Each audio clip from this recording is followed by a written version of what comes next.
Chapter 1146.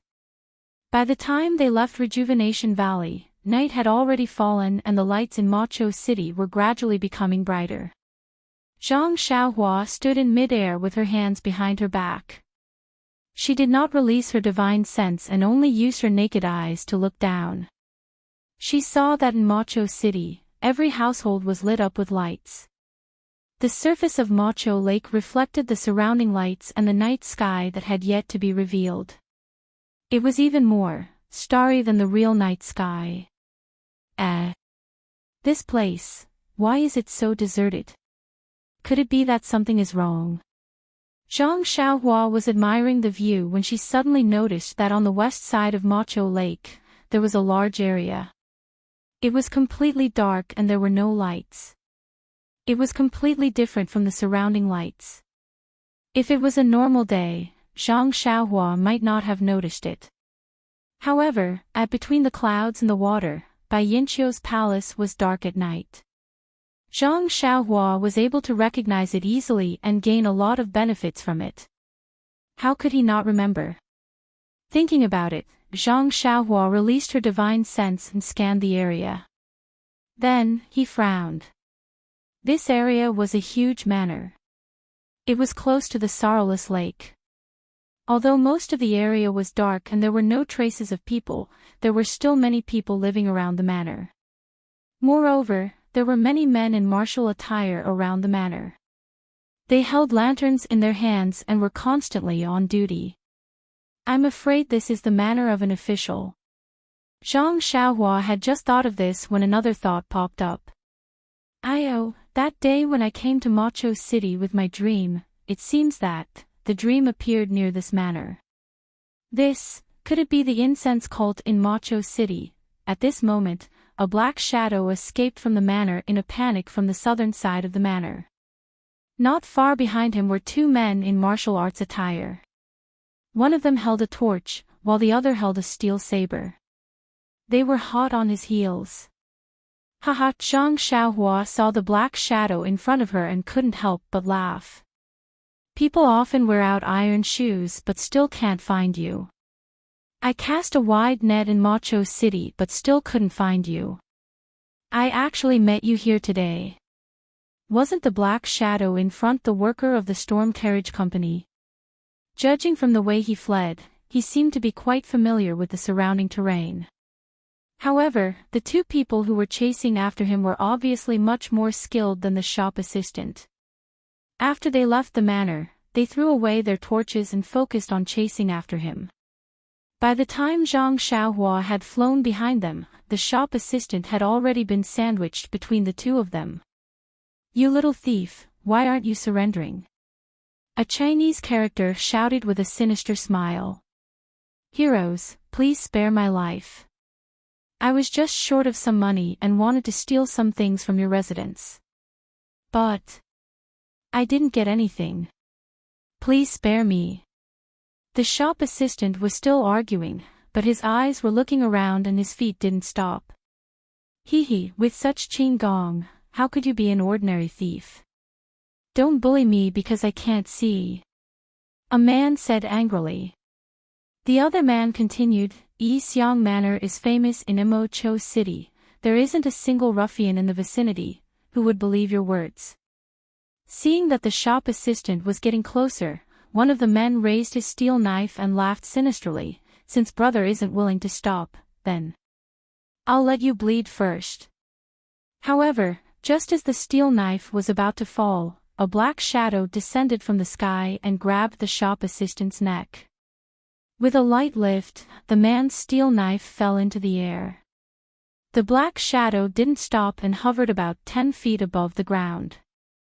With the shop assistant's body in his hand, he flew far away in the blink of an eye like a nighthawk. When the two men saw this, they couldn't help but be stunned. They stopped in their tracks and looked at each other, their eyes filled with horror. Big brother. I didn't see wrongly, right?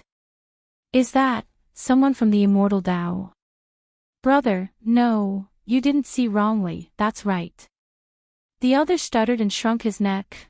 brother, let's hurry back and report this matter to the steward. This thief is not from anywhere. Not only did he sneak into our Xiang manor at night, he even had an expert from the immortal Dao to receive him. This matter is serious. The two men turned around and left even faster than when they were chasing after the shop assistant. As for the shop assistant, he had escaped from death and was overjoyed. His body was in mid-air and the night wind blew gently. He almost suspected that he was in a dream. That shop assistant was also clever and knew that it was not the right time to speak. He waited for the expert from the immortal Dao to descend from the sky and stop at a secluded place before turning around. Without looking carefully, he bowed and said, "Immortal Elder, thank you for saving my life." After a few kowtows, he offered his gratitude. That person laughed coldly and didn't reply. When the shop assistant heard this, he unconsciously raised his head and probed, "This disciple is a subordinate disciple of Qing Yanling Mo Cho City. I don't know which elder of the immortal Dao is." Ah.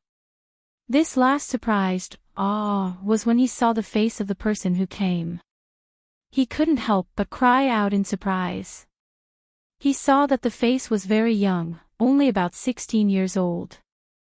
However, the figure was thin and tall, taller than the shop assistant by a head. Wasn't that the person he had seen before at the storm carriage company? In an instant, the shop assistant's back was covered in sweat. "What, you recognized I?" The person who came was indeed Zhang Xiaohua. Her eyes were full of sarcasm as she said coldly, "Immortal Elder. I have eyes but failed to see. I don't know." The shop assistant was incoherent and didn't know what to say. Was there a need to say this? He had reported the situation of this immortal elder's family having excess wealth and he himself knew the methods of the Qing Yanling Mo. Was there a need to ask the reason why this immortal elder came to find him now? "Immortal Elder, please spare my life, please spare my life. These are the orders of the owner. I am only following orders." The shop assistant fell to the ground and begged. "Your so-called owner has already died in I's hands. You don't have to accuse me. You have to know the consequences of what you have done." Zhang Xiaohua didn't waste time with him. She pointed her finger and used bewitching finger to hit the acupoint at the back of the shop assistant's head. After a while, Zhang Xiaohua's face was filled with anger. She thought to herself, "This Qing Yanling Mo is really despicable. Who knows how many innocent lives it has taken. It's a pity that I don't have the means to get rid of it one by one." "Oh, right, the place you went to just now.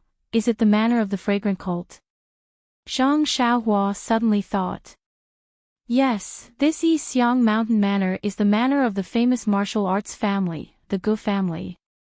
Secretly, it is the base of the fragrant cult in Mo Cho City. It has been many years. This is what I know from the Banner Lord. Why did you go to the Yixiang Mountain Manor? The Banner Lord seems to be doing something to the Yixiang Mountain Manor. I was just a scout to find out the actual situation. Alright, tell me the location of your Banner Lord. The shop assistant told Zhang Xiaohua what she wanted to know very clearly. After he finished, Zhang Xiaohua said, "Although you didn't personally kill anyone, according to your information, who knows how many innocent people have died in the hands of others? You can be considered to have deserved more than death. Letting you leave unknowingly is also a reward for your cooperation just now." As she said this, she looked at the shop assistant's blank expression. Zhang Xiaohua sighed slightly in her heart. She stretched out her hand and grabbed the shop assistant's neck. With a slight force, a "kacha" sound was heard. A stream of blood flowed out from the corner of the shop assistant's mouth. His body went limp and fell to the ground, dead. It's not that there won't be retribution, it's just that the time hasn't come. Once the time is up, retribution will come knocking. Zhang Xiaohua said in a low voice. She soared up again. Tonight, a secret branch of the Righteous Tao Alliance in Mo Cho City was unlucky. Before the shop assistant could reply, the god of pestilence came knocking on their door. A group of evil men whose hands were secretly stained with blood didn't even get to see the other party's face before their lives were reaped by a swift and fierce sword light. In just the time it took to eat a meal, Zhang Xiaohua soared up from a small courtyard and was about to fly out of Mo Cho City. But just as she was about to leave the city, she changed her mind and her body flew diagonally towards Lingering Fragrance Manor. Lingering Fragrance Manor was the same as before. Most of the place was pitch black, but there were more disciples patrolling around the manor. It was as if they were guarding against the Righteous Tao Alliance. Zhang Xiaohua concealed her body and landed in a pavilion. Beside the pavilion was a small pond. The lotus flowers in the pond had already withered and the lotus leaves were also somewhat withered. Looking at the water in the pond, it was flowing slightly. It was actually connected to the water of Mo Cho Lake. Is there anything strange about this place? When Peacock came to Mo Cho City, she had to make a trip here. When Meng came to Mo Cho City, she also had to make a trip here. Whatever they do, they can't talk about it outside. Today, I want to see if there's anything strange about this place. However, with Zhang Xiaohua's divine sense, the entire manor was very normal. It was no different from an ordinary manor. For a moment, there was no way for her to investigate. I forgot.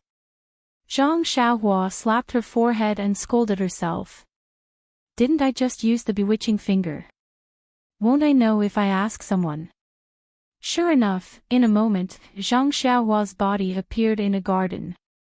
Looking at the embroidered building in Xiaohua's garden, Zhang Xiaohua couldn't help but smile bitterly. So this ordinary embroidered building is the place where the inner disciples of Chanting Fragrance cult have to pay their respects after arriving at Mo Cho City?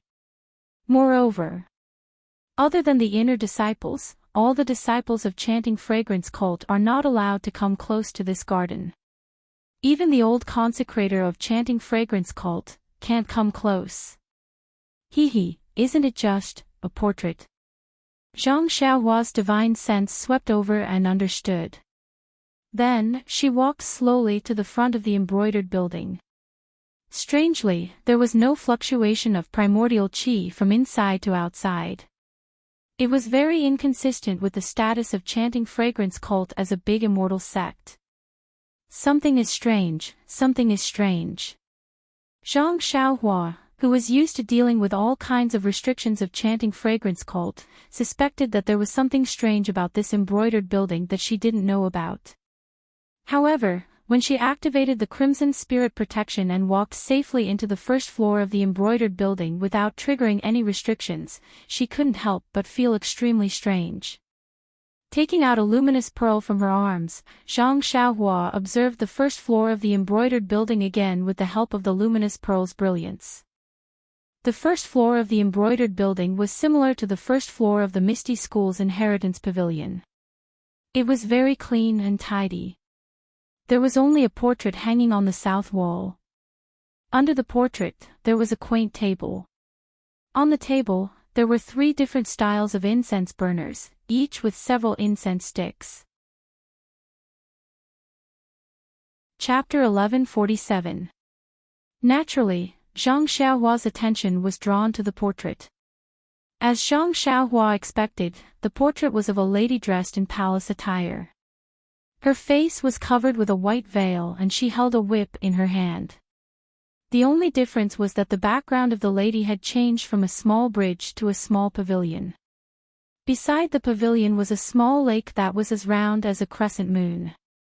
Looking at the lake, it was similar to Mo Cho Lake. However, the lake was rippling with waves and there was no embankment that divided the lake into 2. There was also no frown pagoda. This lady is always dressed in palace attire and a veil. Who knows if she is the lady I saw in the Jade Stone Hole? However, her attire and the whip in her hand have not changed. I think she must be the founder of the incense cult that Wan Wuxin mentioned, Senior Yu Ming Xin. If not for Senior Yu, all the female disciples of the incense cult who come to Mao Chou City would not need to pay their respects. But Senior Yu, why is her portrait not on Lingering Fragrance Peak but in Mao Chou City? Perhaps Mao Chou City was built by Senior Yu. And the legendary Lady of Mao Chou is Senior Yu. Could it be that the stories about Lady of Mao Chou are all true? But who is the legendary Yifeng? Who is that monk called Xian Kong? Is he a monk from the Dalan Temple? Even if he is a monk from the Dalan Temple, he must be the founder of the Dalan Temple, to have such a cultivation level, right? But then again, even the founder of the Dalan Temple could not have such a high cultivation level as Senior Yu. How could she suppress someone under Mao Chou Lake? Oh right, under Mao Chou Lake. When Zhang Xiaohua thought of this, he released his divine sense and scanned the bottom of the Mao Chou Lake. He saw that the Frown Pagoda was buried deep into the lake and he couldn't see the bottom. At the bottom of the pagoda, there was a restriction that emitted a weak Buddhist light. Zhang Xiaohua was taken aback when he saw the familiar restriction light. Could it be Xian Kong is really a monk from the Dalan Temple? But what is this? Within the Buddhist light, the faintly discernible seven-colored Buddhist lotus was surrounded by pitch-black threads. It was abnormally dazzling. Moreover, when Zhang Xiaohua's consciousness swept past the restriction, the black thread seemed to have a life of its own as it swayed slightly. As the black thread swayed, Zhang Xiaohua's consciousness seemed to be attracted and slowly shifted towards the Buddhist lotus. This is bad. Zhang Xiaohua was shocked and didn't dare to look again. She immediately withdrew her divine sense and said to herself, why is this Buddhist restriction so strange? However, the restriction went deep into the earth's core. With Zhang Xiaohua's current cultivation, it was impossible for him to escape so deep into the earth. Therefore, it was impossible for him to escape underground to observe carefully, let alone break the restriction. That restriction has the effect of isolating divine sense, and can even devour divine sense. It is impossible to know who is sealed within the restriction. Therefore, I can't determine whether the legendary carefree girl is Senior Yu. According to legend, as long as I can flood the Frown Tower, I can release the carefree girl from the tower. But ordinary means obviously can't do it. If I want to do it, I can only use the magical power of the immortal Tao. Not to mention that I don't have such means now. Even if I did, the so-called Xian Kong monk must have other means of defense on the Frown Tower. Forget it, whether the carefree girl is Yu Mingxin or not is just a cause from tens of thousands of years ago. Who knows where the effect is? The carefree girl is a legend in Jing City, and she is very popular. Yu Mingxin is indeed the founder of the immortal Tao. Speaking of which, there is no connection between them. This effect will be left to the fated person of the incense cult. I have no interest in it. Thinking of this, Zhang Xiaohua bowed deeply to the portrait, just like she did in the Misty School's Hall of Inheritance. Senior Yu, I have gained a lot from your incense cult. Let me bow to you as a token of my gratitude. Then, Zhang Xiaohua straightened up, looked at the ladder in the corner, and slowly walked up to the second floor of the embroidery tower. The second floor looked more like a woman's boudoir than the ground floor. However, it had been a long time, and there were no silk objects. There was a futon in the corner, a table in front of the window, a wooden box and a bronze mirror on the table, and a wooden cabinet against the wall. Zhang Xiaohua scanned the room with her divine sense and found that they were all ordinary objects. She didn't sense any fluctuation of vital energy. She even walked to the bronze mirror and looked at it again and again. She didn't sense any abnormalities like the clear sky mirror. This must be where Senior Yu lived in the early years. This table should be a dressing table. It is so simple and crude that there isn't even a stool. What's inside the box? Zhang Xiaohua thought and opened the wooden box. It was similar to the dressing box that Zhang Xiaohua saw in Lady Aya's room in the small village. It was also empty except for a wooden hairpin at the bottom of the box. Strange. Zhang Xiaohua was surprised when he saw the wooden hairpin. Of course, he wasn't surprised that the hairpin was similar to Lady Aya's hairpin. He was surprised that the hairpin was exactly the same as the purple phoenix hairpin. Misty School has a jade slip that is exactly the same as the purple phoenix hairpin. Senior Yu's embroidery room has a wooden hairpin that is exactly the same as the purple phoenix hairpin. What? What does this mean? Zhang Xiaohua immediately let his imagination run wild. Could it be that the founder of Misty School, Yang Haoya, and the founder of Fragrance Sect, Yu Mingxin, have something that can't be explained clearly? But this kind of thing. Why doesn't the founder of Shindao Sect, Wan Wuxin, know about it? Could it be that Senior Huan was deceived by the two of them? Zhang Xiaohua touched his nose and thought for a while. He then took out the two purple phoenix hairpins and another jade slip that looked like a purple phoenix hairpin. He compared them with the wooden hairpin. Needless to say, it was obvious. The four of them were exactly the same except for the texture. This karma has already been buried in the river of karma. No one else will know about it. Zhang Xiaohua smiled and was about to put away the purple phoenix hairpin. But at this moment, the wooden hairpin that looked like firewood suddenly emitted a weak wave of yuan qi.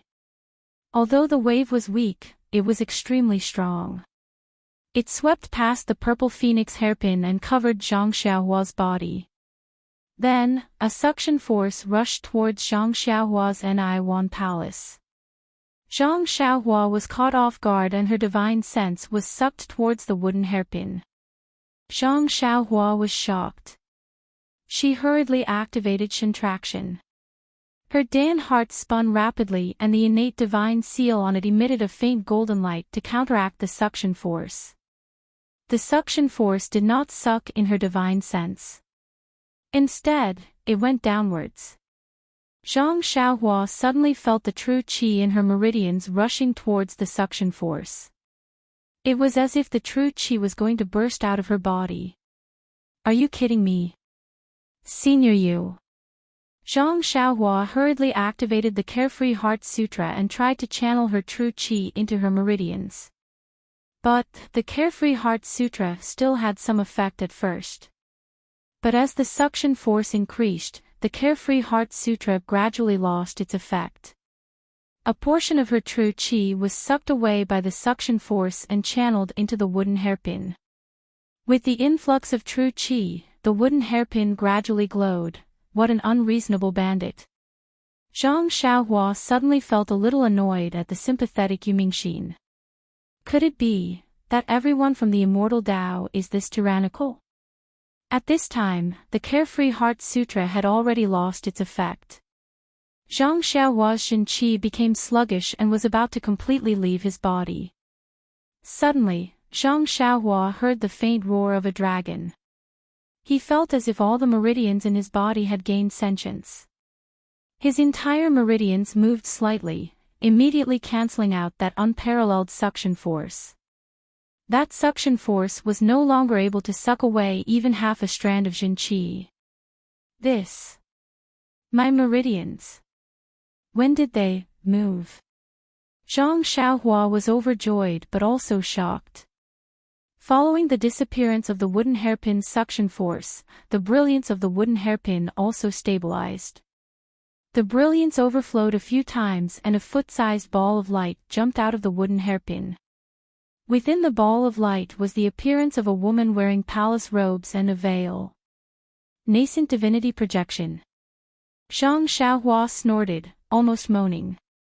The ball of light flew in front of Zhang Xiaohua and stopped. It quietly floated there. After a moment, the woman in the ball of light spoke. Who are you? Why do you hold the purple phoenix hairpin of my incense cult but not my incense cult's legacy heart sutra? Zhang Xiaohua secretly despised her. Please, Senior Yu, this isn't the first time I've seen a primordial spirit projection. Even if I told you, would you be able to hear me? Don't be so arrogant, alright? Sure enough, the woman immediately laughed and said, however, I'm seeing you through a primordial spirit projection. Even if you told me, I wouldn't know. However, I'm still very curious. This purple phoenix hairpin is used by my incense cult's legacy heart sutra. You don't have my incense cult's legacy heart sutra, so how did you get it? Either my incense cult has already been destroyed and the purple phoenix hairpin has been obtained by another sect, or my incense cult has reorganized the cultivation world and the legacy heart sutra on you is another sect's legacy heart sutra. Zhang Xiaohua shrugged and laughed. Both of these possibilities seem wrong.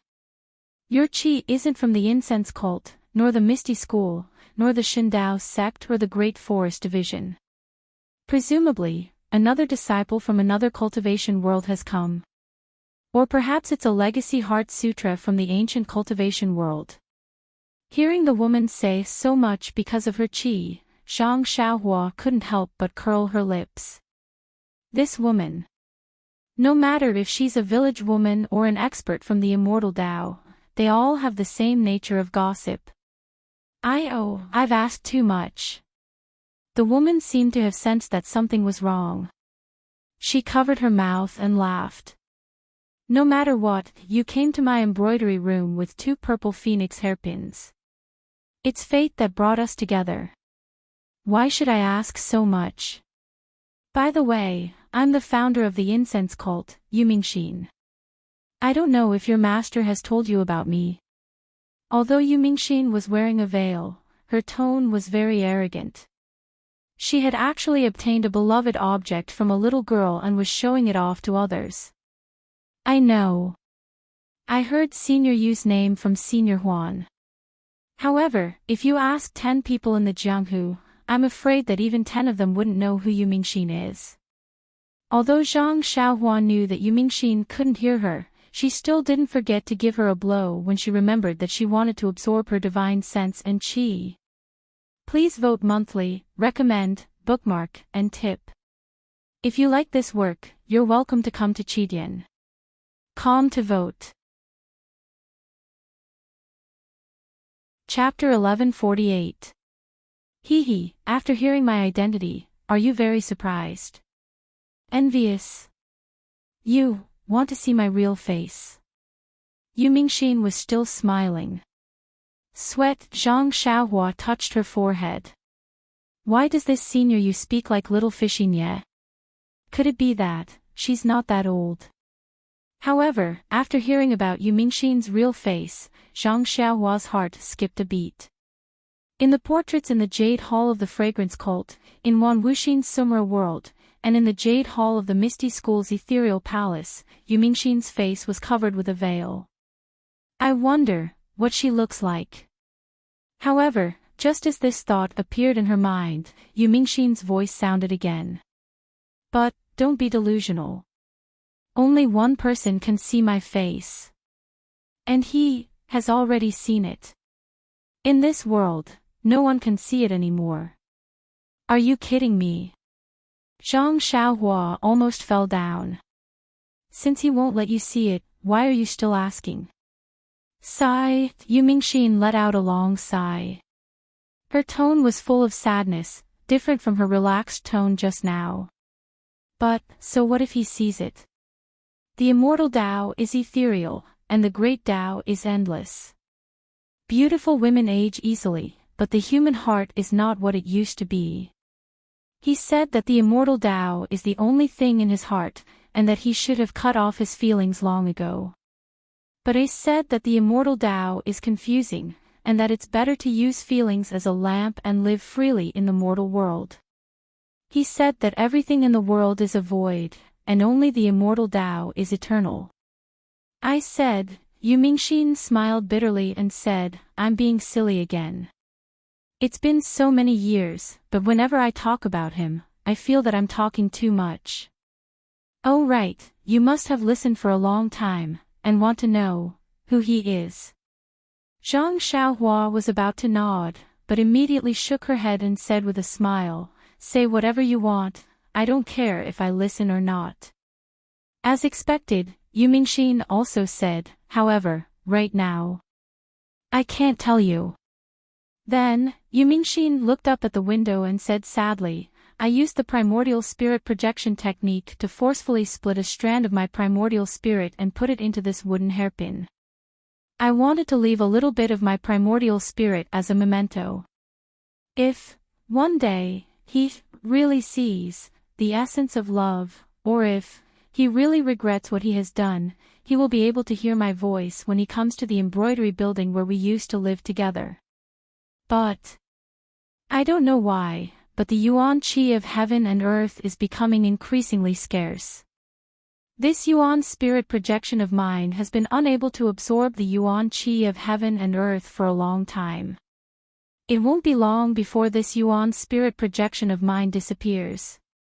Furthermore, if it weren't for your little bit of true energy, it would be troublesome even if I wanted to project my primordial spirit. So, you don't have to blame me for absorbing that little bit of your true energy. In a while, I will use my story to make up for your loss."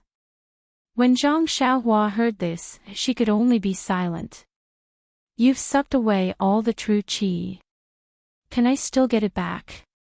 Yu Mingxin lowered her head as if she was thinking.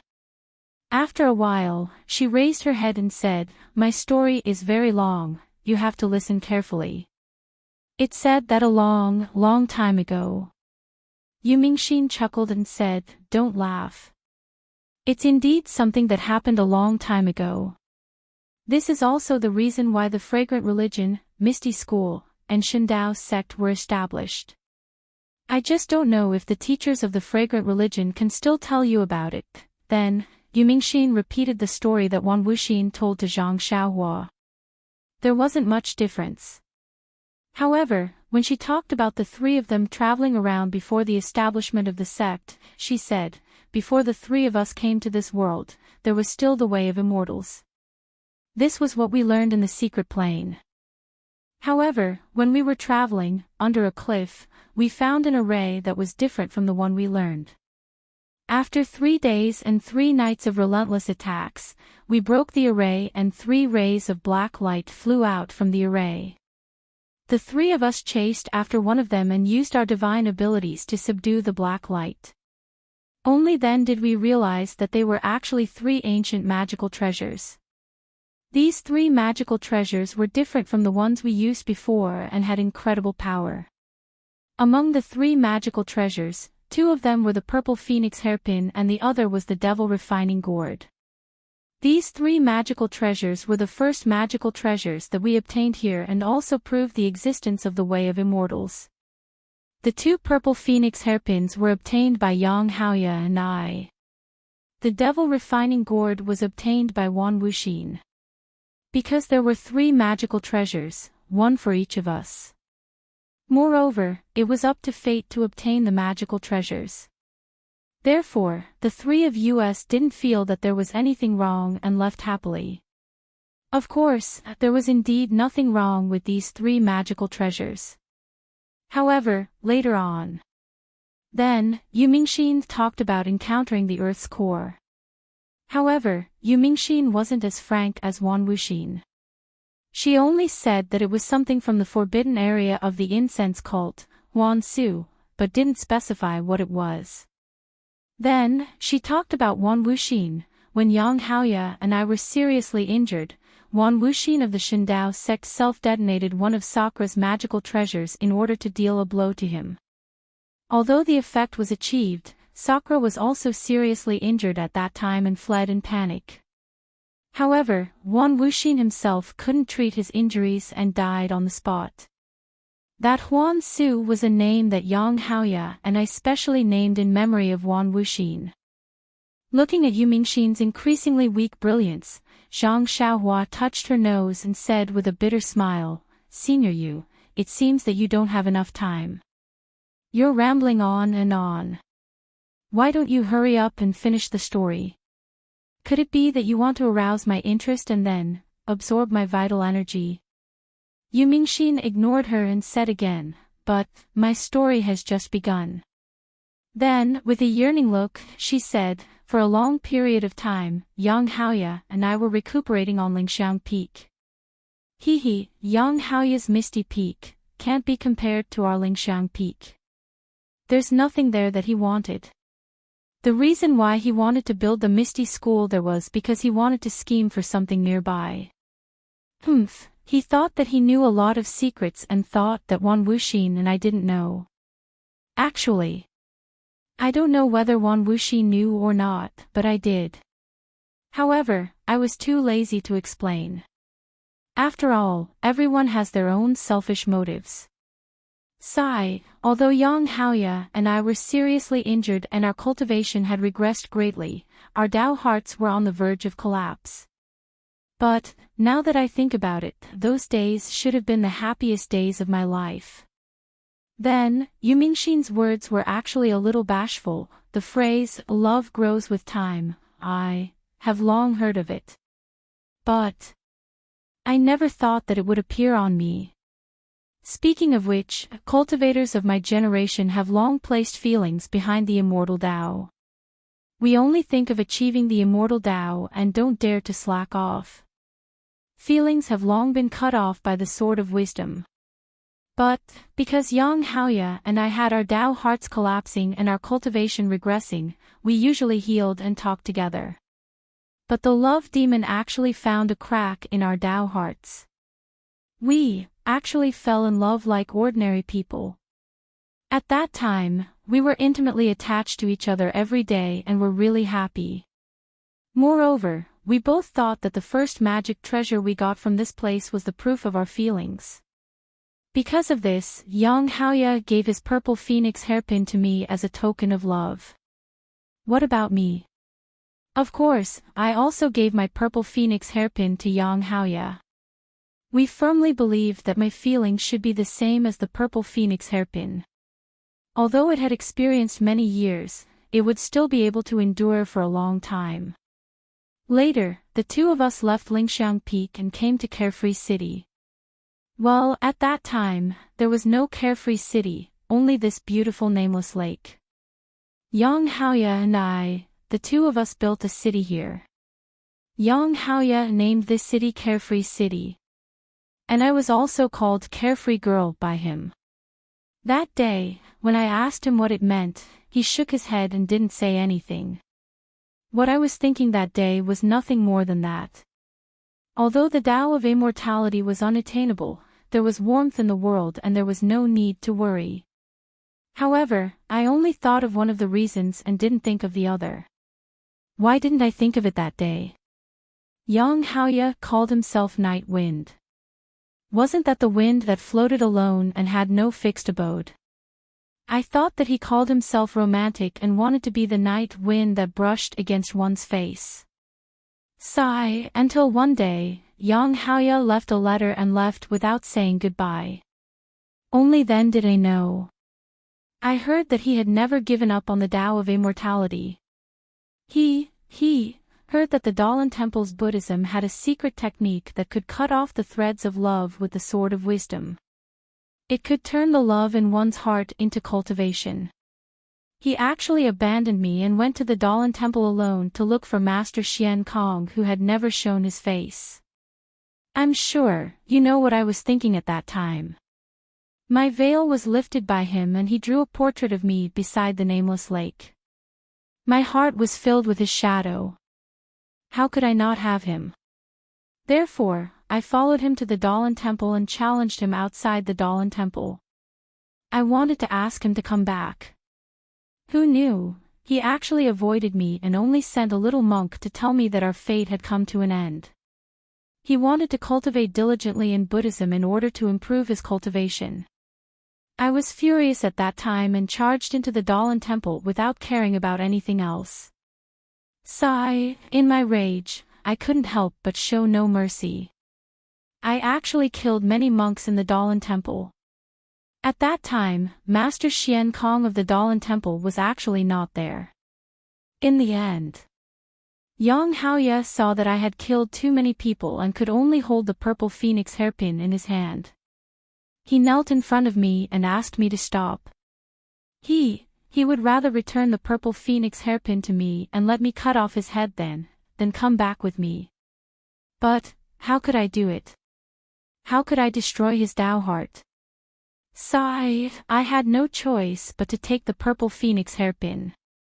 But, when I wanted to throw the purple phoenix hairpin back to him, I couldn't bear to do it. It seemed that if I threw it, I would cut off all ties with him and never see him again. Therefore, I could only laugh coldly and turn to leave the Dalan Temple and return to Lingering Fragrance Peak. After that, I named the palace on Lingering Fragrance Peak as Mo Xian Palace. The name of Lingering Fragrance Peak was given by Yang Haoya and I couldn't bear to change it. Yu Mingxin's voice became weaker and weaker until it was almost inaudible. Zhang Xiaohua couldn't help but perk up her ears. Following that, my cultivation remained stagnant and my Tao heart couldn't be rebuilt. Therefore, I left the 2 purple phoenix hairpins in Mo Xian Palace and returned to Worry City. Chapter 1149. It seems that only in this Lingering Fragrance Mountain Villa, the Lingering Fragrance Mountain Villa that once had his aura, the Lingering Fragrance Mountain Villa that shared memories with him, I can let my half-cold heart have some real comfort. Perhaps, you might not know the origin of this lingering fragrance. Yuming Xian's voice lowered a few notches. Zhang Xiaohua didn't know if it was because of the lack of yuan qi or because of Yuming Xian's shyness, but he could almost see the slight redness on Yuming Xian's veiled face. Spring dreams leave no trace, autumn tent leaves no fragrance. Yuming Xian's mouth murmured. Her face was facing the sky again, almost losing control of her emotions. She said sorrowfully, Yang Lang, when were you and I incomparably in love? While reciting this poem, you drew my eyebrows. Is there a need for such happiness in the bedroom? Such happiness, don't tell me, you don't miss it at all. Even if you have obtained the immortal Tao, even if you have obtained immortality, but the immortal Tao is bleak. Without my company, can you live happily? 10 miles of calm lake filled with frost, every inch of black hair worried about the glorious years. Looking at each other in the shape of the moon, I only envy mandarin ducks, not immortals. Oh, Yang Lang, even ordinary people can understand the logic behind this. Why are you so stubborn? If we weren't seriously injured, I wouldn't have stopped you like this. But, since the path to immortality is impossible to achieve, and you and I have such an ill-fated relationship, why can't you throw everything aside for me? Perhaps to a woman, no matter if she is a village woman or a fairy, this is a kind of concern. But to a man, it is only a kind of burden, a kind of experience. Yang Lang, Yuming Xian's voice was no longer as clear as before. It was already filled with sorrow. Sobbing sounds gradually rose, hua hua hua. After a series of flashes, Yuming Xian's primordial spirit projection gradually dimmed. At this time, Yuming Xian raised her head and said in a helpless tone, immortality is perhaps the lifelong pursuit of cultivators of my generation. Emotion should also be a necessity for cultivators of my generation. Without emotions, what joy is there in becoming an immortal? Fellow Daoist, I've talked for a long time, but I've made a fool of myself. Well, there's not much time left. Yesterday, I received a message from the great master Xian Kong. He wants to settle his grudge with I at the Nameless Lake at noon today. I know that I provoked karma at the Dalan Temple last time. The great master Xian Kong's cultivation is not inferior to ours. Now that I's cultivation has regressed, I'm most likely no match for him. This wooden hairpin was personally made by I. Originally, I wanted to keep it for Yang Lang to see when he returned. But now... Fellow Daoist, you're here, but Yang Lang still hasn't come. Furthermore, the projection of I's primordial spirit is about to dissipate. I'm afraid. Fellow Taoist, whether you're a man or a woman, I'll leave this wooden hairpin to you. Tell the story of this wooden hairpin to your lover and make him cherish your fate even more. 10 years to meet, 100 years to cross on the same boat, 1,000 years to sleep on the same bed. How can a person's love be judged only by time? If we're not fated, even if 10,000 years, how can we meet once? Sigh, it's better to forget each other in the pugilistic world than to help each other in times of need. Xiao Hua, Daoist Xiao. I only understood your words today. Yu Mingxin suddenly murmured again. Her eyes looked into the distance with some reluctance. Xiao Hua. Who is this? Zhang Xiaohua unconsciously stared blankly. She had never heard Wan Wuxin mention this name before.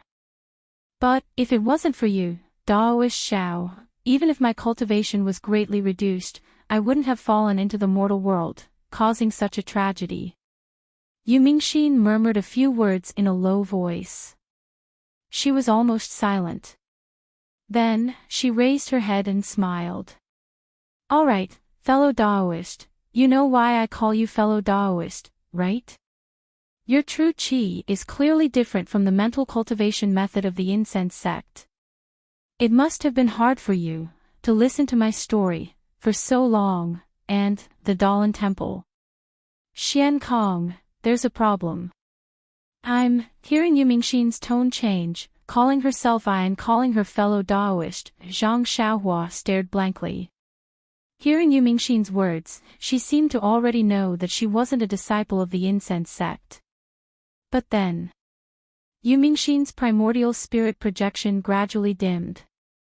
She didn't even finish her last sentence before turning into a ball of light and dissipating between heaven and earth. Sigh, Yu Mingxin, the founder of the incense sect, a person at the peak of the immortal Tao. But, as a woman, she actually had such a sad and graceful love story. Carefree girl, Yu Mingxin, which one is the real Yu Mingxin? Seeing Yu Mingxin's primordial spirit projection turn into light and disappear, Zhang Xiaohua couldn't help but feel sad. She thought to herself, when she left behind her primordial spirit projection, Senior Yu didn't know that she would end up being suppressed under the Frown Pagoda.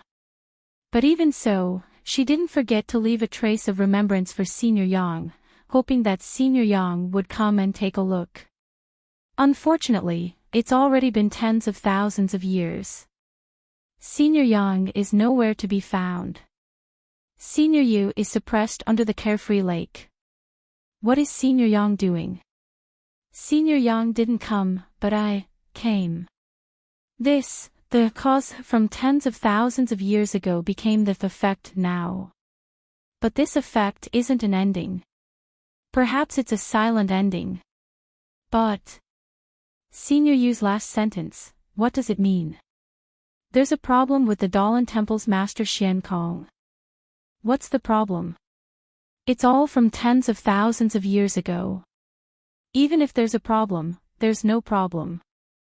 Senior Yu, this little one will remember Senior's story.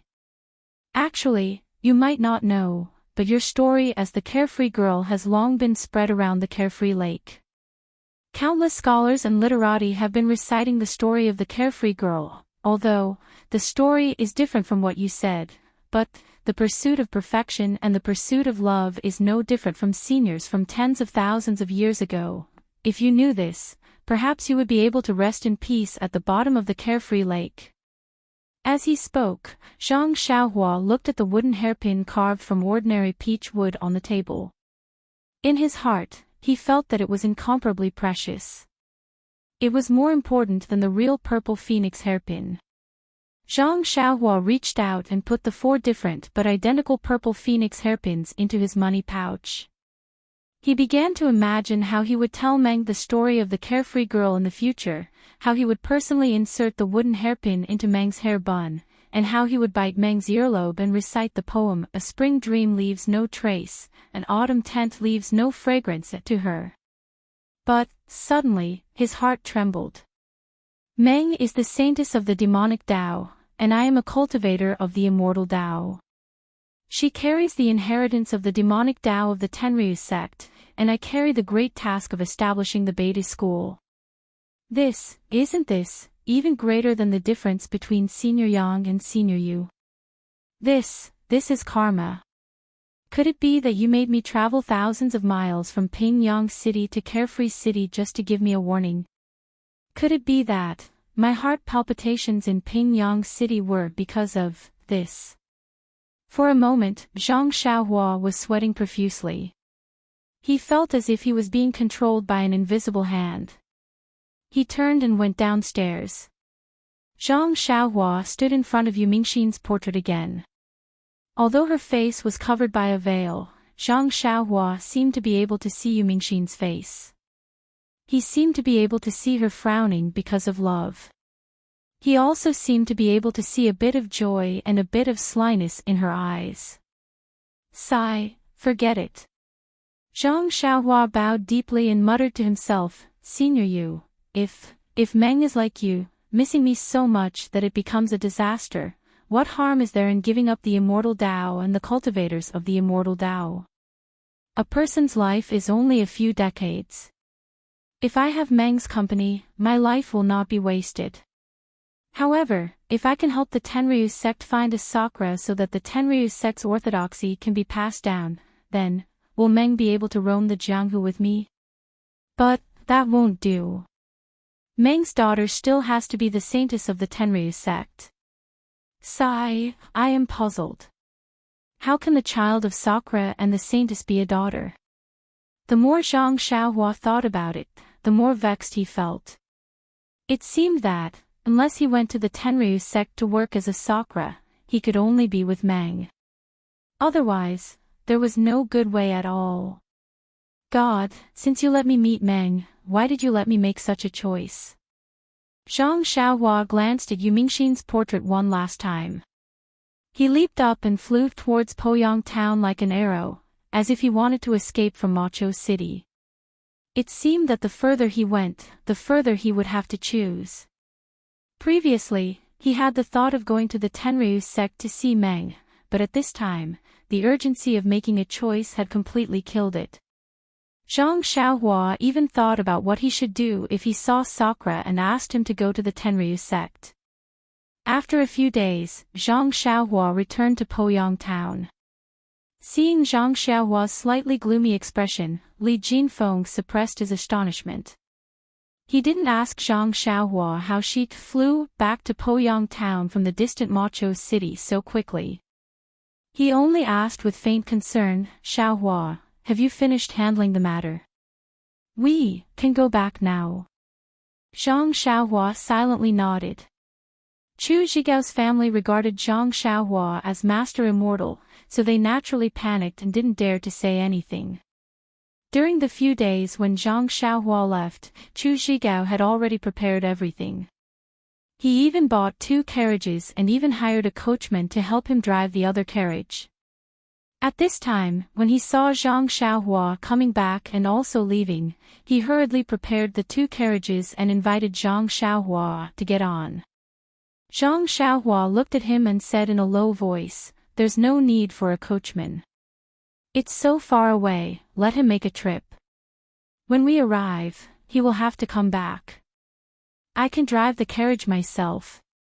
Chu Zhigao was so frightened that he hurriedly stepped forward and smiled apologetically. "Master Immortal, what are you saying? You are my son's teacher, how can I let you drive the carriage?" "Absolutely not, absolutely not. What's wrong with that?" Zhang Xiaohua's face turned cold and said, "I used to do this many times, don't worry. I won't be worse than you." However, the coachman at the side who was driving the carriage had an anxious look on his face as he hurriedly said, "This young master, you, let this humble one do the work." "This humble one? My entire family is waiting for this money to live. Shopkeeper Chu gave me 3 cents of deposit and this humble one has already used it to buy rice. If you drive the carriage and this humble one doesn't go, This humble one doesn't have the money to return to shopkeeper Chu, and this humble one's 4-year-old child will starve again. This.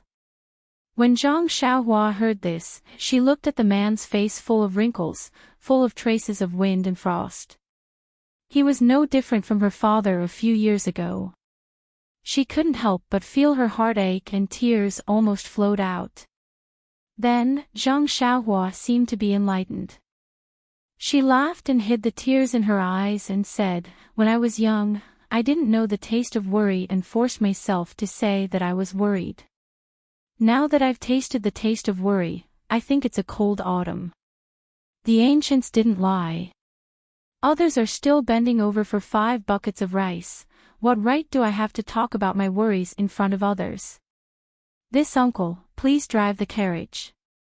I will double the fare. Yes, thank you, young master. The man was overjoyed and a smile appeared on his face. Please cast a monthly vote, please cast a recommendation vote, please collect, please tip, thank you. Chapter 1150. Seeing Zhang Xiaohua's relieved laughter and his shrewd way of handling matters, he did not give the coachman money for no reason just because he pitied him. Instead, he asked the coachman to drive the carriage to Pingyang City before he doubled the fare. Seeing this, he was even more delighted. He felt that, this village lad, was becoming more mature. Before the 2 carriages left, Li Jinfeng thought of something again. He pulled Zhang Xiaohua aside and said in a low voice, "Xiaohua, there's still one more thing." Zhang Xiaohua asked curiously, "Young Master Li, please speak frankly.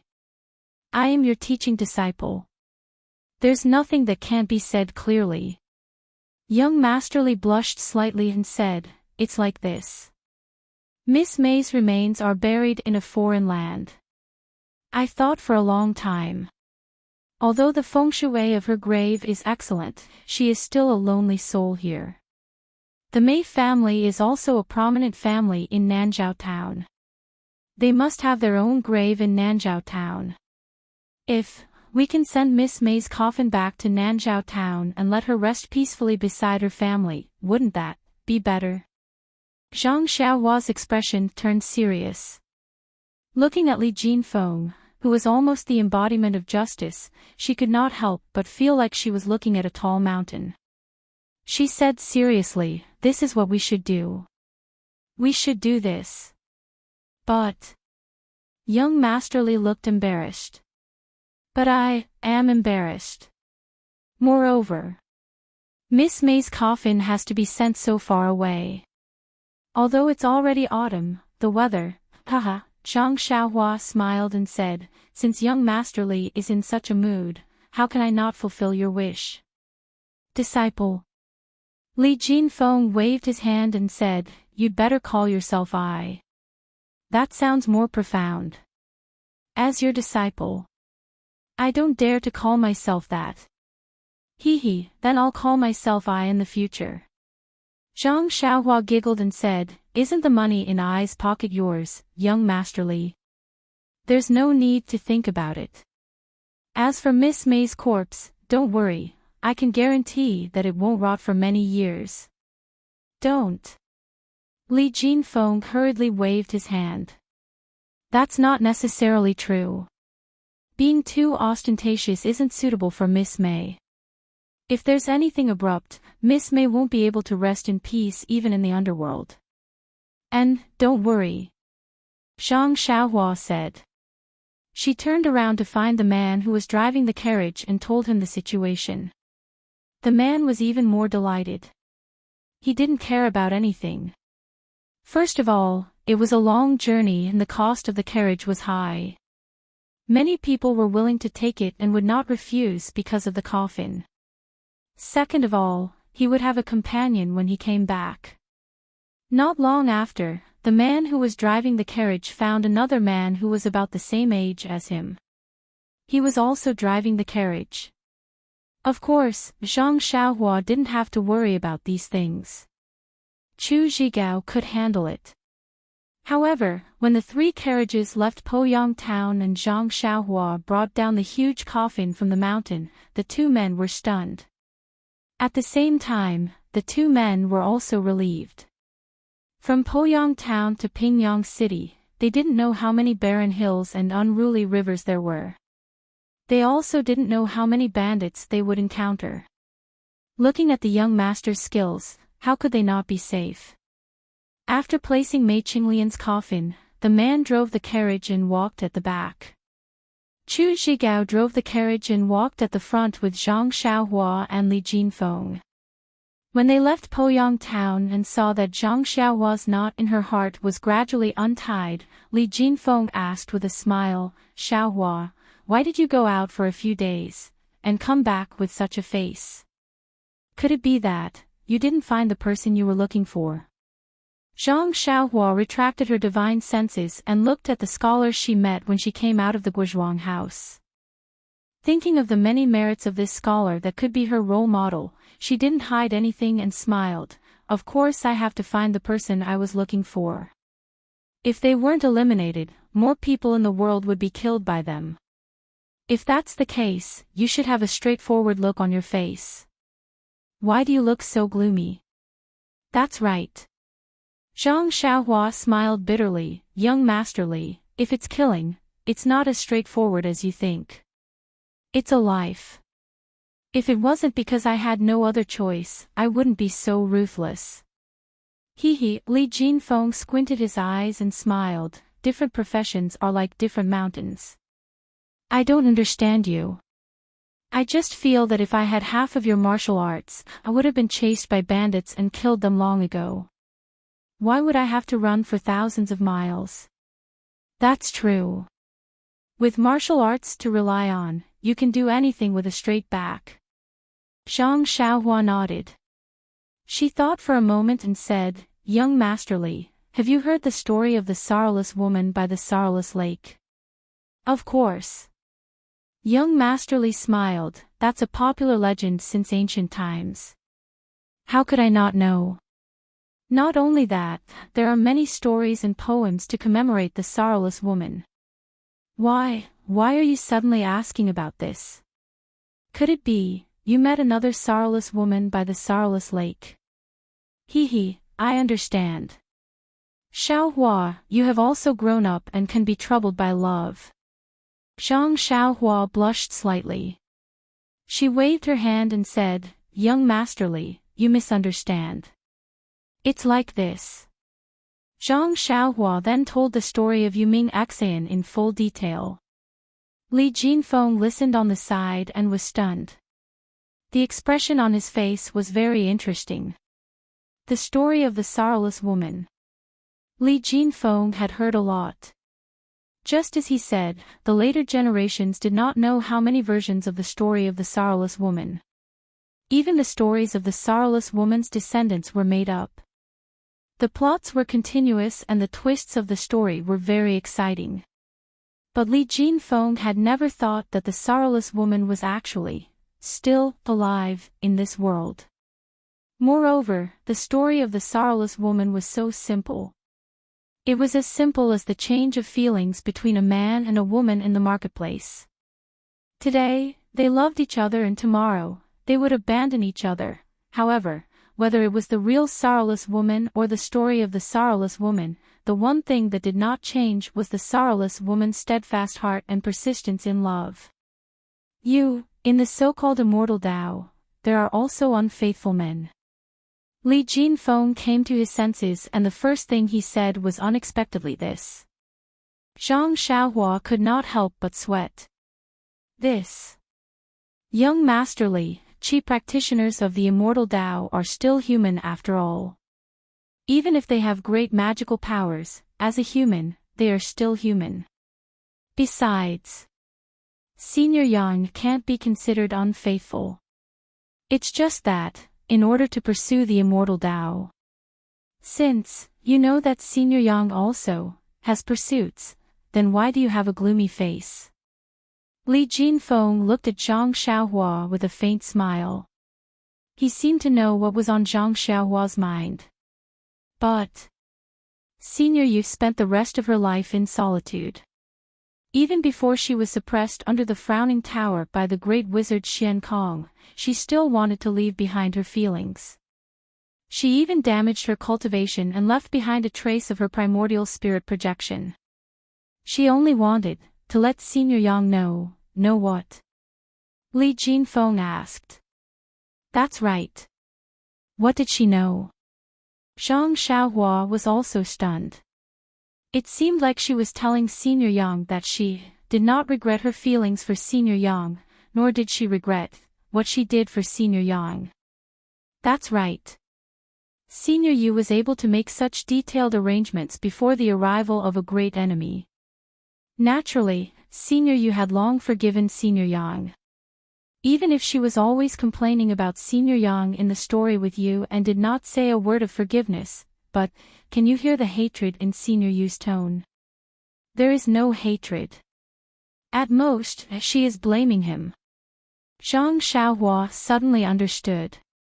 That's right. Although I don't understand why their feelings for each other came so late, feelings are feelings. It doesn't matter if it was sooner or later. Perhaps Senior Yang later regretted his feelings for a higher goal. But Senior Yu seemed to understand Senior Yang's goal in the end. Didn't you see? Senior Yang returned the purple phoenix hairpin to Senior Yu, but Senior Yu did not return it to Senior Yang. To be honest, when Senior Yu went to look for Senior Yang, she probably already knew the outcome. She might even have been prepared to fall in the Dalan Temple. Sigh, I understand now. Zhang Xiaohua sighed. Senior Yu is truly an infatuated person. Only an outsider like young Master Li can see it clearly. That's right. An outsider can see the person in the game clearly. But where is the person in the game? Li Jinfeng smiled bitterly. He seemed to have thought of his own game. However, Zhang Xiaohua thought again. But, when the great wizard Xian Kong suppressed Senior Yu, where was Senior Yang? Where was he? And, after so long, did Senior Yang never think of Senior Yu? You are not him, and I am not you. How do you know what he is thinking? Li Jinfeng said with a smile, maybe Senior Yang has obtained the Tao and become an immortal, and the path he chose has been cleared. Or maybe he regrets it, but Senior Yu is also suppressed under the Frown Pagoda, and he can't save her. Rather than being sad, he might as well not see her. He didn't even go to the Carefree Lake. Naturally, he wouldn't go to the embroidery house. Moreover, it is heart-wrenching pain to look at something and think of someone else. Xiaohua, you might not be able to understand this kind of pain. What can I not understand? Zhang Xiaohua straightened her neck and said. Then tell me, what are you sad about? Li Jinfeng seemed to have succeeded in his evil plan. This. Zhang Xiaohua was at a loss for words.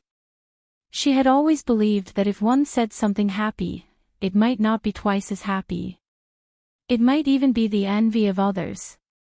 If one said something sad, it might not be half as sad. It might even be the schadenfreude of others. However, when she looked at Li Jinfeng, she couldn't help but trust him a little more. She said, you haven't even settled your own matters and you still have to rely on me. If I tell you, what can you do? When Li Jinfeng heard this, he didn't get angry. Instead, he laughed and said, why do I need to rely on you for my matters? That's strange. What's strange about it? Zhang Xiaohua said proudly. Oh Yan is now a disciple of the Beide school. She is Ai's junior sister. You tell me, Qiu Tong, is she also a relative of the Beide school? If she wants to get married, if she doesn't ask O Yan and me, her senior brother, do you think she dares to get married? Ah. Li Jinfeng was dumbfounded. Please vote for me. Please vote for me. Please add me. Chapter 1151. Looking at Li Jinfeng's shocked expression, Zhang Xiaohua said proudly, "Young Master Li, tell me, if I were to recommend you to Yan, what do you think the outcome would be?" Pfft. Li Jinfeng was stunned for a moment, then laughed and said, "If such a thing can be forced into a deal, what hope do I have? I don't think Qiu Tong would be interested in a poor scholar like me." Even if Qiu Tong reluctantly agreed because of you, what about our lives in the future? Won't we be living in your shadow forever? If Qiu Tong wasn't willing, even if I begged you, what use would it be? Zhang Xiaohua was even more stunned.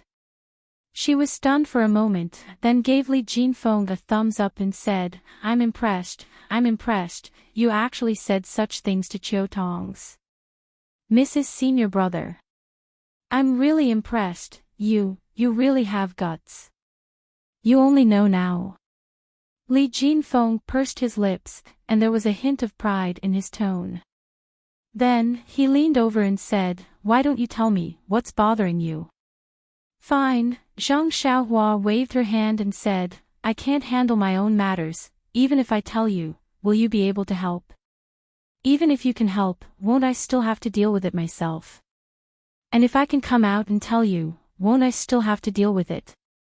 I have to deal with it myself, why would I tell you this?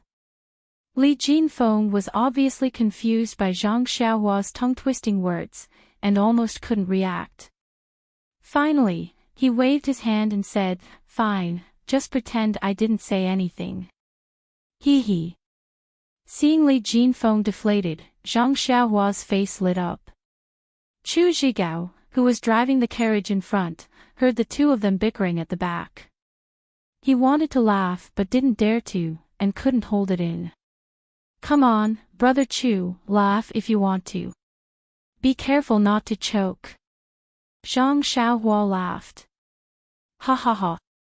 Chu Zhigao's laughter was so shocking that the birds in the bushes by the roadside flew away, causing the people in the car behind to be stunned. The carriages traveled for several days, following the route taken by Zhang Xiaohua and the Lotus Flower Escort Agency's caravan to the north. Although the horse carriage wasn't slow, it was still a far cry from Zhang Xiaohua's flying speed. Unknowingly, Zhang Xiaohua often stood at the front of the horse carriage and looked ahead helplessly. However, she could only see mountains and towns. They were still very far away from Pingyang City. However, in these 3 horse carriages, there were either old, weak, or young people. Only Chu Zhigao was a man with half-baked martial arts skills. How could he let Zhang Xiaohua leave with peace of mind? Seeing Zhang Xiaohua in such a state, how could Chu Zhigao not know what he was thinking? He took the opportunity to laugh and said, reporting to Immortal Master, the speed of our carriage is slow. If Immortal Master has something important to do, why don't you leave first? We don't have any gold or silver on us. One look and you can tell that we are poor people. If we encounter robbers, it might not be inappropriate to speak nicely to them. Zhang Xiaohua shook his head. He had walked this path before. Even with the escorts of the Lotus Flower Escort Agency by his side, there were many bandits who coveted him. Most of the time, they had to use silver to pave the way. This was still reasonable. If you met an unreasonable person who stripped you of your clothes and chased your carriage away, who could you complain to? Chu Zhigao had been in Jianghu for many years, so he must have known. At this time, he only said it because he didn't want to delay Zhang Xiaohua's matter. It's nothing, I just want to go and watch the show. Zhang Xiaohua waved his hand and said, since there is such a matter, why don't we just not go and watch the show? Sometimes, watching a show can take one's life. While he was talking, Zhang Xiaohua's expression froze. He unconsciously smiled and said, Brother Chu, please wait a moment. I will be back soon. He then made a hand seal and flew into the air. He had long forgotten to hide anything in front of the 2 coachmen behind him. He muttered, it's really like someone giving me a pillow when I'm sleepy. This show, maybe I can make it in time. Immortal Master. 2 exclamations came from behind him. It was the 2 coachmen. Damn, how could I forget? Zhang Xiaohua was vexed. Indeed, there was a lively scene in the valley in front of them. There were a total of 30 carriages in the caravan. They were all covered with waterproof black felt and tied tightly with thick ropes as thick as a thumb. Around the carriages, there were dozens of coachmen standing beside the horses pulling the carriages. They used their hands to hold the reins of the horses tightly. Further out, there were dozens of burly men holding padeos in their hands. They were dressed like escorts and were evenly distributed beside the carriages. They were looking forward without blinking. There were less than 10 horses in front of them. On the horses, there were strong men who were dressed in martial attire. They were either holding swords or sabers in their hands. In the middle, there was a square-faced man who was dressed as an escort.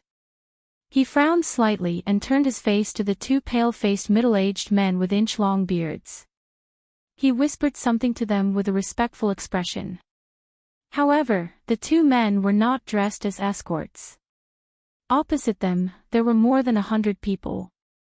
Most of them were on foot and held various weapons in their hands. In front of them were 5 men who were dressed in short attire. They were also looking forward with gloomy expressions on their faces.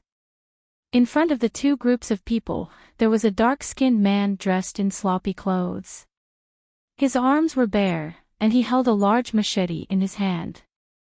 Opposite him was a young man dressed in the uniform of an escort agency. He held a padao in his hand, and he was using a not-so-mature light body technique. From time to time, he would throw out a few moves to fight with the man. At this moment, the young escort staggered, as though he had stepped on a rock. The dark-skinned man was overjoyed. He took a step forward and swept his large machete horizontally towards the escort's waist. Just as the large machete was about to strike the escort's waist, the young escort bent his body. He exerted strength in his slightly bent legs and his entire body shot towards the dark-skinned man under the large machete like an arrow. The dark-skinned man was caught off guard and had no time to dodge. He could only let go of his grip and the large machete flew away with a whoosh. The dark-skinned man raised his leg steadily, as though he wanted to block the incoming machete. His face did not seem to show any fear. Indeed, after the young escort passed the machete to the dark-skinned man's leg, he did not forget to slash forward. He did a somersault and stood up. He cupped his hands and said, "Thank you for letting me win. How is it, Stockade Master Bien? My Lotus Flower Escort Agency has already won 2 battles. According to the previous rules, you only have to pay 20% of the toll."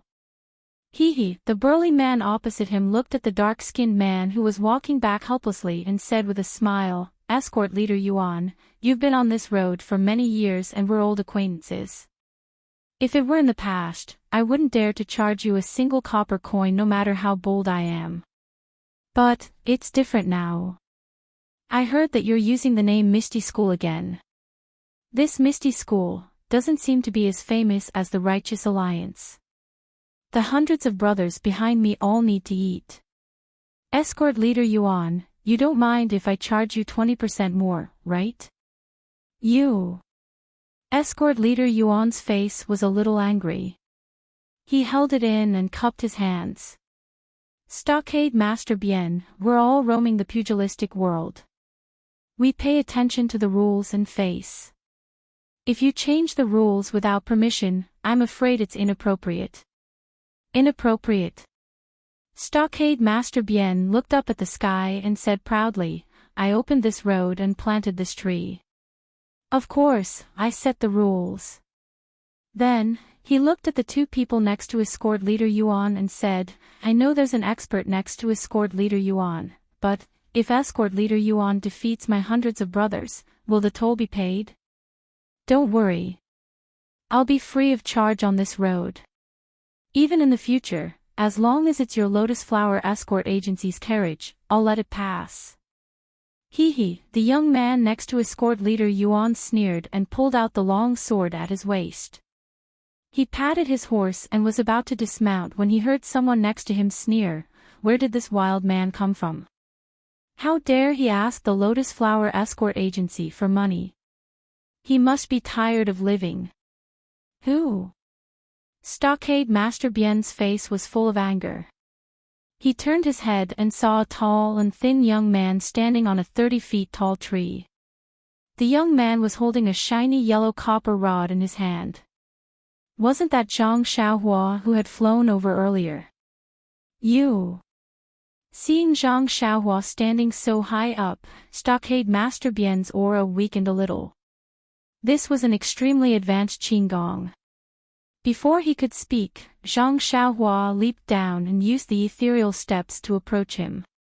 She shouted, "All of you, take this. Today, I'm going to fight hundreds of you." Ah! Before Stockade Master Bien could raise the long spear in his hand, Zhang Xiaohua's copper staff smashed in front of him with a whooshing sound. The long spear was like a small piece of firewood. With a whoosh, it flew into the air and disappeared. Stockade Master Bien's arms were numb, and the web between his thumb and forefinger was torn. Immediately after, with a bang, the copper rod swept across the head of the horse Stockade Master Bien was sitting on. Immediately, the horse's head was smashed into pieces. Pale white brain matter and dark red horse blood splattered all over Stockade Master Bien's body. Stockade Master Bien couldn't control his body and fell to the ground. His red and white clothes were mixed with mud, making him look even more miserable. Zhang Xiaohua effortlessly took care of Stockade Master Bien. She didn't stop and continued fighting. Even though the other Stockade Masters on horseback wanted to flee, how could they be faster than Zhang Xiaohua? In just a moment, 10 Stockade Masters fell to the ground. Their faces were covered in blood and dirt. 10 tall steeds collapsed on the ground with their heads badly mutilated.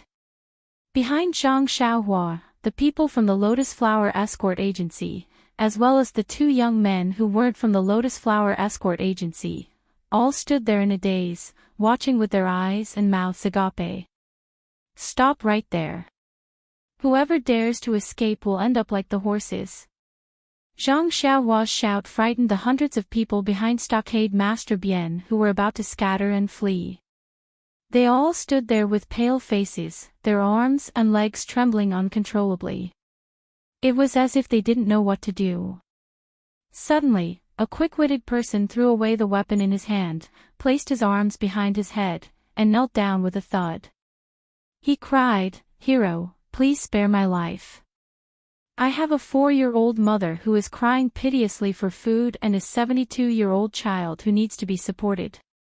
If I die, it will be 3 lives." Everyone came to their senses and threw away their weapons, shouting in unison, "Please cast a monthly vote, please cast a recommendation vote, please bookmark, please tip. If you like this work, you are welcome to cast a recommendation vote or a monthly vote at Qidian. Calm. Chapter 1152. Zhang Xiaohua was sweating profusely when she heard the bandits' hilarious cries for help. She stroked her chin and laughed. "Gentlemen, if you're begging for mercy, you should at least come up with a more sincere reason. This is the first time I've heard of a 4-year-old mother and a 72-year-old child." Everyone came to a sudden realization. They knelt down with strange expressions and stole glances at Zhang Xiaohua's emotions. Escort leader Yuan dismounted from his horse and walked briskly to Zhang Xiaohua. He cupped his fists and said, "Gentlemen, thank you for your help." Escort leader Yuan. I haven't seen you in a few years, and you've become an escort leader." Escort leader Yuan was stunned. He looked up and exclaimed, "Zhang." However, he immediately shook his head and said sincerely, "Although you look quite similar to an old acquaintance of mine, dare not recognize you." Zhang Xiaohua waved her hand. "Let's not talk about this for now. Yuan Chongqing, take care of these bandits first. I know the rules of your escort agency, and I have no intention of breaking them. However, since they've already boasted, let's make them suffer. Ha! You're really... Yuan Changqing was about to call out her name in shock. Zhang Xiaohua hurriedly waved her hand again. She had only taken care of a few bandits because she had heard them say that Zhang Xiaohu's Misty School was inferior to the Righteous Alliance. However, it was a hindrance to his identity as an immortal cultivator. If others were to find out, they would ridicule him for no reason. There was indeed nothing to be proud of. Oh right, there are 3 carriages about 10 li behind us. Send someone to pick them up. Yes, I'll do so right away. Yuan Changqing was naturally very respectful now that he knew of Zhang Xiaohua's identity. He was the younger brother of the Misty School's sect master. His martial arts skills aside, just this title alone was worthy of his respect. The 2 young men who weren't escorts were curious as they watched the 2 of them talk. However, they knew that this wasn't the place to talk, so they didn't approach them. Yuan Changqing walked up to the 10 fort masters who had just stood up. Their faces were covered in dust and their expressions were perturbed. They didn't know what to do. Yuan Changqing cupped his hands and said, "Fort Master Bien, I'm really sorry to have startled you. This little brother is a disciple of my Misty School. He just happened to pass by here." He happened to hear Fort Master's speech, so he couldn't help but intervene. Soon after, he turned his head and glanced at Zhang Xiaohua, who was casually holding a copper rod in her hand. He smiled again and said, "Of course, my little brother from the Misty School is inexperienced in the Jianghu. His actions were ruthless and broke the rules of the underworld. I, Yuan, hereby apologize to Stockade Master Bien. My Lotus Escort Agency will compensate for these dozen or so fine steeds, and this time, my little brother's fee for borrowing the road will not be small." When Stockade Master Bien heard this, his face turned red and he shouted, "Escort Leader Yuan, are you looking down on me? What are these dozen or so horses? Could it be worth one of Bien's lives? Besides, when have I ever gone back on my words? I've already said that as long as someone from your Lotus Escort Agency can defeat all of my brothers, not to mention this time, I won't take a single cent from you for all of your escorts in the future. Do you want me to become someone who goes back on my words?" Yuan Changqing thought to himself, "Didn't I want you to say this?" His face was still hesitant. "But this little brother isn't a member of my Lotus Escort Agency. He's from the Misty School. All right, Escort Leader Yuan, we're all people of the Jianghu. How can we go back on our words? Otherwise, before you've even walked 3 li, the spittle of the Jianghu will drown me. Lotus Escort Agency and Misty School, aren't they one? If everyone doesn't give face to the Misty School, how can your Lotus Escort Agency walk the Jianghu?" As he spoke, he stole a glance at Zhang Xiaohua. He pulled on Yuan Changqing's sleeve and said in a low voice, "Who is Xiaoxia? How come I've never heard of him? His martial arts, TSK, I'm afraid he's stronger than 10 of you, Escort Leader Yuan. Can you introduce me to him?" "Fort Master Bien, it's not that I don't want to agree, but this little brother is indeed a little god of plague from the Misty School. Didn't you see? Just now, the dozen or so horses were all smashed to death. If it were someone else, who would do that? If you get to know him, and he passes by here in the future, looking for you for no reason, if he's unhappy, who do you think will be unlucky?" Fort Master Bien shrunk his neck and shivered. He said in a low voice, "Then I won't stay any longer. Brother, I'll accept your kindness. The next time I come, I'll definitely meet you on the mountain." Definitely. Fort Master Bien. You, take care. All right, Brother Yuan. Don't worry, I'll be friends with you for the next few days on the road. This time, no one will stop you. Yuan Chongqing was overjoyed. He cupped his fists and said, "Thank you, Fort Master Bien." Fort Master Bien stood up and reorganized his troops.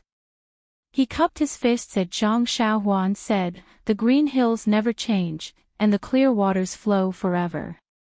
I'm not your match today, but if there's a chance in the future, I'll come and learn from you." Zhang Xiaohua had heard Stockade Chief Bien's words the last time he passed by this place. When he heard it, he could not help but want to laugh again. Zhang Xiaohua suppressed his laughter and waved his hand, indicating that Stockade Chief Bien could leave. Only then did Stockade Chief Bien relax. He waved his hand and left in a hurry with his defeated troops. Hee, escort leader Yuan, you're really something. No wonder you're an escort leader. Zhang Xiaohua said with a smile as soon as Fort Master Bien walked away. No, it's all thanks to Brother Zhang. If it weren't for Brother Zhang, I'm afraid we'd have to go through a lot of trouble today. Hee, it's not that bad. Zhang Xiaohua looked at the two disciples who wanted to say something and said, "With these two senior brothers here, nothing will happen." Hee, by the way, Brother Zhang, let me introduce you. These two are disciples of the Misty School. This one's surname is Lu and his name is De. This one's surname is Ku and his name is Nanli. Zhang Xiaohua cupped her fists and said, "Greetings, Senior Brother Lu and Senior Brother Ku." Hee, I wouldn't dare. Greetings, Junior Brother Zhang. Junior Brother Zhang's cudgel technique is really amazing. I'm really impressed. I heard that during the martial arts assembly of the incense cult, there was someone called Ren Xiaoyao who also used a copper cudgel. He suppressed everyone and shocked the Jianghu. I'm afraid Junior Brother Zhang isn't any worse than him. The two senior brothers have also been to the incense cult? Zhang Xiaohua asked curiously. Yes, the two of us came back from the Shixin Peak with gang leader Zhang. How could we not have been to the incense cult? Did Brother Zhang come back to the Misty School with Elder Hu? I don't think you look familiar. Looking at the two people's expressions, Zhang Xiaohua also realized that although she had shown her face on the Shixin Peak, there were thousands of disciples of the Misty School on the Shixin Peak. How could she know all of them? I didn't come back to the Misty Mountain Villa with Elder Hu. Zhang Xiaohua didn't know how to introduce herself. Yuan Chongqing next to them laughed and said, "Brother Lu, Brother Ku, you two are blind. Didn't you just say that you didn't complete the task given by gang leader Zhang and were afraid that you wouldn't be able to report back? There is a ready-made Buddha in front of you. If you ask for help, I can guarantee that you will be fine." Ah! The two people were shocked. They looked at Zhang Xiaohua carefully and asked curiously, "Junior Brother Zhang, what's the relationship with gang leader Zhang? Do you still need to ask? They both have the surname Zhang. The little brother in front of you is gang leader Zhang's younger brother. If he helped you, wouldn't it be 10,000 times better?" "Oh, Junior Brother Zhang, my eyes are blind. It's really... Don't be offended. Gang leader Zhang has never talked about his family, so I didn't expect him to have such a powerful younger brother. Don't blame me, don't blame me." Zhang Xiaohua laughed and said, "Don't blame me for not knowing. Besides, what can I blame you for?" Haha, that's great, that's great. The two people were happy to see Zhang Xiaohua was amiable. At this time, the people of the escort agency had already cleaned up the surroundings, arranged the carriage, and were ready to set off. It was just that Yuan Chongqing had ordered several escorts to follow Zhang Xiaohua's instructions to look for Chu Zhigao and the others, so they waited quietly. Seeing that the three carriages had not arrived yet, Zhang Xiaohua smiled and said, "I wonder what the two senior brothers are doing here. Could it be that gang leader Zhang attaches great importance to it? This Lu De thought for a moment and said, "This matter is very confidential. I just want little brother to say a few good words in front of gang leader Zhang. As for the specific matter, little brother is not a disciple of the Misty School, and gang leader Zhang also told me not to tell anyone, so." Zhang Xiaohua nodded and said, "Well, you guys are really reliable. Don't worry, when I go back, I'll talk to second brother. If it's not something extremely important, I'll let second brother go. I still have this bit of face. It's nothing important, nothing important." Kunonli next to him said, "It's just to pick up a few people? It's just that you didn't find them." Ah. Zhang Xiaohua was shocked. A strange expression appeared on her face. She whispered, "Senior brothers, are you guys going to Dragon Mountain to look for someone?" Ah. Lu De and Kunonli were even more surprised. They looked at each other and said in unison, "We didn't slip up just now, right? Little brother, how did you know?" "How would I know? I begged second brother to do this." Zhang Xiaohua smiled bitterly and said, "You guys went to Dragon Mountain to pick up Chu Zhigao. Why did you run here? And you've been delayed for so long." After hearing Zhang Xiaohua's orders, the two no longer had any doubts. Lu De looked at Kunonli and said, "Little brother, I'll let you know. It's not that we're slacking off. After junior brother Ku and I arrived at Horned Dragon Mountain, we couldn't find him no matter how hard we searched. Chu Zhigao spent a long time searching the entire Horned Dragon Mountain multiple times, but to no avail. Little brother, you should know that sect leader Zhang trusts us, which is why he told us to hide this matter from us. How can we face sect leader Zhang if we mess up the first time we do something? Therefore, I discussed with senior marshal brother Lu and wanted to search the towns around Dragon Mountain. However, we searched the towns near Dragon Mountain, and even the towns further away, such as Misty Rain Town and Poyang Town, but we still couldn't find a trace of them. So, we returned home and wanted to apologize to sect leader Zhang." Chapter 1153. At this point, Lu De glanced at Yuan Chongqing, who was hiding in the distance to avoid suspicion, and said, "Just yesterday, we met the escort team of the Lotus Flower Escort Agency. Since we were going back to Pingyang City, we left together." Ha ha ha, Zhang Xiaohua clapped her hands and laughed. "Great, so that's how it is. Thank you for your hard work, senior brothers. However, since we met here, then, you two senior brothers can also report to your big gang leader. There's no need for me to go down and intercede for you." "Little brother, you mean?" Kunonli didn't quite understand. However, Lu De had long seen the three carriages in the distance, as well as the escorts of the Lotus Flower Escort Agency. He said happily, "Could it be that the people in the carriages behind are the people we are going to pick up?" Zhang Xiaohua nodded. "That's right. Escort these three carriages back to the Huanxi Mountain Villa. It'll be a great merit." Lu De and Kunonli were overjoyed. They cupped their hands and said, "Thank you, little brother. No, it's all my fault for troubling the two of you. I still feel bad about it. How can I accept your thanks?" Zhang Xiaohua hurriedly waved her hands. Although Chu Zhigao knew that the Lotus Flower Escort Agency belonged to the Misty School, he still felt uneasy in his heart. It was only when he saw Zhang Xiaohua and the carriage that he felt relieved.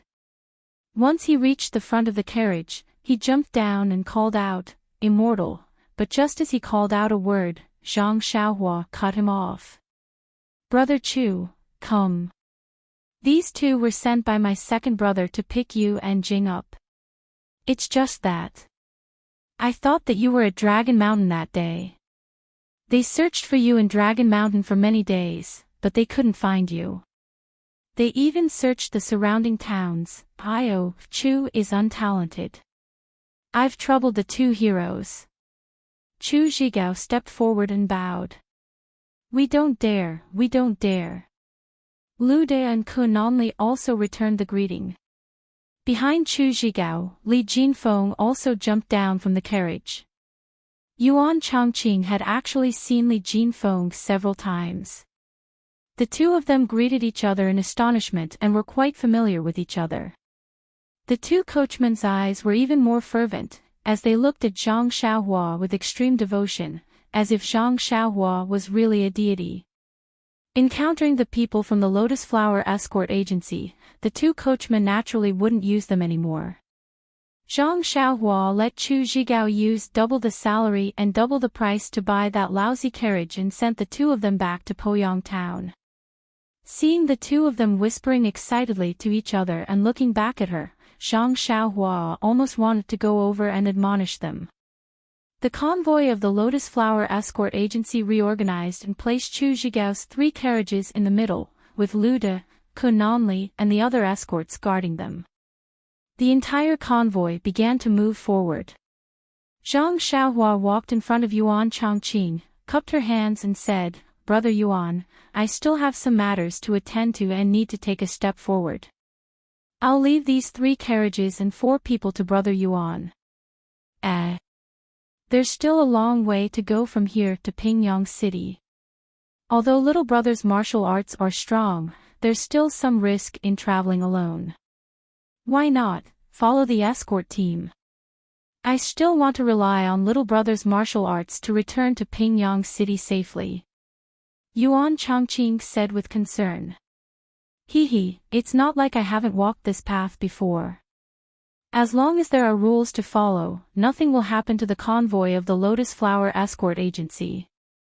Besides, there's still Senior Brother Lu and Senior Brother Ku. Nothing will happen. As for me, I have some urgent matters to attend to and can't stay for long. I hope you can forgive me. Then little brother, be careful on the road," Yuan Chongqing exhorted. Zhang Xiaohua returned to the carriage and said a few words to Li Jinfeng and Chu Zhigao. She passed a few jade talismans to Li Jinfeng and whispered, "If there's an extremely dangerous matter, crush this green jade piece and it can save your life. Also, if you crush that white jade piece, I'll know and I'll rush over as soon as possible." When Li Jinfeng heard this, he carefully hid the few jade talismans and said, "Xiaohua, if you have something to do, leave quickly. I'm just a weak scholar. I'm afraid that even bandits won't be interested in me. You have to be careful. Otherwise, Sister Chiu Tong won't have anyone to rely on for the rest of her life." Xiaohua. Li Jinfeng's face was a little red. Zhang Xiaohua laughed and used the ethereal steps to leave. When she couldn't see any trace of them, she made a hand gesture to conceal herself and soared into the sky. The entire pugilistic world's attention was focused on Mount Yao. At this moment, it was different from what Zhang Xiaohua saw previously. Setting aside the fact that the climate within a radius of 12 miles around Yao Mountain was obviously different from the surrounding areas, the trees on Yao Mountain were still as green as ever even though it was already autumn. It was no different from spring or summer, and some of the ordinary grasses were even more vigorous than usual, and the flowers were even more dazzling. Not to mention that the disciples of the Xiangxiang cult, Dalan Temple, between the clouds and the water, and the righteous Tao Alliance were even more strict. Just the number of disciples in the encampment of the 4 sects indicated that the sect leaders of the 4 sects had already arrived. Let's talk about the scheming people on Mount Yao. When Zhang Xiaohua came to take a look that day, the various sects had set up defenses around Mount Yao to prevent other sects' disciples from going up the mountain. But at that time, only the sect leader of Between the Clouds and the Water, Bai Yanqiu, was present. The other sect's strength was reduced by a lot. But there were still many people who relied on their superior lightness skills to sneak in from different places. Looking at the current situation, although it could not be said that every inch of the mountain was carefully searched, there were at least a few thousand people spread out over the several dozen li of Mount Yao, each of them searching on their own. Some of them were like bullets, running here and there to look. Some of them were holding shovels and hoes in their hands, digging here and there. There were also some who were even more mysterious, holding all kinds of discs, pointers, boxes, and other strange things in their hands. They looked at the things in their hands while walking up the mountain along different routes. In short, there were many more. However, although there were thousands of people scattered on Mount Yao, there were no bubbles. They were all covered by the trees of the mountain. But these people's actions caused the people outside the mountain to be dissatisfied. Taking advantage of the night, there were many people sneaking into Mount Yao every day. Although the disciples of the four sects tried to stop them, with so many people rushing in, there were always people who slipped through the net. Buzz! Everyone on Mount Yao, as well as at the foot of the mountain, looked up to see what was happening. Bang! Another muffled sound rang out, and a wave of air descended from the sky like a hurricane. The trees and rocks were blown away, and the people on Mount Yao staggered and almost fell to the ground. After the wave of air passed, the strange sound also stopped, and the place returned to its previous tranquility. The people on Mount Yao seemed to be moved. Without prior agreement, they rushed in all directions, heading in the direction of their thoughts. At the foot of the mountain, several small sects leaders and disciples broke through the blockade of the four sects and went up Mount Yao. South of Mount Yao, in the encampment between the clouds and the water, Bai Yanqiu and the three perfected masters flew out of their tents as soon as the buzzing sound came. They looked at the mountain in front of them expressionlessly, not too surprised. But when the wave of air came out again, the wind blew in front of their eyes. The four of them were stunned. Then, they said in unison, Yuan Qi of heaven and earth. Immediately, the four of them ignored the others and sat down on the ground, silently operating the Heart Sutra in their hearts. After the time it takes to drink a cup of tea, Bai Yanqiu was the first to open her eyes. She looked at the three teachers who still had their eyes closed to guide their qi. Then, she turned around and looked at the crowd on Mount Yao. A look of annoyance appeared on his face. After the time it takes to eat a meal, the three perfected masters between the clouds and the water opened their eyes. Perfected Master Hao Yun said with a smile, This immortal mansion is really amazing. It hasn't even been born yet, but the Yuan Qi of heaven and earth it spews out is already so dense. It's not much inferior to the immortal mansion recorded in the sect's ancient records. If we can cultivate in this immortal mansion, our cultivation can be expected. Senior brother is right. Not to mention the Yuan Qi of heaven and earth it spews out today, the amount of Yuan Qi of heaven and earth overflowing from Mount Yao is far more than what we have seen in our lives. The prosperity of the immortal mansion, perhaps it will be because of this immortal mansion. Since the three perfected masters have said so, then this disciple, all the previous arrangements, the three perfected masters, by Zhangmen, you don't have to say any more. Previously, it's not that we didn't want the sect leader to covet the immortal mansion, but the sect leader has other actions. However, Bai Zhangmen is the sect leader between the clouds and the water. Everything in the sect is decided by the sect leader. Our opinions are only for reference. When the sect leader abandoned the Shindao sect and changed it to between the clouds and the water, we were just talking about it. Thank you for your tolerance. Bai Yanqiu smiled like a flower and said, However, I would like to ask the three perfected masters to enlighten me. This immortal mansion, when will it be born? Perfected Master Hao Yun smiled bitterly. Even Master Huan doesn't know the time, how can we know? Alas, in fact, what the immortal mansion looks like is not recorded in the sect's ancient records. We also don't know what it looks like. Is it similar to the Shindao sect? Senior brother, you're wrong. How can it be the same? If it's the same, why would we come here? I'm just talking about the scale. Look at Yao Mountain, it's only a few dozen miles. Even if it's all occupied. Hearing this, Bai Yanqiu was shocked. He looked at the whole Yao Mountain and whispered, 3 perfected masters. I'm afraid, the whole Yao Mountain is that immortal mansion. Oh, that's right. We're only thinking about the immortal mansion, but we've never thought about how it will be born. Will it fall from the sky? Or will it come out from underground? If the whole Yao Mountain is the immortal mansion, it's understandable. When the time comes, as long as there's a door, it'll be enough. This is bad. This group of disciples from various sects are going back and forth on Yao Mountain. If they really find the door, it'll be terrible. Bai Zhongmen, didn't you also? Yes, perfected master Hao Yu. I did send people, but the number was limited. Moreover, I mainly wanted to hide it from the incense cult in the Dalan temple. When the immortal mansion is born, we'll have the upper hand. But now, because of this group of people, how can we have the upper hand? If that's the case, then it's time to clean up. Perfected Master Hao Feng looked at the disciples from various sects running around like flies and said coldly.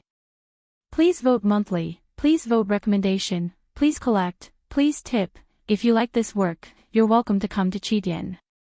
Calm to vote.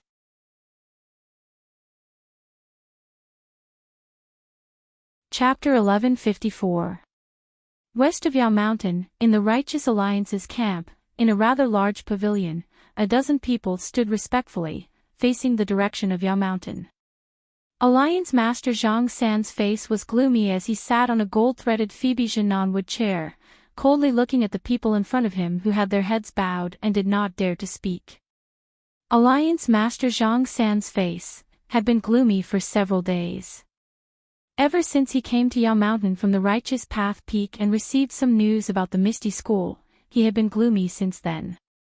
Everyone knew that the Alliance Master had not spoken for several days and was really angry.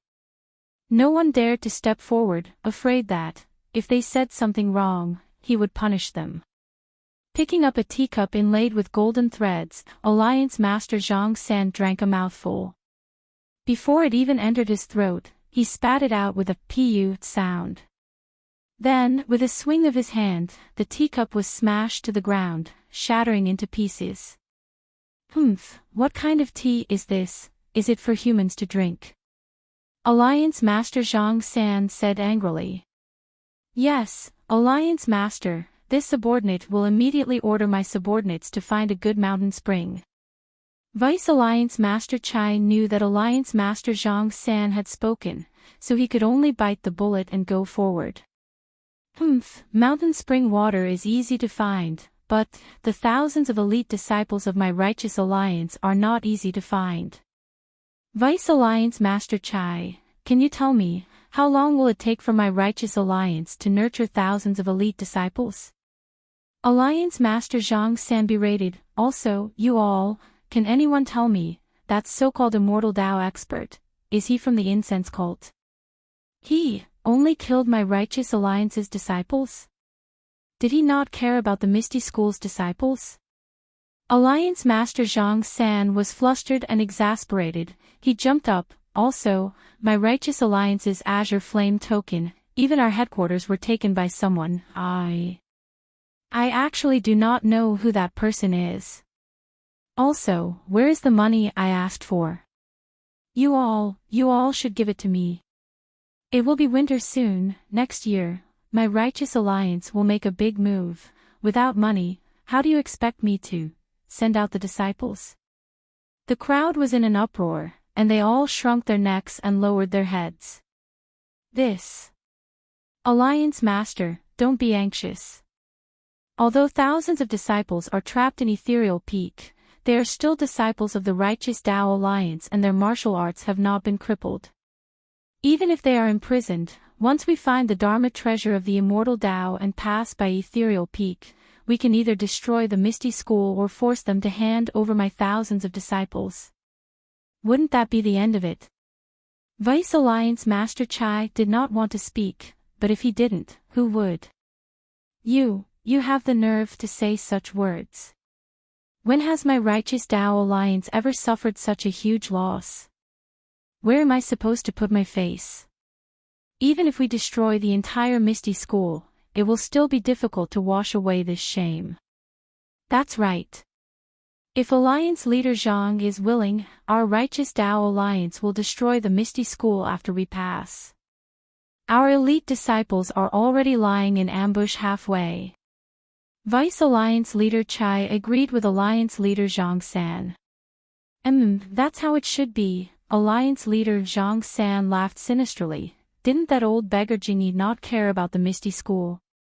I'll let the whole pugilistic world see that our righteous Tao Alliance is not inferior to the immortal Tao Alliance. Vice Alliance Leader Mi, who looked a little dispirited, suddenly became spirited and said, that's exactly what we need to wash Ethereal Peak with blood. Only then can we save the face of our righteous Tao Alliance. Alliance Leader, do you still need to say this? Although we don't have any evidence, that immortal Tao expert must be a consecrator of the incense cult. We'll only use ordinary disciples to kill them this time. I'd like to see how that immortal Tao expert will deal with them. But, what about the monks of the Dalan Temple? Vice Alliance Leader Yen, who looked a little hesitant, asked tentatively, those bald donkeys are the most merciful. They've seen through our plans a few times, but they've been putting on a false front, killing and arson. Our righteous Tao Alliance's disciples were captured by the enemy and we sent our disciples to rescue them. This reason makes sense to the whole pugilistic world. No matter how powerful the Dalan Temple is, it's still the Dalan Temple of the pugilistic world. They broke the rules for no reason. Alliance Leader Zhang San sneered. Then, he looked at Yao Shan and laughed for no reason. I didn't expect this Zhang Xiaohu, who I've never heard of before, to have such skills. Vice Alliance Leader Chai, you've made a mistake. Shui Yupeng, a hero of her generation, actually died in the hands of a nobody. Dying a heroic death. Bullshit. Didn't he just discover the relationship between Shui Yupeng and the righteous Tao Alliance? But, even if Shui Yupeng is still alive, there are 4 Vice Alliance leaders in the entire Misty School. There are 5 new halls, and Zhang Xiaohu has arranged for each hall leader. Even if Shui Yupeng is a Vice Alliance leader, he won't be able to do anything. If he doesn't contact the righteous Tao Alliance's disciples, what else can he do? Hu Yuni, why did you come back? You might as well build your own Misty School outside. I'm sorry for my incompetence, I'm willing to accept any punishment. Vice Alliance Leader Chai bowed and said, this subordinate, originally thought that this Zhang Xiaohu was a puppet of the fragrance cult. Our righteous Tao Alliance controlled Shui Yupeng to give her a taste of her own medicine, making the fragrance cult unable to speak of their suffering. I didn't expect Zhang Xiaohu to be so clever. Maybe, the incense cult is clever. Alliance Leader Zhang San sneered and waved his hand, the Misty School is just a chicken rib. If the Alliance is happy, we can destroy it with a wave of our hand. Let's take a look at this treasure first. Vice Alliance Leader Yen, did the righteous Tao Alliance's disciples on Yao Mountain find anything? Vice Alliance Leader Yen shook his head, Alliance Leader, there's nothing. We've searched for so long, but there's nothing. What about the disciples of the incense cult, the Dalan Temple, and between the clouds and the water? This. Vice Alliance Leader Yan's expression was strange. They didn't even send any disciples up the mountain. What? Did they finish their investigation long ago? Alliance Leader Zhang San was surprised. We came late and only occupied the west side. Did they already send their disciples up? Alliance Leader, according to what I know, between the clouds and the water was the first to arrive, followed by the Dalan Temple, and then the incense cult.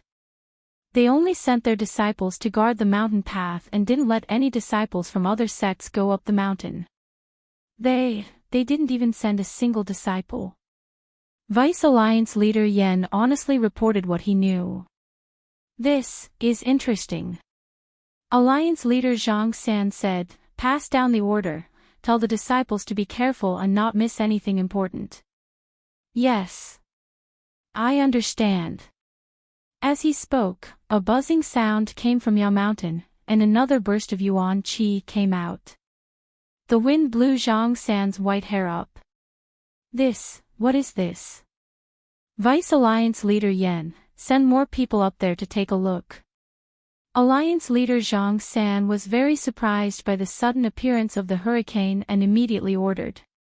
On the east side of Yaoshan, the incense cult's leader, Nun Jingyi, sat upright in a wooden hut that could not be considered beautiful. On her left sat Nun Shuezhen and other inner disciples, while on her right sat several white-haired old priests. Shu Qing and Shu Jia, the two Taishan elders, were not among them. Jingyi's face was full of joy. Looking at Yao Mountain outside the house, she smiled. Yao Mountain's grand event is even more attractive than my incense cult's martial arts convention. The appearance of the immortal mansion is really something to look forward to. Leader, between the clouds and the water actually arrived much earlier than my incense cult.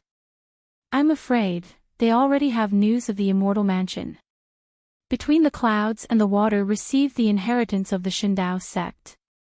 The Shindao sect and my incense cult are both inheritances of the ancient path of immortality. No one can guarantee that they don't have records of the immortal mansion. As for the Shindao sect, between the clouds and the water was destroyed by us once. I'm sure, they want the immortal mansion more than my incense cult. Leader, you're right. Anyone can get the immortal mansion, but not between the clouds and the water.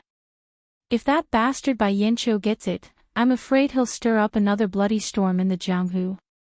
Nun Shuezhen nodded. The appearance of incense cult brings chaos to the Jianghu. Our incense cult has just re-entered the Jianghu, and we've already encountered the immortal mansion. How can there be such a strange thing in this world? If there's no connection, how can we believe it? Jing Yi smiled. If the sect protecting formation hadn't been activated, we wouldn't have been able to come out. Even if a few people could come to Yao Mountain, they wouldn't be of much use. What does this mean? It means that the Yao Mountain Immortal Mansion is fated to be with our incense cult. Maybe it's because the seniors of our incense cult saw through the implications and left such a prophecy. Peacock smiled. So, our incense cult is in the bag this time. Chen Chen also smiled in surprise. Of course not. You can't say that. Any accident can happen. We have to be prepared to deal with anything. Jing Yi said with a smile. Just like the Misty School, we only used Zhang Xiaohu as a chess piece, but this chess piece played such a big role. Not only did he reorganize the entire ethereal heights like an iron bucket, but he also subdued the group of people brought back by Hu Yuni. This is really beyond our expectations. Reporting to Sir Leader, although we didn't let Zhang Xiaohu's Misty School come, but he can't not report the matter of the Misty School to Sir Leader. Besides, even if Zhang Xiaohu didn't say anything, Ming Qing and Gao Kunheng would have said it. This ethereal heights is like an iron bucket, we don't know what's going on inside. It can't be. There's something unusual. Master Shuezhen frowned. Well, our sect. Didn't we already do something to Zhang Xiaohu, I think? He wouldn't dare to have any second thoughts. Master Jing Yi smiled, but then she frowned and realized something. Junior sister Shuezhen, you're right. It seems, after Hu Yuni sent that disciple named Xu Yunfei to the ethereal heights, there hasn't been any news from the Misty School. Now that Hu Yuni has also entered the ethereal heights, Shui Yupeng and Zhang Qingyue's direct disciple are there, it's bound to be lively. Although we can't see it, we should at least listen to it. I know that Sir Leader has been worried about the Immortal Mansion and doesn't care about the Misty School, so I've already sent people to the ethereal heights to inquire about it. I think there will be news soon. Junior sister Shuozhen, you know me too well. Master Jing Yi smiled. At this time, the same buzzing sound and the explosion of the qi of heaven and earth made Master Jing Yi and Shu Qing, who was hiding behind the wooden hut, fly out. Please vote monthly, recommend, bookmark, and tip.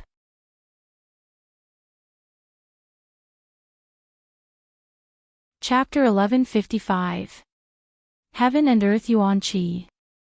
Nun Jing Yi, Shu Qing, and Shu Jie's expressions changed to that of pleasant surprise. The three of them flew in the air without moving. Their eyes were slightly closed, and they were actually absorbing Yuan Qi into their bodies in mid-air. Below them, a nervous outer disciple of the Misty School walked to a spot not far away. Not daring to move, he extended his arm and gestured to an inner disciple standing next to the wooden house. The inner disciple looked at Nun Jing Yi and the others floating in the air, then tiptoed to the outer disciple. The outer disciple bowed, and the inner disciple nodded slightly. Then, the outer disciple said something. However, the inner disciple's expression became more and more serious as the outer disciple reported. When the outer disciple finished, he bowed and left. The inner disciple was still frowning. Not daring to delay, he quietly walked to the front of the wooden house and looked at Nun Shuozhen, who was standing there looking up at the three people floating in the air. He opened his mouth to say something, but he didn't dare to make a sound. He only pulled on Nun Shuozhen's sleeve and pointed to the side, indicating for her to go over. Nun Shuozhen was envious of Nun Jing Yi's immortal cultivation. Being pulled by the inner disciple made her unhappy, and her dissatisfaction was written all over her face. When they were about 10 feet away from the wooden house, Nun Shuozhen looked back and scolded in a low voice, "What's the matter? Can't you report later? Why now?" The inner disciple smiled bitterly. It's not that this disciple doesn't want to, but this news is too important. This disciple can't afford any delays. Nun Shuozhen was surprised. Tell me about it. When the inner disciple finished speaking, Nun Shuozhen's expression changed drastically. Are you telling the truth? The inner disciple shook his head. Reporting to Nun, this is what the outer disciple reported. This disciple didn't see it personally, but from what the outer disciple said, it's most likely true. How can this be? Nun Shuozhen shook her head repeatedly. Send another disciple to investigate. We must get to the bottom of this. Yes, disciple will head over now. Once the disciple was far away, Nun Shuozhen looked at Nun Jing Yi, who was still floating in the air. She let out a long sigh and muttered, when the fragrance spreads, the Jianghu will be in chaos. By the time Nun Jin Shui returned to the wooden hut, the eruption of the qi of heaven and earth was over. The qi of heaven and earth was still dense at the foot of Yao Mountain. However, it was not much different from before the collapse of the incense cult's protective array. Shu Qing stopped her cultivation and landed on the ground. She said, "Sect Master, this immortal mansion must be ours. If the incense cult obtains this immortal mansion, our immortal Tao will be within reach. The incense cult will definitely suppress the Tenryu sect." Then, the two of them flew to the back of the wooden house and meditated. Nun Jing Yi landed on the hill with a look of pleasant surprise on her face. She waved her hand, indicating for everyone to follow her back to the wooden house. "Everyone, have you seen it?" Nun Jing Yi smiled. That hurricane just now brought with it a fresh and lively aura. That's the qi of heaven and earth, which is what the immortal Tao relies on. The immortal mansion hasn't even appeared yet, but there's already so much qi of heaven and earth erupting. Who knows what kind of immortal pills and elixirs are inside? Perhaps, there's a pill that can pull everyone into the immortal Tao. Junior sister Shuozhen, yes, sect master. Nun Shuozhen replied. Did Yao Mountain's arrangement leave anything out? Regardless of the price, the incense cult must obtain this immortal mansion. Sect Master, Sect Master, Sect Master, Sect Master, Sect Master, Sect Master has made all the necessary arrangements, but Nun Jing-yi frowned and said unhappily, "Is there anything else that's inappropriate? Let's hear it." "No, Sect Master, Sect Master, Sect Master, I just received a message from an outer disciple. That Misty School has undergone a great change." "What? Great change?" Nun Jing-yi was also stunned. Could it be that the Righteous Alliance has launched a surprise attack on the Misty School? It seems Zhang San is still on the west side of Yao Mountain, and he's not worried about Yao Mountain at the moment. Why would he go find trouble with the Misty School? Isn't that picking up sesame seeds and throwing away watermelons? Nun Jing-yi said so much in one breath that Nun Shuijin could not interrupt for a while. After Nun Jing-yi finished speaking, Nun Shuijin sighed and said, "If the Righteous Alliance launches a surprise attack on the Misty School now, that would be good. I'm afraid that the Righteous Alliance will also suffer a great loss. The Righteous Alliance may have no chance of obtaining the immortal mansion of Yao Mountain." "Ah!" Chen Chen exclaimed, "When did the Misty School become so powerful?" Nun Shuijin glanced at the future master of Ruijin Hall and said, "According to the outer disciple, the leader of the Misty School, Zhang Xiaohu, is now an immortal Dao cultivator." "Impossible." Without waiting for Chen Chen to speak, Nun Jing-yi refuted. "Zhang Xiaohu hasn't even mastered the martial arts of the Misty School. My fragrant sect's Yuhuan Sutra has only been practiced for a few days. Not to mention 3 Yuhuan pills, even 300 Yuhuan pills won't let him set foot on the immortal Dao. Whether it's the immortal Dao or not, I don't know. That outer disciple doesn't know either. He just captured a disciple of the Misty School and used some means to interrogate her. Hee, I knew it. Zhang Xiaohu can't set foot on the immortal Dao. This is just a cover released by the Misty School. Presumably, that Misty School disciple was deliberately captured by us outer disciples." "That's right, Master Shuijin. You believe the outer disciples too much. If it's so easy to set foot on the immortal Dao, my fragrant sect, why would I worry about passing down the legacy? Why would I waste my time coming to Yao Mountain?" Chen Chen laughed. When Peacock heard this, she frowned slightly. No one knew what she was thinking.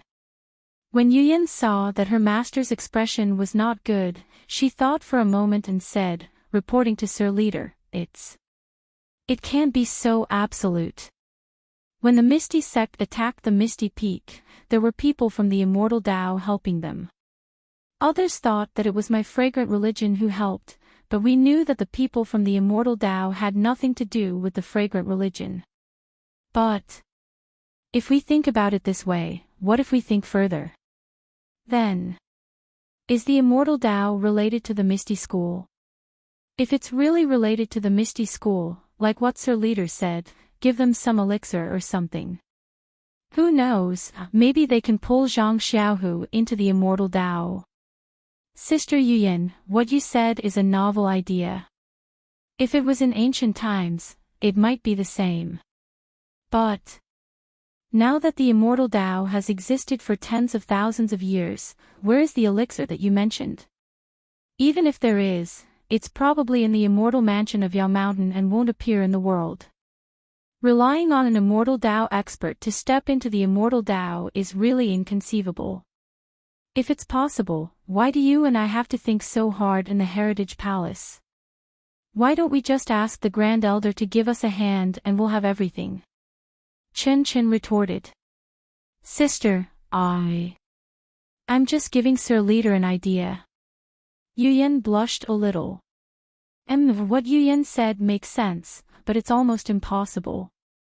Nun Jing-yi sighed and said, even if there is an elixir, there needs to be a corresponding Heart Sutra.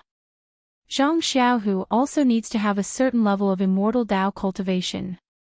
If he takes it rashly, his meridians will explode and he'll die. It could only be that the expert had an extremely high cultivation of the immortal Dao, and had come to help Zhang Xiaohu. The immortal Dao expert. In this immortal Dao, they all preserve their cultivation and treasure the true qi in their meridians, never interfering with worldly affairs.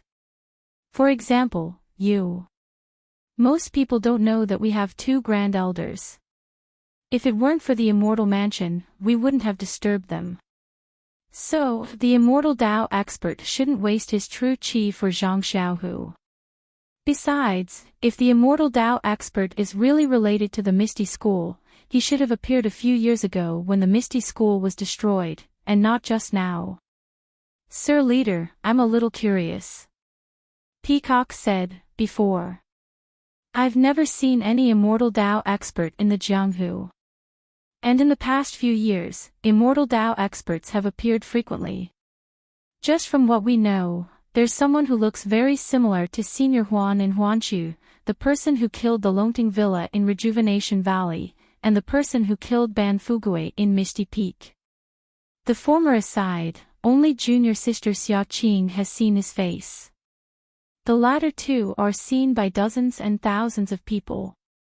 They look similar, which means there's at least 1 and at most 3 immortal Dao experts. Where did they come from? Sigh, this. Who would know? Nun Jing each shook her head, actually. Peacock isn't right. Although you've never heard of immortal Dao experts in the Jianghu, it doesn't mean there aren't any. Take the Dalan Temple for example. The previous abbot, Master Yuan Tian, was also an immortal Dao expert, just like the current Master Chongqing. Although he was a little different from the previous Sakra, he was still considered one of the top experts in the Jianghu. Even so, he was seriously injured by a masked immortal Dao expert, and died from his injuries. There's such a thing. Peacock was shocked. Yes, so, not knowing doesn't mean they don't exist. Almost everyone in the Jianghu doesn't know about the 2 immortal Dao experts, and we've never mentioned them. But that doesn't mean the 2 immortal Dao experts. Then. Sir Leader, what do you mean? Nun Shuezhen asked. Let's investigate further. It's best if Ming Qing and Gao Kunheng come here so we can ask them properly. If it's really as the outer sect disciple said, then the Misty School is really giving us a headache. Nun Jingyi said thoughtfully. Leader, that disciple also said that Ming Qing and Gao Kunheng of the Incense sect, as well as Wang Luan and Lu Bin of the Righteous Alliance, seem to have been subdued by Zhang Xiaohu. They listen to Zhang Xiaohu's every word, and never refute. How did it end up like this? Nun Jingyi was extremely puzzled. Even if Zhang Xiaohu has the cultivation of the path of immortals, I am certain that when he was at Lingering Fragrance Peak, he was definitely not at the path of immortals. It has only been a few months, and he was able to subdue Ming Qing. Ming Qing still has more than 2,000 Wuming Hall disciples of the Incense sect. Ming Qing only needs to give the order, and these 2,000 disciples will definitely kill their way out of ethereal heights. If you like this work, you're welcome to come to Qidian. Calm to vote.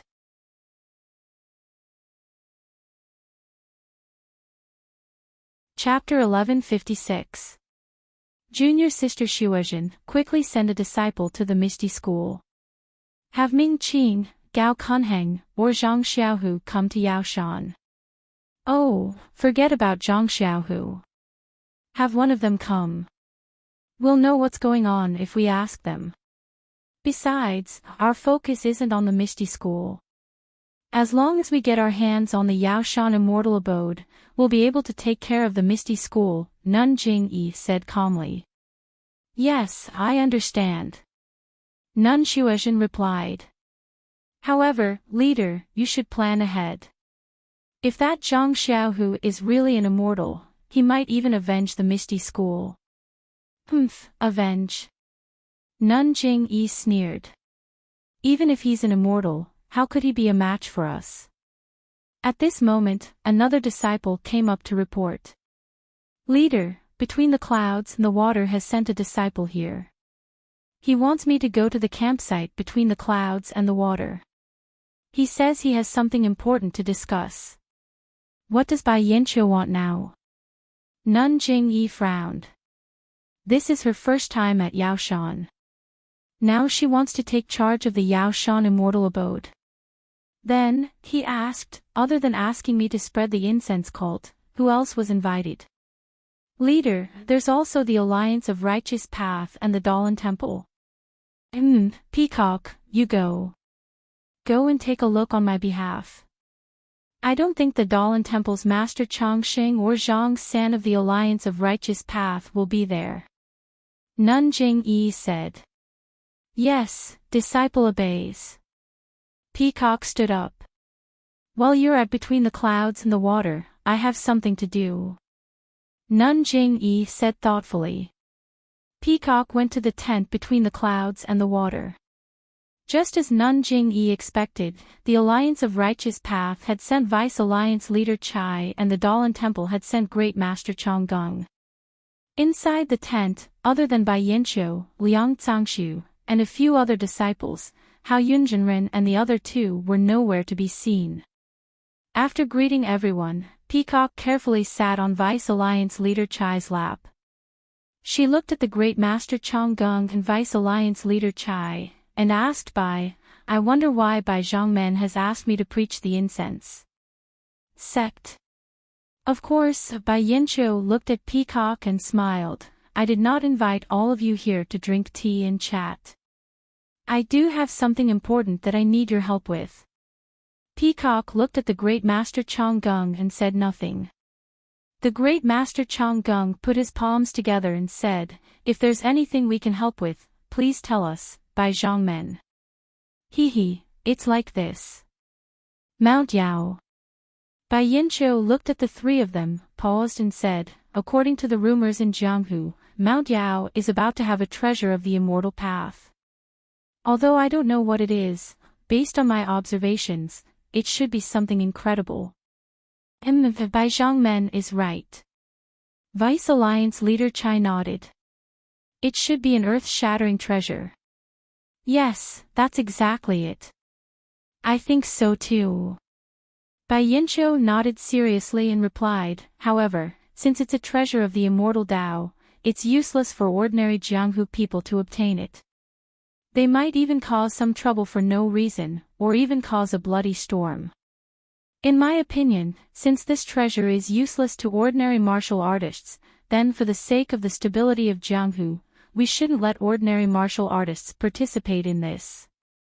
Bai Zhangmen. Why does it sound so awkward? Vice Alliance leader Chai smirked. Vice Alliance leader Chai, I'm only talking about ordinary martial artists.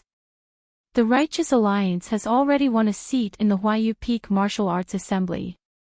Of course, they have the right to participate in this treasure of Mount Yao. Of course. Vice Alliance leader Chai nodded. Then. Bai Zhangmen means to chase away all the martial artists who are here. Peacock asked. How is that possible? Bai Yanqiu said. They're already here. Even if we ask them to leave, they won't. Even if they walk for a few miles, they will stop and observe the situation at Mount Yao. Then. What's Bai Zhangmen's plan? Great Master Chonggung asked curiously. What I'm saying is that the treasure hunt at Mount Yao should be led by the 4 sects of the Immortal Path. We will search for it first. If we're not fated, then the other martial arts sects will be allowed to participate. What do you all think? Great idea. Great Master Chonggung clapped his hands. This way, we can reduce the number of killings and fair distribution. I agree. I have no objections. Vice Alliance leader Chai nodded. But how should we do it? Peacock smiled. If the method is suitable, then Incense sect will have no objections. In my opinion, there are too many disciples from different sects on Mount Yao. Not only is it chaotic, but the treasure of the immortal path has always had a spirit. If their misdeeds disturb the treasure of the immortal path and cause it to no longer appear, then, wouldn't our efforts be in vain? Since Mount Yao is so chaotic, then let the disciples of the various sects leave first. They've been searching for so long and have not found it. I'm sure they're not fated. Let's clear them out first. Then, we'll slowly search the peak of Mount Yao inch by inch. No matter which side of Mount Yao the treasure is on, one of them will be able to get it. Treasures could only be obtained by the virtuous. It was the will of the heavens that each of the 4 sects of the Tao of Immortals occupied one side of Mount Yao. No one knew which side of Mount Yao the treasure was. It would belong to whoever obtained it, and the other 3 sects had no objections. What do you all think? Peacock thought for a moment. Bai Zhongmen is right. I agree. However, I'll have to go back and report to the hierarch. She'll make the decision. The other 2 also said the same thing. Bai Yanqiu had expected this. He smiled. Don't worry, don't worry. You can go back and report to the hierarch. After 3 hours, if none of you send disciples over, then I'll take it that you agree with between the clouds and the water. Then, I'll send an ultimatum to the people on Mount Yao. They have 4 hours to leave the mountain. After that, we'll send our disciples up the mountain and begin the search. What if they still refuse to leave the mountain? Vice Alliance leader Chai asked. Then, before the 4 sects of the immortal path go up the mountain, we'll do a cleansing. Anyone who refuses to leave Mount Yao will be killed without mercy. Bai Yanqiu said coldly. Killed without mercy. Hee hee. Vice Alliance leader Chai sneered. Great Master Chang Gung couldn't bear it. He put his palms together and said, Amitabha. Also, there are many sects around Mount Yao. If the 4 sects of the immortal path don't restrain them, I'm afraid it'll cause a lot of trouble. Therefore, between the clouds and the water suggest that we form a law enforcement team with our disciples to maintain order around Mount Yao. Of course, the law enforcement team can be led by anyone. Great Master Chang Gung looked at the others and nodded. I think this is a good idea. The people of Jianghu are intertwined with each other. It's hard to say who has a grudge against each other. We might not see each other on a regular basis. Now that we're all gathered together, how can we not cause trouble? It's okay if they cause trouble, but let's not delay our business. Peacock didn't agree immediately. She smiled and said, I think it's a good idea as well. However, we'll have to report this to our hierarch. Then let's report it together. Vice Leader Chai felt uncomfortable listening to Bai Yanqiu talk about the 4 sects of the immortal path. But he couldn't say anything, so he waved his hand impatiently. Then I'll wait here for your reply. Bai Yanqiu stood up to send them off. After the 3 of them left, Bai Yanqiu ordered Liang Cangshu, gather the sect's elites and estimate the size of the foothills to the south. Be sure to get rid of these annoying flies as soon as possible. Yes, I understand. Liang Cangshu replied from afar. Bai Yanqiu looked at the verdant Mount Yao, his face glowing with excitement.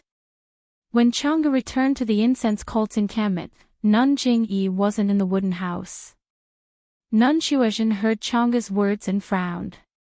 She asked curiously, when did Between the Clouds and the Water become so proactive? They came early. Why didn't they do anything? Why did they have to wait until the 4 sects gathered? Is it because they don't want to bear the evil reputation? However, the matter of the enforcement team can be considered. According to the report of the outer sect disciples, many people have died around Mount Yao. If it weren't for the temptation of the immortal mansion, wouldn't the sects have already fought each other? I'm sure the hierarch will agree. I'll give the order now. Thank you for your trouble, Nunshuezhen. I think so too. Chang'e nodded. After a long time, Nun Jingyi still hadn't returned. Seeing that the incense stick's time was almost up, Chang'e couldn't help but ask, Nunshuezhen, I wonder, where did the hierarch go? It's almost time to meet between the clouds and the water. Well. Nunshuezhen hesitated and said, the hierarch didn't say where he was going. He went out alone. I think he went to the Dalan Temple's encampment in the north of Mount Yao. Well. Chang'e didn't know whether she should send someone to look for him or report it herself. But then, Chang'e's eyes lit up and her heart calmed down a lot. She looked back at Nunshuezhen and said with a smile, Nunshuezhen, I'll have to trouble you to tell the outer sect disciples to gather at the foot of Mount Yao except for those on duty. 4 hours later, when there's news from between the clouds and the water, we'll immediately go up the mountain and capture all the disciples of the sects on the west side of Mount Yao. Seal their major acupoints and send them to between the clouds and the water. Nunshuezhen was stunned and stopped her, Chang'e. Shouldn't we wait for the hierarch to return, first? Nunshuezhen, the hierarch is at the Dalan Temple's encampment. Great Master Chang'e went back to report it. How could she not know? Since she hasn't returned yet, I should be the one to make the decision. Nunshuezhen patted her forehead and said with a smile, look at me. I've always followed the hierarch's lead. I forgot that I should listen to your opinions in the future. I don't dare. I'm still young and have a lot to learn from you, Nunshuezhen. I'll have to trouble Nunshuezhen to point out my shortcomings.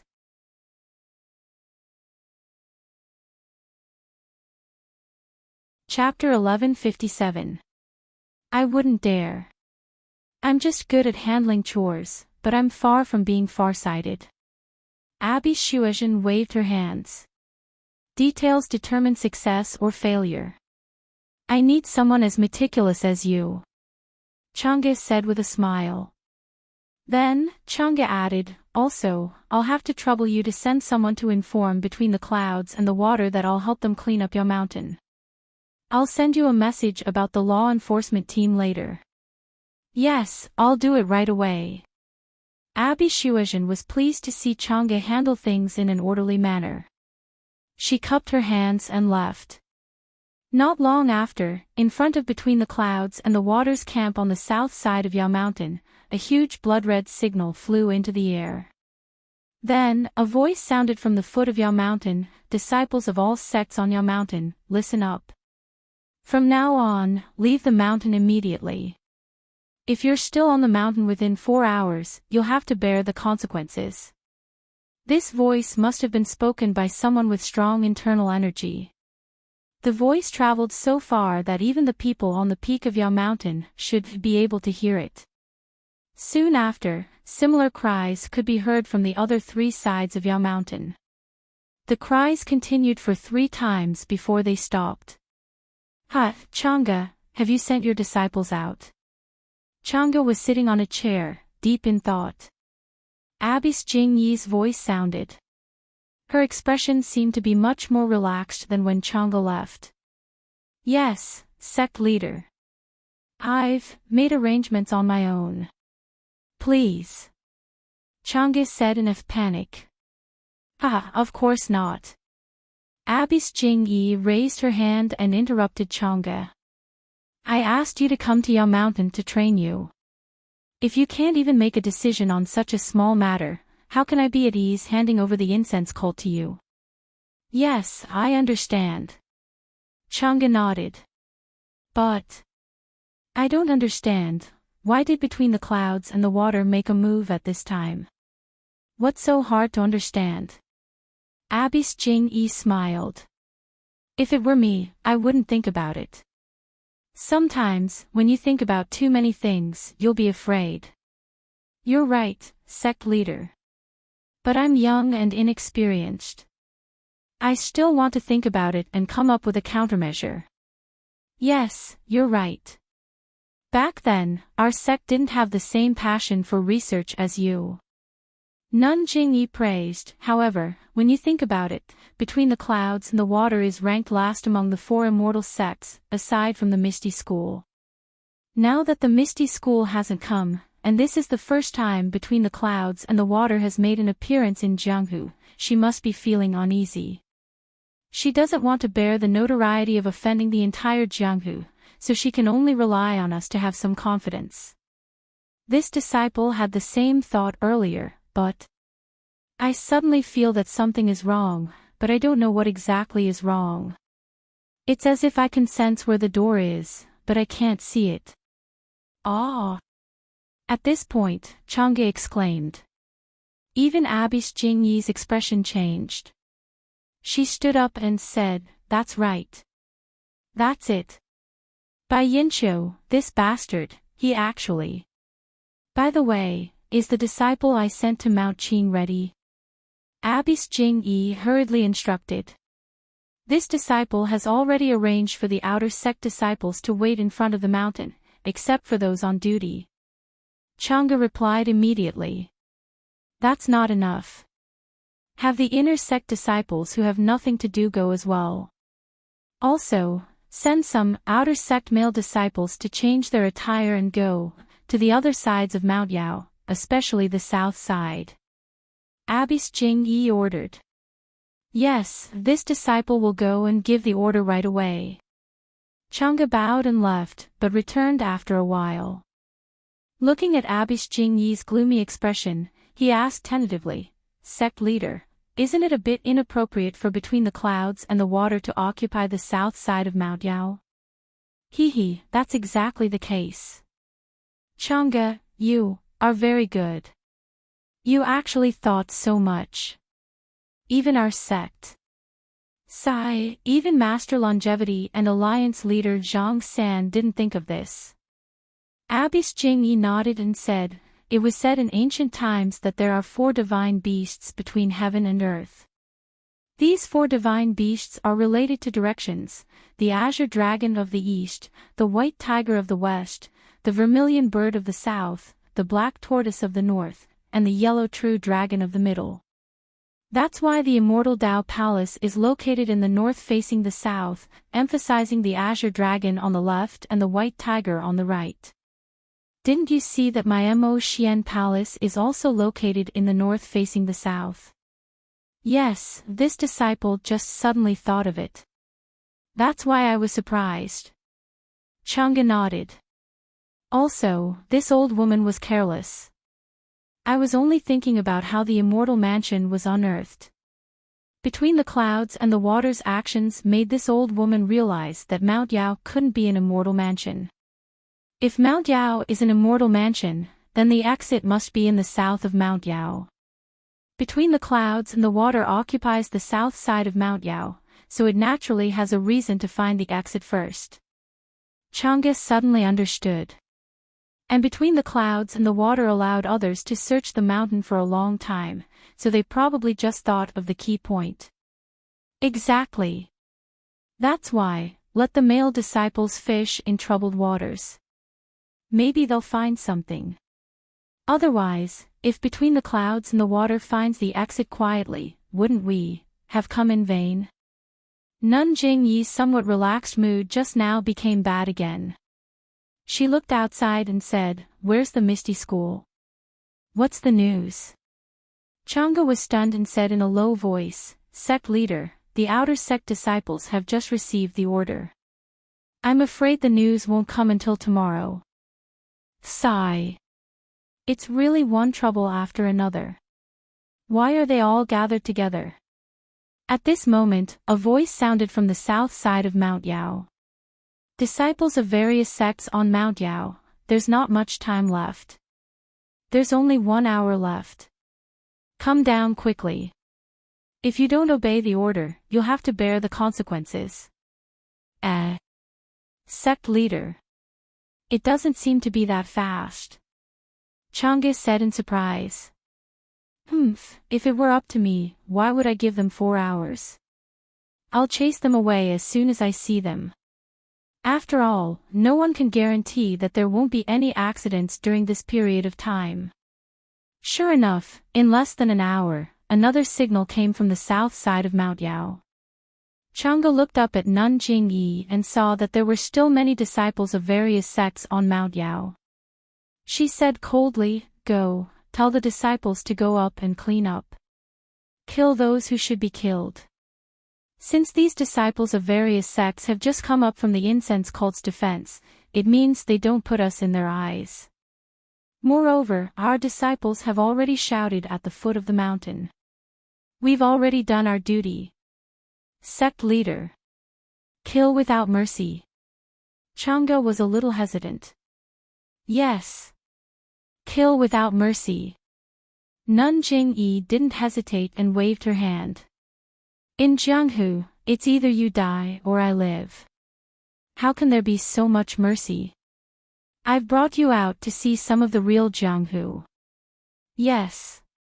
This disciple understands." Chang'e retreated.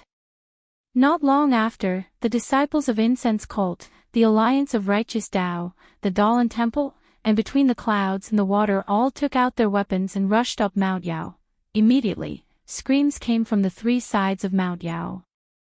The disciples of various sects who were still on Mount Yao and didn't want to come down because they wanted to see what was going on before making a decision were now filled with regret. They wished they had followed the disciples who had already gone down the mountain and left obediently. It seemed that it was too late to leave now. A disciple of Cheonghua Island heard the screams not far away and saw the disciples of Between the Clouds and the Water using their lightness skills. He immediately threw down the weapon in his hand and stood there obediently with his hands raised high. At the same time, he shouted, "Senior brothers, it's my fault. I'll go down the mountain now. If I don't come up here." Before he could finish his words, two disciples of Between the Clouds and the Water closed in on him. Without saying anything, they swung their sabers and chopped at him. They turned a deaf ear to the disciples' words. The pitiful disciple had originally held on to some hope, but when he saw the cold gleam of the two sabers striking his body, he realized that what the Shuiyun Den had said just now was true. They wanted to kill the chicken to scare the monkey. With two slashing sounds, the two disciples of Between the Clouds and the Water didn't mind the unarmed disciple of Cheonghua Island running away. They had already blocked all the possible escape routes. The two sabers hit the vital parts of the disciple's body. The body of the disciple of Cheonghua Island went limp. His face was still filled with regret. He died on the spot. The two disciples of Between the Clouds and the Water didn't even look when they saw that the disciple was cut down. They directly stepped over the corpse and chased after the others. However, what they didn't notice was that the corpse of the disciple of Cheonghua Island was lying on the ground. The wounds caused by the sabers were dripping with blood. Drop by drop, the blood slid down the skin and dripped onto the ground. This should have been normal. However, after a while, the blood that should have been decreasing didn't coagulate. Instead, it increased. Drop by drop, it turned into streams of blood that flowed onto the ground. What was even more strange was that the blood didn't stop when it dripped onto the lush grass. Instead, it directly seeped into the ground, leaving no trace behind. Not long after, the corpse of the disciple of Cheonghua Island became pale and slightly dry. This strange phenomenon didn't only happen to the corpse of the disciple of Cheonghua Island. All the disciples of the other sects who were killed were the same. However, the disciples of Between the Clouds and the Water were killing the disciples of the other sects on the mountain. The disciples of the other sects were running away in panic. Who would care about such a small matter that no one knew about? At this moment, everyone at the foot of Yao Mountain realized that the four sects were really going to be ruthless. The people of the other sects were dumbfounded. They thought that the law doesn't punish the masses. Although the four sects of the immortal Tao were powerful, they wouldn't go against the entire Jianghu. They miscalculated the determination of the 4 sects of the immortal Tao to get the immortal mansion. They also miscalculated the situation they were in. Naturally, they would have to pay the price with blood. However, they definitely wouldn't dare to rush up Yao Mountain to save people. In the midst of the emergency, they suddenly heard that people were going up to clean up the 4 sides of Yao Mountain. However, there were no screams coming from the north side of the Dalan Temple. Quick, let's go to the Dalan Temple and ask the elders to uphold justice. This, killing people like scything flax, is simply a demonic method, a sect elder shouted. Yes, let's go. Even if we can't stop them, we have to make the disciples on the mountain run to the Dalan Temple. Everyone came to a realization.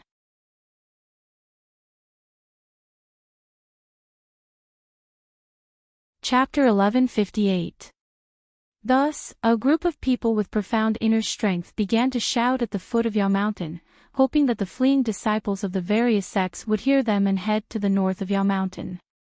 But, not to mention whether they could hear them, even if they did, how could their inner strength compare to the disciples of the 3 immortal sects? Another group of people anxiously rode their horses to the Dalan Temple's encampment at the north of Yao Mountain. In front of the simple and crude encampment of the Dalan Temple, there was already a dense crowd of people. At the front of the crowd were a few agitated old men. They grabbed the sleeves of the monks on duty and pleaded, "Little master, let my mother see Grandmaster Chongqing. My boy is on Yao Mountain. He is the sole heir of our Shi family for 3 generations. The mission of bringing glory to our Shi family rests on his shoulders. If anything happens to him, our Shi family will be finished. That's right, little master, please take pity on us." That grandson of mine was just curious for a moment, so he went up the mountain to play. He said he would come down in a while, but I'm afraid he went too far. The Righteous Alliance's disciples are only halfway up the mountain. If Grandmaster Longevity appears, my grandson should be saved. The people in front all had blood relatives on the mountain. They were also young and impetuous, so they didn't listen to the cries of the 4 sections. When their relatives at the foot of the mountain saw the massacre on the mountain, they ran to the Dalan Temple to ask Grandmaster Chongqing of the Dalan Temple to uphold justice. The monks of the Dalan Temple held wooden sticks in their hands and stood there expressionlessly. They blocked the entrance of the Dalan Temple's encampment and didn't let anyone in. As the clamor grew louder, finally, an old monk walked past a big tree in the distance. When he came closer, everyone recognized him as Grandmaster Chongqing. Everyone was delighted and shouted, "Grandmaster Chongqing is merciful. Quickly save our disciples. They are young and ignorant and offended the 4 immortal sections. Grandmaster, please spare their lives. When we bring them home, we will definitely punish them severely. Grandmaster, if you save our disciples, our Xianxia school will definitely erect a statue of you in our school. We will burn incense and kowtow to you every day, that's right. Master Chongqing is a Buddha in all homes. This kind of small matter, isn't it a piece of cake?" Reverend Chongqing forced a smile and walked forward. He put his palms together and said, "Benefactors, please calm down. Our Dalan Temple has always been merciful. If we can save people, we will save them. However, Yao Mountain has 4 sides, and my Dalan Temple only occupies the northern side. The other 3 sides are occupied by the incense cult, between the clouds and the water, and the Righteous Alliance. I'm afraid my Dalan Temple cannot interfere with the affairs of the other sections. The treasure on Mount Yao has been quiet for many days now, and there are no signs of it being unearthed. Furthermore, the disciples of the various sects have been rashly heading up the mountain in search of treasure.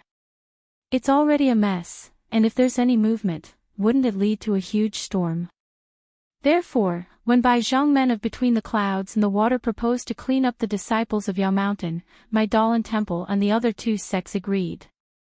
However, Between the clouds and the water's methods were too ruthless.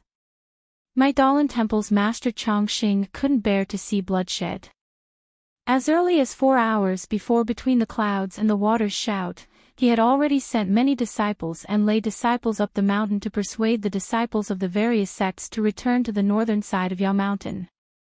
However, as you all have seen, no matter how the disciples of my Dalan Temple tried to persuade them, not a single person came down. Now, take a look again. My Dalan Temple has not killed a single person. Instead, it has accommodated the disciples of the other 3 sides. Since Between the Clouds and the Water, the Righteous Alliance, and the incense cult began to kill people, the disciples of the various sects on the northern side of Yao Mountain, has not a single person come down.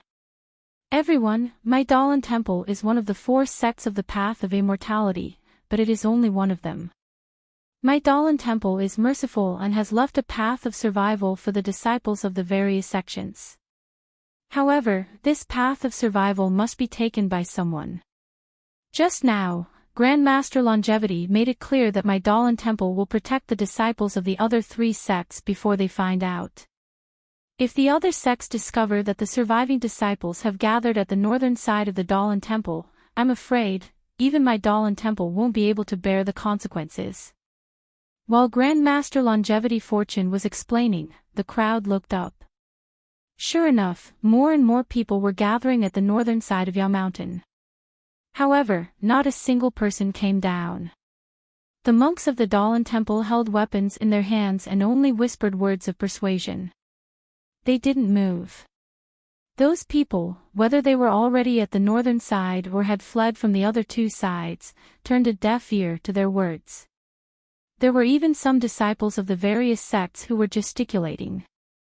The crowd watched from afar and didn't know what to say. At this time, someone from the back of the crowd shouted, "The Dalan Temple really doesn't live up to its reputation. I thought Grandmaster Longevity Fortune was merciful and would take it upon himself to save the disciples of the various sections. But now it seems that he is also under pressure from the other sections. Since that's the case, why do we still need to beg him? Why don't we band together? I don't believe that only the 4 immortal Dao sects have the right to speak in the entire pugilistic world. Are all my other sects just puppets? That's right, that's right. We should also form an alliance and advance and retreat together. We won't have to give face to the 4 immortal Dao sects." The crowd was noisy again. Some were anxious to seek help, while others had ulterior motives. In the end, apart from a dozen or so people who had relatives on Yao Mountain who stayed in front of the Dalan Temple's camp, most of the others left in a hurry. Watching the crowd leave in a hurry, Grandmaster Longevity Fortune sighed for no reason. He put his palms together and murmured, "Amitabha, I've sinned, I've sinned." Then, he turned around and walked to a tree in the distance. He turned around a few old pine trees. Under the shade of the trees, Grandmaster Longevity, Great Master Changgung, and a few old monks sat cross-legged. Some of them held prayer beads in their hands, while others held wooden fish in their hands. All of them had a profound look on their faces as they recited sutras with their eyes closed. Under another cypress tree not far from them, the 3 grandmasters, Yuan Dao, Yuan Ming, and Yuan Wu, were using the abundant qi of heaven and earth in Yao Mountain to draw qi into their bodies. Hearing that Grandmaster Longevity Fortune had returned, Grandmaster Longevity Fortune opened his eyes. He looked around and said in a low voice, "How is it? Junior brother Chongqing, have they dispersed?" "Amitabha. Reporting to Abbot, they have dispersed, but it seems, there's still some trouble." Grandmaster Longevity Fortune recounted what had happened just now. In the end, he said, there seems to be some people with bad intentions in this group. They want to use this as an opportunity to incite some heroes of the pugilistic world to go against the 4 immortal Dao sects. Abbot, how should we deal with them? Cause is cause, effect is effect. You have to reap what you sow. Junior brother Chongqing, didn't you see? All of Mao Diao is sowing the seeds of karma. Now that the seeds have been sown, no matter how much we worry, no matter how much we meddle, what can we do to stop the karma? Perhaps we'll be able to reap the fruits soon. Yes. Many thanks for the abbot's teachings. Grandmaster Longevity Fortune said in a low voice. Senior brother Changxing, don't feel bad. Between the clouds and the water is certainly ruthless, but there was some leeway before. Even the Dalan Temple has shouted at the foot of the mountain countless times. If the people on the mountain knew when to advance or retreat, they would have come down long ago. But look, the knife is already on their necks. They're still thinking about their immortal fate. They've been forced to come to the Dalan Temple. They're still unrepentant, ignoring the door of convenience in front of them. How can the Dalan Temple change this kind of fate?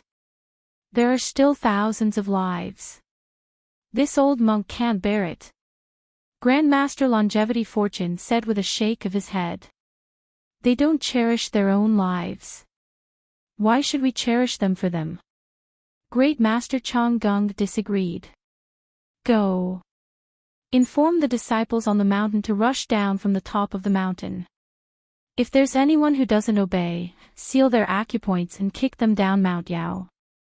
If there's anyone who relies on their superior lightness skills to escape from the gaps between the Dalan Temple's disciples and stays on Mount Yao, when the Dalan Temple's disciples come up again to search for treasures, kill them without mercy.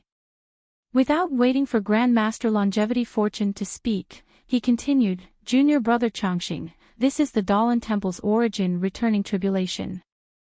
Even the three martial uncles have come to face the tribulation. If you and I don't take the initiative, I'm afraid the consequences will be unimaginable. Abbot, we're lucky. Grandmaster Longevity Fortune said no more. Not long after, a disciple passed the Grandmaster Longevity Fortune's words to Mount Yao. At this time, in the north of Mount Yao, besides the monks of the Dalan Temple, there were only the lay disciples of the Dalan Temple. The monks were easy to deal with as they studied Buddhist scriptures and had good tempers. They were easy to negotiate with the disciples of the various sections. The lay disciples were different. There were many conflicts with the disciples of the various sections. However, because the Grandmaster Longevity Fortune didn't give the order, they didn't dare to act rashly and could only endure. This tolerance made the disciples of the various sects even more arrogant. Not only did they ignore the rules of the Dalan Temple, they even cursed and scolded them indirectly. After hearing the abbot's order, the Dalan Temple disciples looked at each other and didn't say a word. They turned around and went straight to the top of the mountain. Then, they used their lightness skills and went down the mountain. This time, when they met the disciples of the various sects, they didn't show any mercy. Without saying a word, they sealed their acupoints and kicked them down the mountain. Every time they kicked, they didn't kick far. The disciples only fell and bled, but they weren't afraid of losing their lives. Just as the Grandmaster Longevity Fortune predicted, there were indeed some clever people. While the Dalan Temple monks were arresting others, they escaped through the gaps. The Dalan Temple monks didn't chase after them. Those people thought they had succeeded and immediately ran away, looking for places they hadn't been to before. Sigh, it seemed that the celestial instruments were like copper coins that had fallen on the ground. As long as you lowered your head, you could see them. Another 2 hours passed, and the screams on Mount Yao gradually died down. The disciples of the three sects began to clean up the scattered corpses on Mount Yao one by one. Although all the corpses were deathly pale, and their bodies were completely drained of blood, who would pay attention to that? Even if they did, they wouldn't make a fuss about it. After all, Jianghu was a bloody place. On the north side of Mount Yao, the Dalan Temple monks had driven nearly 2,000 disciples from the various sects down the mountain. Every one of them had a bloody nose and a swollen face. When the Dalan Temple monks unsealed their acupoints, they were still cursing and spouting nonsense. Great Master Chang Gung saw this and snorted. He waved his hand and said, guardian disciples, quickly go up Mount Yao and clean up the north side of the mountain. Don't leave a single one behind. Please vote monthly, recommend, bookmark, and tip.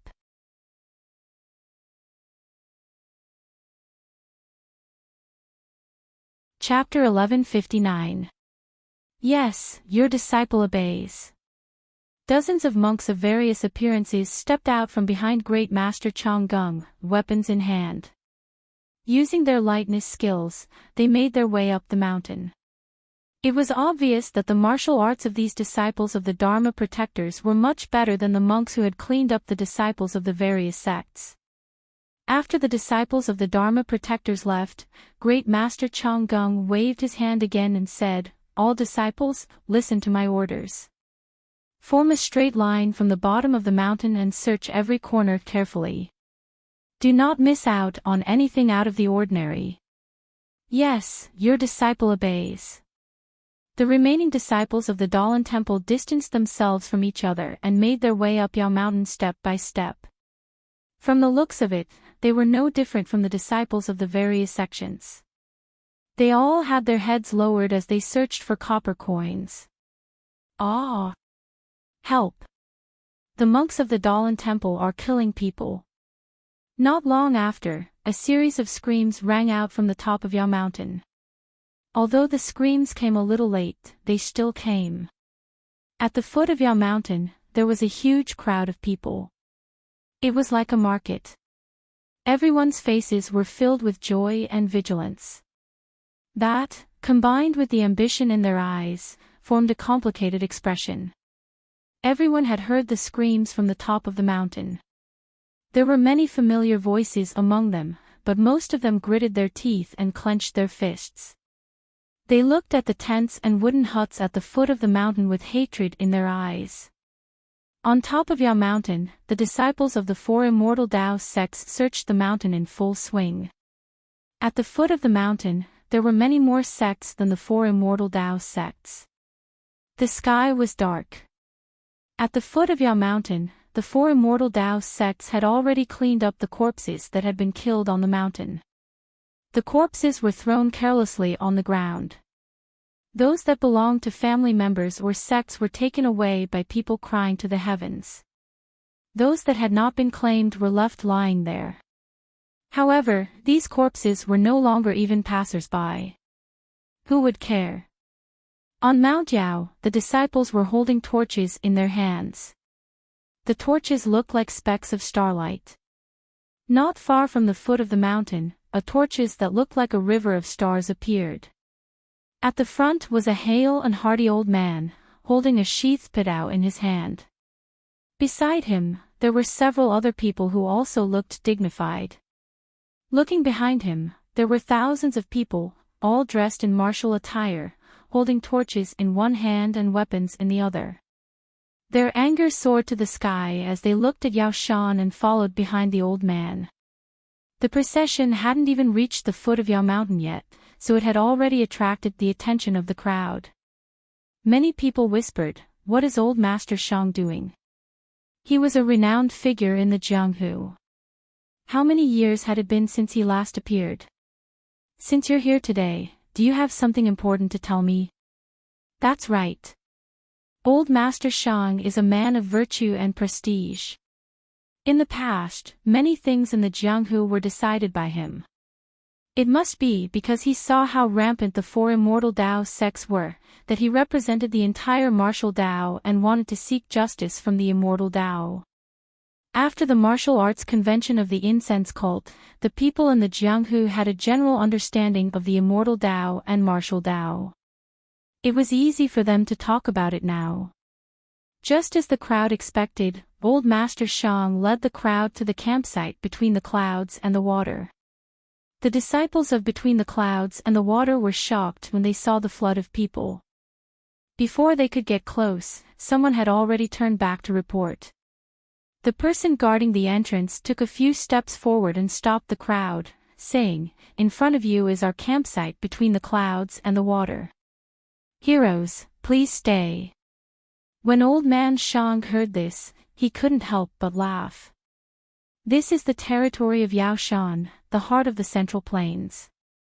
This old man is not talented, but after roaming the Jianghu for so many years, I've never heard of Yaoshan becoming the private territory of some sect or sect. Who are you? How dare you say that? The disciple was stunned and sneered. That brat Yu has eyes but doesn't recognize Mount Tai. This is the old master Shang of a famous martial arts family in the Central Plains. He's more than 70 years old this year and is old enough to be your grandfather. How can you speak so rudely? The disciple frowned and thought for a while. He cupped his hands and said, Old Master Shang, it's late now. May I know why you're here? Nothing. I just have something to discuss with your sects by Zhangmen. The disciple smiled and said, Old Master Shang, it's late now. Please go back. Tomorrow, I'll report to my sects by Zhangmen and invite you over for a chat. What do you think? This disciple of Between the Clouds and the Water was so polite that old Master Shang couldn't get angry. He coughed and said, I have something important to discuss with Bai Zhangmen. Little brother, you'd better go back and report it. That's right. Hurry up and report it. Otherwise, we'll rush into your camp Between the Clouds and the Water. I'm afraid it'll be bad for you Between the Clouds and the Water. Someone boldly shouted from behind. Who dares to rush into my camp Between the Clouds and the Water? A loud shout came from not far away. It was Bai Yanqiu's voice. Everyone looked up.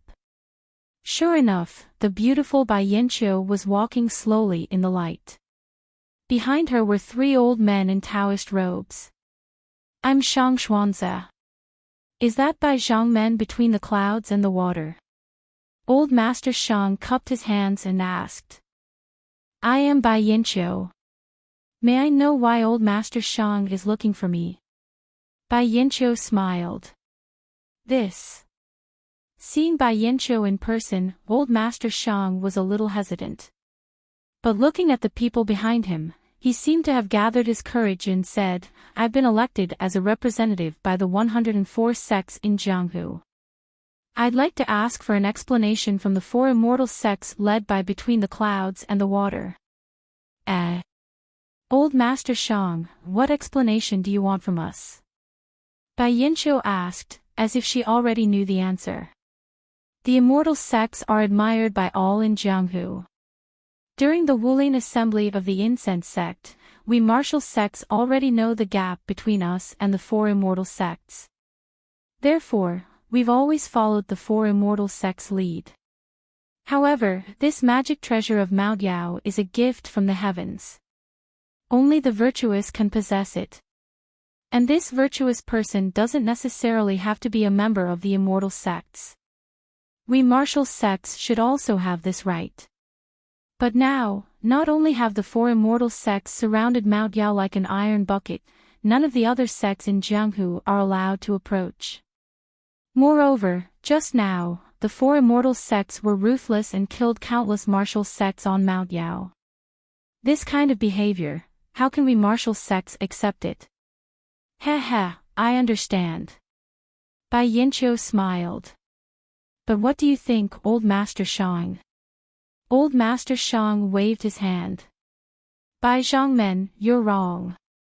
This isn't my idea alone. It's the joint idea of all 104 sections. It's all the same. Let's hear it, old Master Shang. It's nothing much. It's just that we martial sects want to be treated the same as the 4 immortal sects. First, we'd like to ask the 4 immortal sects to give us some space on Mount Yao. Second, we'd like to send people up the mountain with the immortal sects, search for the magic treasure together. Bai Yanqiu smiled faintly. But, what if we find the magic treasure? What should we do? Naturally, it'll belong to whoever finds it. Old Master Shang laughed. Does Bai Zhangmen have other ideas? Bai Yanqiu shrugged. I can't think of anything at the moment. It's just that, the Jianghu has always had a rule of killing and robbing. If you pick up a magic treasure but don't have the fortune to use it and are killed, who will it belong to? Naturally, it'll belong to whoever finds it. Old Master Shang didn't say anything. Instead, a man beside him spoke up. I don't know which sect's leader this is, but if it's as you say, then, wouldn't the entire Mount Yao be in a state of carnage again? Countless deaths and injuries. Bai Yinqiu smiled. That's better than only the 4 immortal sects controlling Mount Yao and not letting us go up the mountain to search for the treasure. The man gritted his teeth and looked at the people behind him. He mustered up his courage and said. Bai Yinqiu was about to speak when he heard someone behind him say angrily, "What kind of dirty people are these? With your cultivation, you want to covet the Mount Yao immortal abode?" Bai Yinqiu was shocked. Before he could look back, he saw a person fly up from behind him and stop 3 feet in the air in front of Bai Yinqiu. It was Daoist Master Hao Yun. Daoist Master Hao Yun had a fiery temper and was never afraid of trouble. At this time, when he heard the condemnation of people who were like ants in his eyes, he was already impatient. Without waiting for Bai Yinqiu to finish speaking, he took out a small, flute-like magic weapon from his arms and floated into the air. He scolded, "If you can borrow this attack of mine, I'll make the decision to let you go up the mountain." As he spoke, he didn't wait for the others to speak. He made a hand seal and injected his true qi into the magic weapon.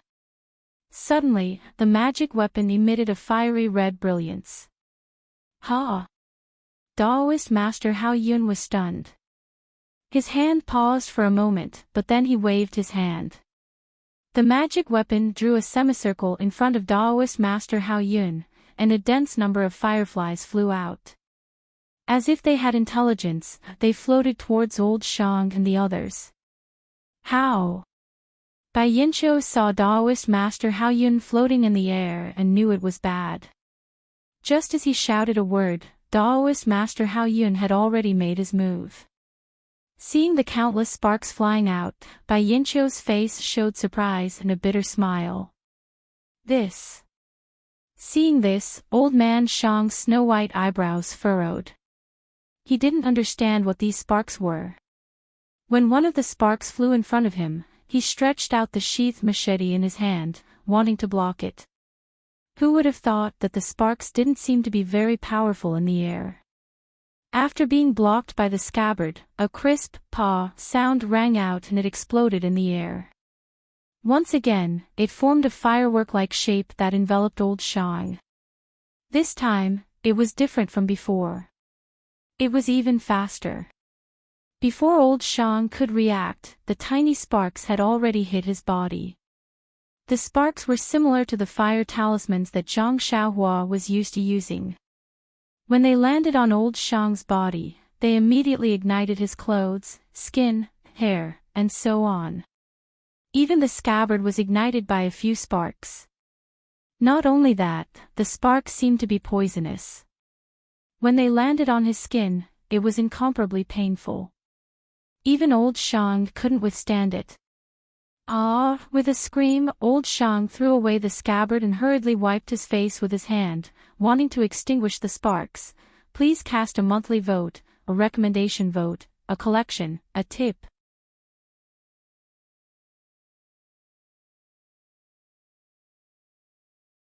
Chapter 1160.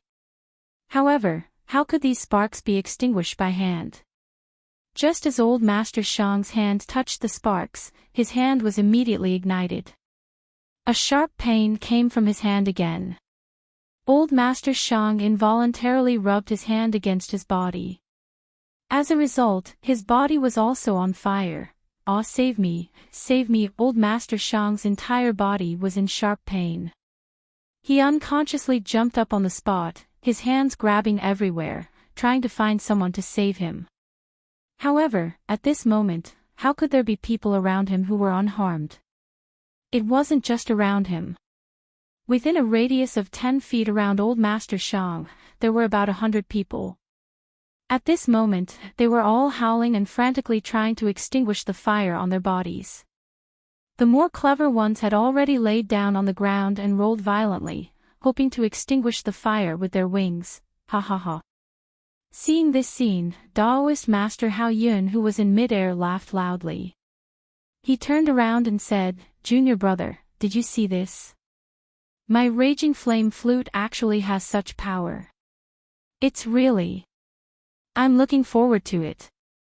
Taoist Master Hao Yu and Taoist Master Hao Feng also didn't hide their whereabouts.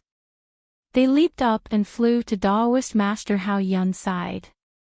They cupped their hands and smiled. "Congratulations, senior brother, for your great improvement in magic power." "Hee, it's nothing, it's nothing." Taoist Master Hao Yun waved his hand and said, "How is it that my magic power has improved? It's just that the heaven and earth vital chi here is abundant. Our magic tools can display their power." "Oh." Grand Wind stared blankly for a moment, then immediately understood. He also laughed out loud. "That's right. I was just wondering. According to the secret manual in our sect, our magic tools are incomparably powerful, like the bright moon. But when we use them, they're like fireflies. So it's because of the chi of heaven and earth." "Stupid, stupid." As he spoke, he also took out a small awl and waved it in front of him. With a crackling sound, a net flashing with lightning formed in front of the awl. "Go!" Taoist Master Hao Feng pointed with his hand. The net flew directly towards where Taoist Master Hao Feng pointed. There was a group of martial artists who had followed Old Master Shang and the rest here. When they saw Old Master Shang and the rest on fire, they hesitated, not knowing whether to run away or go forward to help. The flashing lightning net grew bigger and bigger in the abundant origin energy of heaven and earth. The lightning arcs also became thicker and there were faint sounds of wind and thunder. By the time it reached the group of people, it had already grown to about 50 feet and was about to envelop them. When everyone saw this, they were already terrified. Some took out their weapons in an attempt to defend themselves, while others turned around in an attempt to escape. However, no matter how much they resisted, the net enveloped them all. Immediately after, a crackling sound similar to beans being fried sounded. About 40 to 50 people died on the spot before they could even let out any screams. "Ha ha ha, as expected. My lightning awl is actually so powerful." Taoist Vast Wind stood in the air and laughed wildly. He turned his head and said, "Senior brother, don't you want to try your lightning hammer?" "That's exactly what I was thinking." The nearby Taoist Master Hao Yu also seemed to be unable to restrain his curiosity. He reached into his bosom, wanting to take out his magic tool. At this moment, a buzzing sound came from the top of Yao Mountain. Taoist Master Hao Yu did not have time to take out his lightning hammer, nor did he have time to chase after the group of people who had already scattered. He immediately turned around and looked at Yao Mountain. When he saw the beautiful scene above Yao Mountain, he could not help but be dumbfounded. Above Yao Mountain, about 100 feet above the originally pitch-black sky, there was an extremely small dot of light that was faintly emitting a trace of light, gradually appearing in the sky. The buzzing sound was coming from that dot of light. It was getting louder and louder, more and more deafening. Immortal Mansion. Taoist Master Hao Yu was stunned for a moment, then became ecstatic. His heart felt as if it was about to fly out. Just as he was about to fly forward, a palm pressed down on his shoulder. Taoist Master Hao Yu also suppressed his excitement and said, "Junior brother, don't be anxious. It's still early." Bai Yanqiu, who was standing behind the three Taoist masters, was also extremely excited. Seeing that the immortal mansion that she had been planning for so long was about to appear, her palms also slowly became sweaty. Not only were the three Taoist masters between the clouds and the water attracted by the strange scene in the sky, even the disciples of the various sects who were previously shocked by Daoist Master Hao Yu and Daoist Master Hao Yu's thunderous methods gradually stopped in their tracks. Their mouths were wide open as they looked at the sky above Yao Mountain. The only ones who were not surprised were Old Man Shai and the others who were killed by the raging flame flute and the lightning, all dead. The same scene also appeared in various other places of Yao Mountain. In the camp of the School of Fragrance, Nun Jing-yi had already led Peacock and the others to the front of the wooden house. Shu Qing and Shu Jia, the two grand elders, soared into the air, unable to hide the excitement on their faces as they quietly watched. In the camp of the Dalan Temple, Grand Master Chang Gung, Great Master Chang Gung and Grand Master Chang Xing clasped their hands together and stood there respectfully. The dot of light in the night sky was a little brighter. Although the fiery red light was still weak, it faintly reflected Grand Master Chang Gung's indescribable expression. On the contrary, Grand Master Yuan Dao and the others were still sitting under the tree, as if they had nothing to do with the immortal mansion. In the westernmost camp of the Righteous Alliance, although they had the largest number of people, there was no one from the immortal mansion. Alliance Master Zhang San also stood in the open space, his eyes first looking at the light, then turned to the south of Yao Mountain. His face was slightly red, no one knew what he was thinking. Not long after, the dot of light in the sky of Yao Mountain grew larger, slowly becoming the size of a fist, then the size of a boulder. The blood-red light was like countless sharp swords that split the night sky. The red light was like a burning flame, boiling and rotating in circles, illuminating the night sky. Heaven and Earth's Yuan Qi, the previously scarce Yuan Qi of heaven and earth, rushed in all directions along with the light. It was even stronger than the previous hurricane, blowing the trees of Yao Mountain askew, almost causing sand and stones to fly everywhere. The buzzing sound that accompanied the appearance of the blood-red light never stopped. Not only did it get louder and louder, but it also gradually became rhythmic. If one listened carefully, wouldn't it be the sound of war drums? But at this time, the tens of thousands of people at the foot of the mountain were all holding their breaths, watching with rapt attention. Who could tell in detail? A passage to the immortal realm. It was unknown who was the first to come to a realization.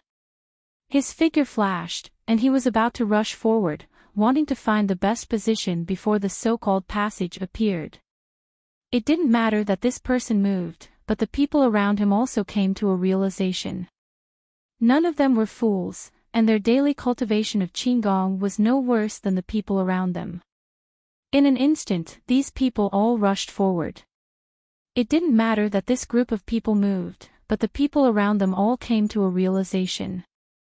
Hurry, hurry, who knows how big that passage is? Who knows how long it will appear? As long as we get to the front, we'll definitely have a chance. This was what almost everyone was thinking. But at the foot of Yao Mountain, almost all of the famous people of Jianghu had come. Tens of thousands was a small number, and who knew how many people secretly hid at the back because they didn't have the qualifications to go forward. Now that the passage to the immortal realm was about to open, who could still be reserved? Like a swarm of bees, they squeezed toward Yao Mountain. Don't block my way. Get out of the way. Almost all of them said the same thing. It wasn't clear who made the first move, and it wasn't clear whether this person's saber was aimed at the person in front of him, or the sword was aimed at the person beside him. In just a moment, that sword or saber became the fuse that ignited the frenzied slaughter. And this slaughter seemed to be able to spread. From a certain point, it rapidly spread in all directions. As the slaughter spread, the wang-wang sound from the ball of light also became hurried, up and down, with a cadence. First, it vibrated with the sound of slaughter, and after an unknown amount of time, the sound of slaughter actually matched the wang-wang sound. Ah! Ah! One after another, miserable screams rose and fell, becoming the melody of the wang-wang sound. One person was killed, and before the blood-dripping sword could be pulled out of the person's body, the person holding the sword had his head smashed flat by a strange weapon. Both of them lay on the ground, dead as can be. However, under the illumination of the blood-red brilliance, the blood that flowed from the bodies of the two people, like the disciples of the various sects who were killed on Yao Mountain, seeped into the ground, and disappeared without a trace. This kind of abnormality, even in the daytime, may not be noticed, let alone in the blood-red night. On Yao Mountain, the blood-red brilliance was dazzling, like the setting sun in the west. On Yao Mountain, the heart-wrenching sound was like the sound of war drums in the battlefield. And below Yao Mountain, tens of thousands of people were killing each other, miserable screams, and endless blood. This was the main melody of sorrow. Greed, savagery, cunning, and other kinds of human nature that were never revealed before, were revealed one by one at this moment, completely annihilating everyone's reason. Almost everyone forgot why they were waving their sabers, and only mechanically, involuntarily thrusting the weapons in their hands, as if this was the only reason for their existence in this world. A ball of blood-red light, a blood-red mountain, a burst of blood-red sound, a blood-red night. And also, a blood-red human nature. In front of the campsite between the clouds and the water, Hao Yun and the other two perfected masters stood in the air, and said, "What a tragedy." Hao Yun and the other two perfected masters killed old Shang and the others, and resisted the temptation of the ball of light in front of them, and suppressed their impulse to rush over. Just as they were whispering to each other, they saw countless martial artists behind them, rushing up Yao Mountain. They did not dare to be careless, and called out to Bai Yanqiu, rose into the air, and threw the jade talismans that they had prepared long ago on the ground one by one. If it were any other day, they would not be willing to waste them like this, but at this moment, with such abundant qi of heaven and earth, they were not stingy with these little jade talismans.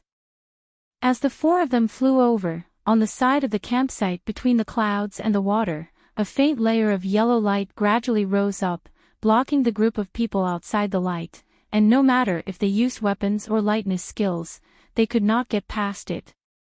And the people behind were still rushing up, and the people in front had nowhere to go, they could only turn around, and point their weapons at the people coming.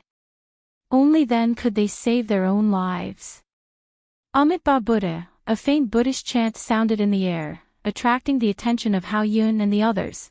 Please cast a monthly vote, please cast a recommendation vote, please collect, please tip, thank you.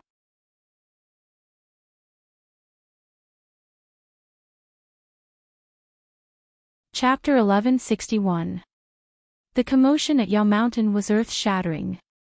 Moreover, it was in the hinterland of the Central Plains, so it had long attracted the attention of countless people. However, the people of the pugilistic world had long since noticed and surrounded the entire Yao Mountain.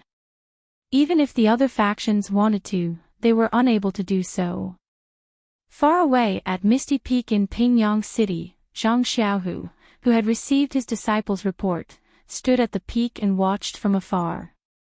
He was slightly excited when he saw such a beautiful scene. Great Sect Master, could this really be the passage to the celestial realm? Yao Mountain is very close to Misty Mountain Villa. Great Sect Master, should we? Hu Yuni narrowed his eyes.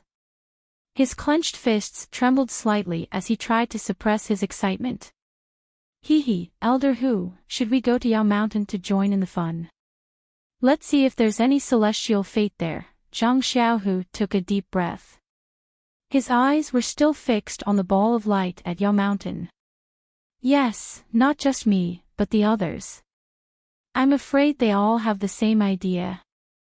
Hu Yuni looked around and smiled. All of you have the same idea. Zhang Xiaohu forced his gaze away from the ball of light. He turned around and looked at the others. Although there was no red light on their faces, their eyes were shining with a faint red color.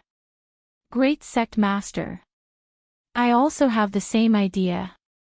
When Wenhai was Zhang Xiaohu's master, so he was the first to answer. Elderly, you wanted to. Hee hee, great sect master, I'd be lying if I said I didn't. Look at the situation. If there really is a staircase in the air, how can I not be tempted? Li Jian chuckled. If a copper coin fell in front of you, elderly, would you bend down to pick it up? Zhang Xiaohu suddenly asked. Copper coins. Li Jian, who was looking into the distance, was stunned. He looked away and smiled. Why would I pick up that thing? Then, what about a tail of silver? Well, if there's no one around, maybe I'll pick it up. If there's someone around, I can't afford to lose face. Li Jian laughed. Then, what if it's a gold ingot? Let's think about it. Li Jian somewhat understood what Zhang Xiaohu meant. Everyone, you've all heard Elder Li's answer just now. To Elder Li, a copper coin is something that he would never pick up, regardless of whether there's anyone around. As for a tail of silver, if there's someone around, he's afraid of losing face and won't pick it up. If it's a gold ingot, I have to think about it. I don't know if Elder Li would pick it up. Pick it up. Why not? That's all wine money. Lu Qingyang shouted. Ha ha ha. Everyone laughed. After everyone finished laughing, Zhang Xiaohu waved his hand and laughed again. However, if these things were placed 6 years ago, my attitude would be completely different from Elder Li's. For a copper coin, who would think about whether or not there's anyone around? For a tail of silver, please. Do you know that when I was a bodyguard at the Lotus Flower Escort Agency, I only had a monthly salary of 6 maces? 1 tail of silver, how could I not give up my face and pick it up? As for a gold ingot, I don't need to think about it like Elder Li. If it's placed in front of me and someone tries to steal it from me, I'll pull out a knife. Ha ha ha. Everyone laughed. Everyone thinks that with the same few things, why would he make a different choice if he sees someone different? Moreover, if there's a gold ingot and Elder Li is on the side thinking about it, there's a few people like me who want to steal it.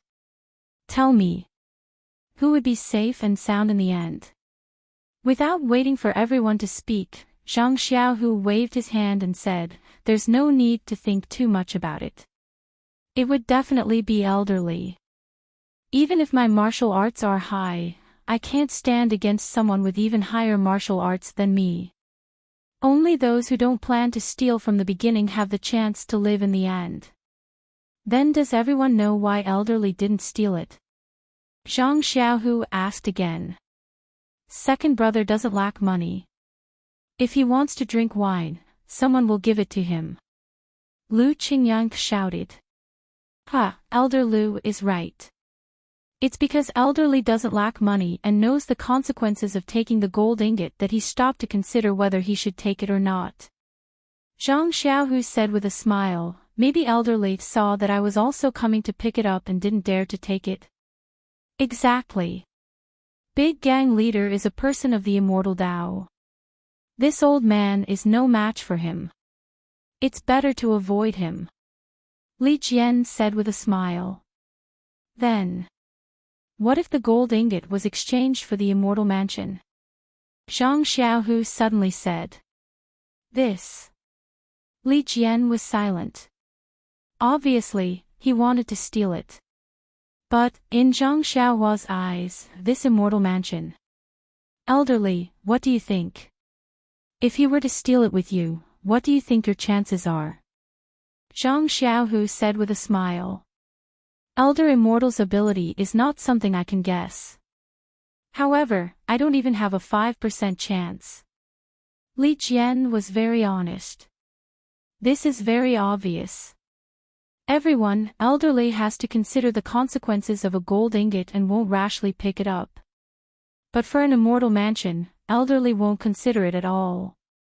That's because, the immortal mansion has exceeded Elder Li's expectations, or it can satisfy Elder Li's desire to set foot on the immortal Tao, so he doesn't care about the consequences.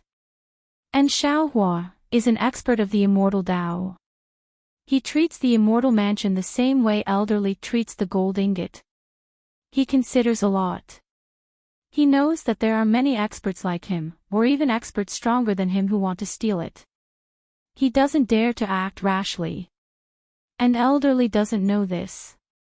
If he wants to steal it, the consequences will be the same as me stealing the gold ingot. But didn't Elder Immortal say that he wants this immortal mansion? Hu Yuni asked curiously.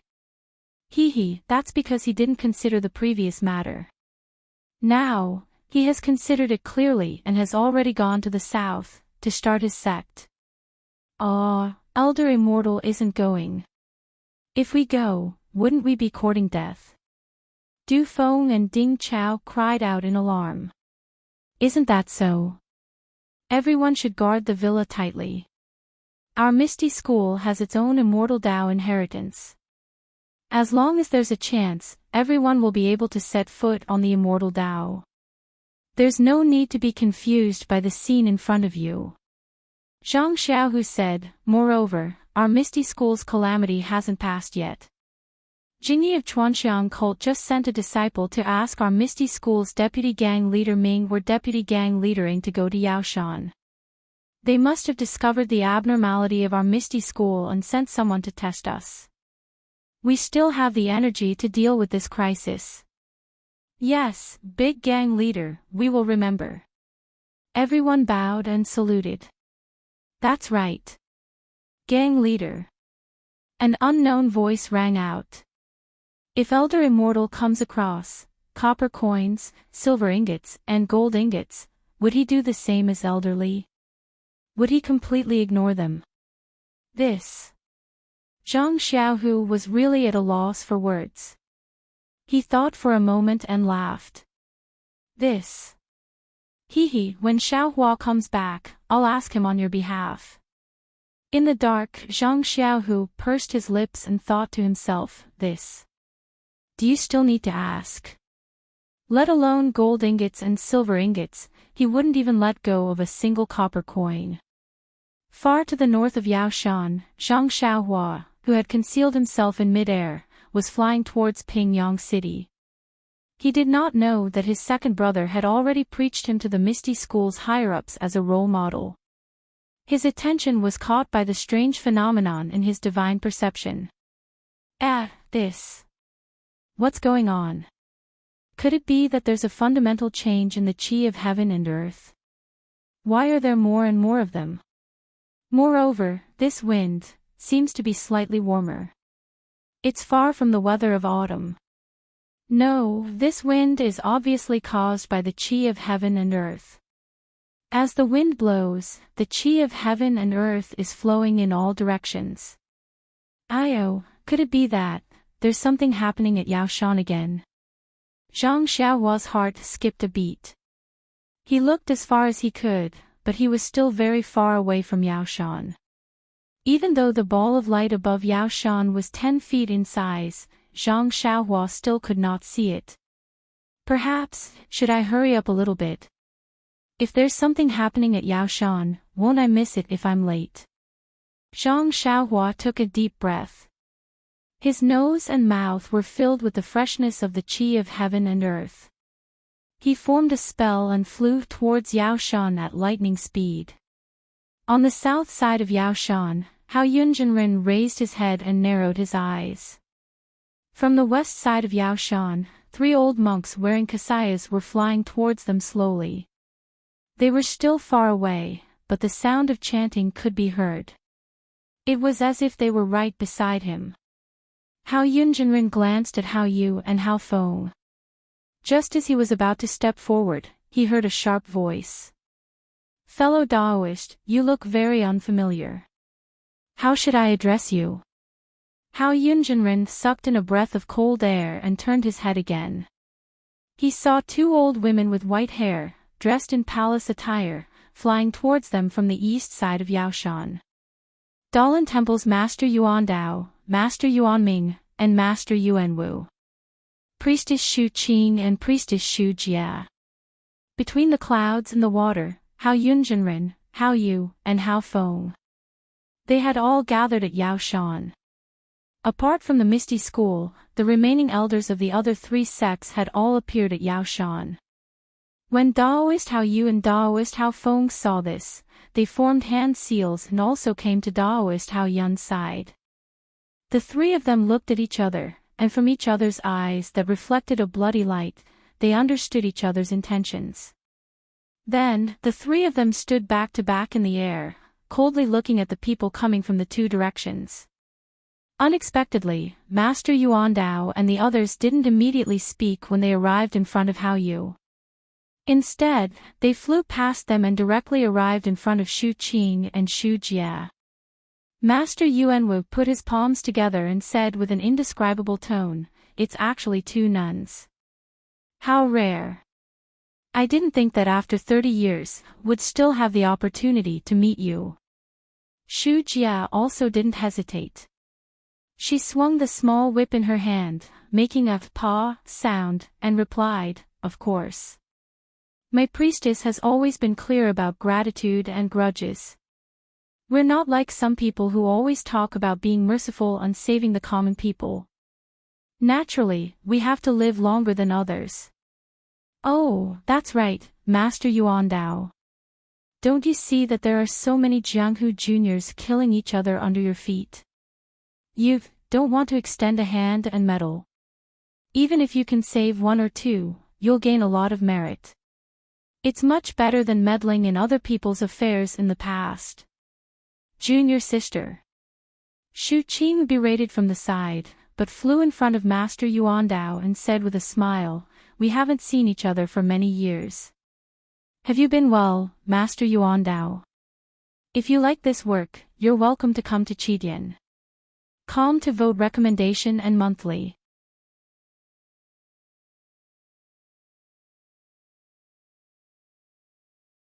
Chapter 1162. Master Yuan Dao also flew past Master Yuanwu and landed in front of Nun Shu Qing. He bowed and said, "It's all right. How are the two of you?" "It's all right, it's just that the qi of heaven and earth has dried up, we're struggling at death's door, unable to rest in peace. Now that there's such an opportunity, we have to come and take a look. Could it be that the three masters have the same intention? Amitabha, we're also mortals, struggling at death's door, unable to rest in peace. Nun, what are you doing here? What are we doing here? Hee, I didn't expect the enlightened monks of the Dalan Temple to have such thoughts, no wonder, no wonder." That Master Yuan Dao was stunned and asked curiously, "No wonder what?" "No wonder our sect master specifically told us to look at the big picture before we came. I've always been puzzled, only when I saw the masters did I understand." "Nun, you've said exactly what I'm thinking. Our abbot Chongqing also told us the same thing, there's really nothing we can do." Master Yuanwu replied to Nun Shu Qing. Nun Shu Qing disagreed and turned to look at Daoist Hao Yun and the others. She said, "We seem to have neglected our friends from the Shindao sect." Daoist Hao Yun saw this and his body moved slightly, flying half a foot in the air. He cupped his hands and said, "I'm between the clouds and the water, Hao Yun greets my friends." Between the clouds and the water. Nun Shu Jia was stunned and immediately laughed. "I thought it was some old friend, so it's actually the unknown between the clouds and the water, how laughable." Daoist Hao Yun's face was also ugly, showing slight anger. But after his fingers moved slightly, he relaxed and said with a fake smile, "There used to be a so-called Shindao sect, but it was destroyed by our allies in the immortal Dao and no longer exists. Now there's only between the clouds and the water. There are many sects in the Jianghu, it's normal for them to be destroyed. Who would think about who destroyed them? Look at the Misty School, didn't they return to the Jianghu and set foot on the immortal Dao?" "What? Someone from the Misty School set foot on the immortal Dao? Is it Junhui?" Daoist Vast Wind asked in surprise. Junhui had fallen a long time ago. I don't even know when it happened. How could it be him? Nun Shu Qing said disdainfully, then turned to ask Nun Shu Jie, junior sister. It seems, when Junhui fell, Great Master Yuan Tian had already passed away. Tribulation Master Shu thought for a moment and nodded. That's right. Great Master Yuan Tian passed away early. He died from his injuries. Junhui forcefully broke through from martial arts into Dao and accidentally went mad. He ignited the true fire in his dantian and burned his internal organs to death. What a pity, the Dalan Temple still hasn't found the murderer, who killed Great Master Yuan Tian. I wonder if Great Master Yuan Tian can rest in peace in the underworld. Amitabha, Abbes has misspoken. My senior brother Yuantian's Buddhist Dharma is profound, his achievements complete. He went to the Western Paradise, not the 9 Springs. Grand Master Yuan Wu berated. Those who died unjustly can also go to the Western Paradise. Tribulation Master Shu said curiously. This. I still don't know. I'll have to trouble Grand Master Yuan Wu to give me some pointers. You. Grand Master Yuan Wu was furious. He shrugged his shoulders, and a ray of light flew out from behind him. After flying several feet, it fell down again and hovered above Great Master Vast Wind's head. It was a broadsword that was several times wider than an ordinary sword. What? You can't win and you want to fight? Tribulation Master Shu sneered and waved the long whip in her hand. Tiny flower petals grew along with the whip and revolved around Tribulation Master Shu. Back then, it was you who were meddlesome. You saved that person and made me unhappy. I chased him for 3,000 miles before killing him. Because of this, I had to wander outside for several years. When I returned to Lingering Fragrance Peak, I still had to be punished by the sect master. Now that I've met you, I want to talk to you, bald donkey. Ignorant witch, it was your fault in the first place, and you still want to push the blame onto others. If you didn't injure me, would my Buddhist Dharma be so many years later than senior brother? Come. I want to see the power of your incense cult's peach blossom whip. It's said that your demon-punishing sword is also a famous magic weapon of the Dalan Temple. I want to experience it. Tribulation Master Shu's voice changed. Her long whip shook, and countless peach blossoms flashed with a bewitching red light and attacked Grandmaster Yuan Wu. Junior sister. Tribulation Master Shu Qing opened her mouth, but saw the peach blossoms already flashing. She then sighed and said, Junior sister, don't get angry. Also, don't forget the sect master's words. Our focus is still on the immortal mansion. You're serious? Yuan Wu didn't expect Tribulation Master Shu to attack so suddenly. He was caught off guard. As he flew back, he reached into his pocket and took out a fist-sized alms bowl. He shook his hand and threw it into the air.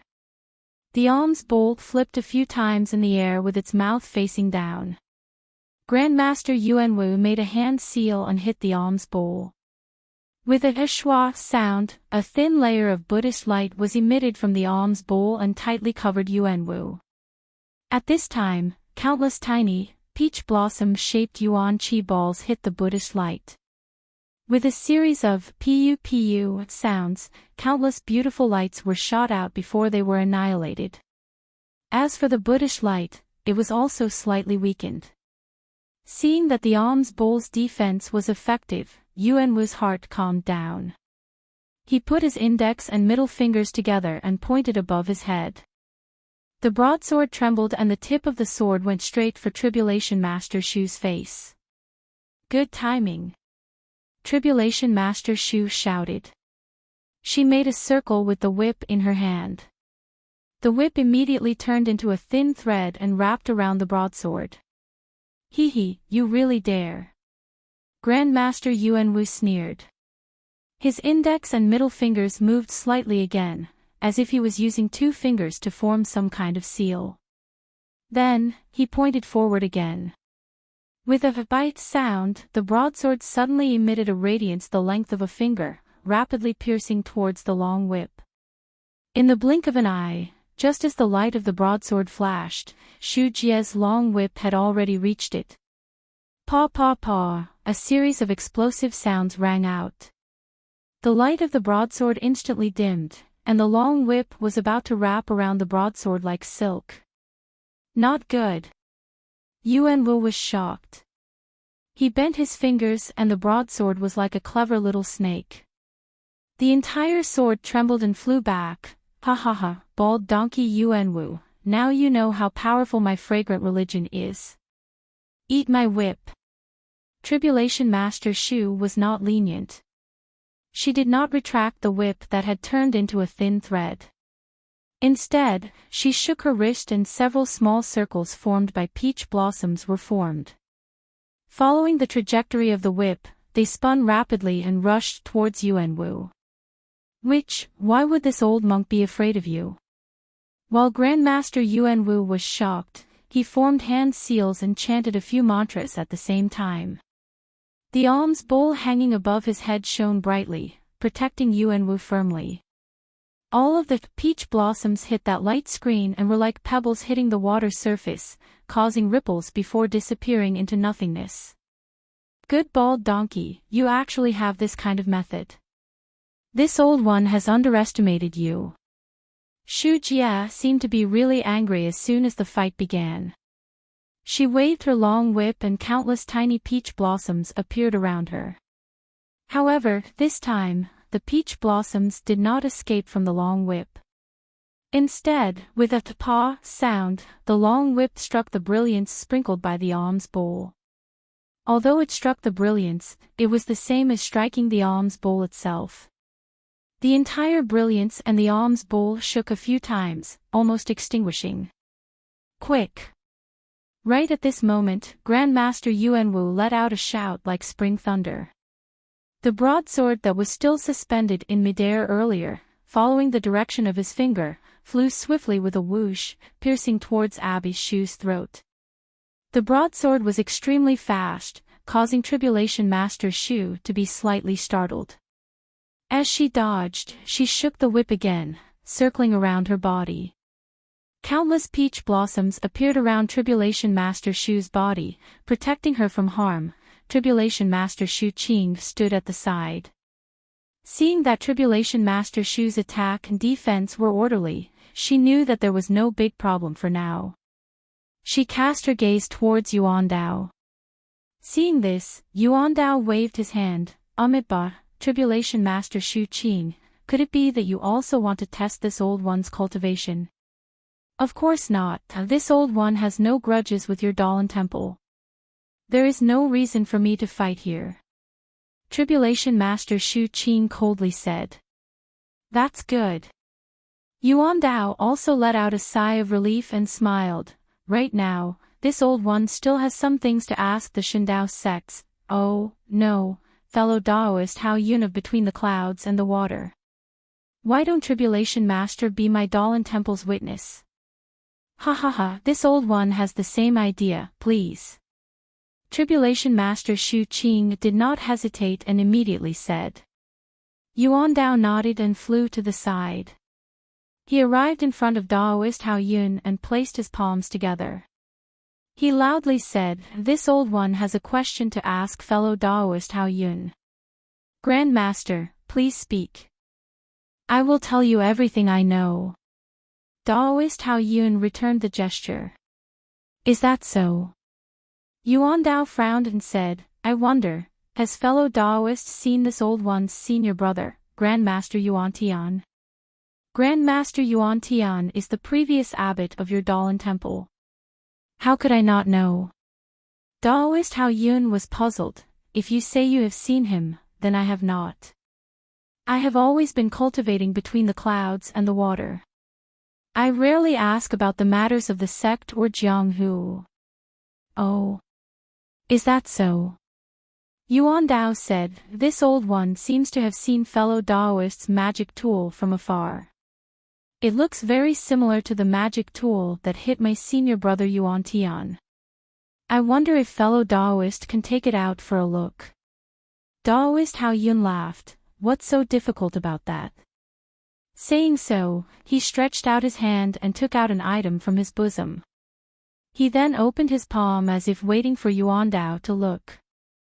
However, when Yuan Dao put his palms together and looked forward, Daoist Hao Yun waved his hand and threw it towards Yuan Dao's face. Following Daoist Hao Yun's hand gesture, a fiery red light pierced towards Yuan Dao's face with incomparable speed. Unfortunately, when the red light pierced Yuan Dao's face, Yuan Dao dodged to the side and dodged the light in a flash. Daoist Hao Yun was not surprised when he saw the light miss. He reached for his waist and a light red jade flute appeared in his hand. Then, he shouted, "Go!" Following Daoist Hao Yun's command, Daoist Hao Yu and Daoist Hao Feng also did not say anything.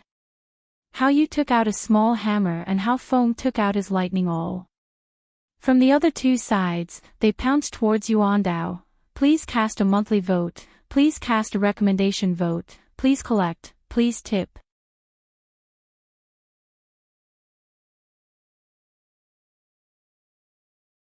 Chapter 1163. The three great masters of the Dalan Temple, Yuan Dao, Yuan Ming, and Yuan Wu. Reverend Yuan Wu had a grudge with Abbot Shu in his early years. As soon as they met, they fought to the point of no return. Looking at the overflowing sword chi and the numerous whip shadows over there, it was likely that they had already fought to their heart's content. It was impossible to determine the victor in a short time. Thus, only Master Yuan Dao and Master Yuan Ming were left. He chanted, "Amitabha, this old monk is untalented and wants to avenge the dead senior Yuan Tian. Eat this old monk's move." The exorcism pestle in Master Yuan Dao's hand was different from what Zhang Xiaohua had seen. The exorcism pestle looked ordinary, but when Master Yuan Dao activated it with his dermic powers, a thin layer of Buddhist light surged out from the exorcism pestle. Although it was illuminated by the blood-red light, it was still pale white. Seeing the three from Aqua Cloud Club make their move, Grandmaster Yuan Ming did not dare to hesitate. He stretched out his hand and took out an item from his bosom, tossing it into the air. It was a bead the size of an egg. The bead was also strange. When it was thrown into the air, it was only the size of an egg and emitted a weak, pale white Buddhist light. However, when Master Yuan Ming cast a spell, the bead seemed to be blown by the wind. It spun in the air and expanded with the wind. The pale white Buddhist light was also resplendent and the blood-red light could not be dyed. It actually opened up a space of 1 foot in the blood-red light. Grandmaster Yuan Ming's face was expressionless as he looked at the three people pouncing towards Grandmaster Yuan Dao.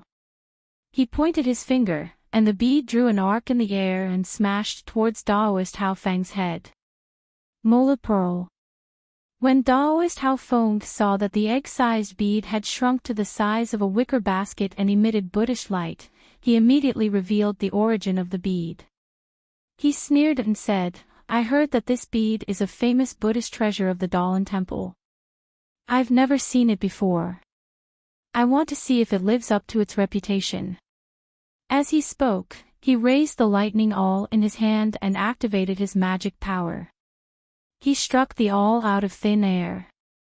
The lightning awl let out a low rumbling sound that was close to the sound of thunder.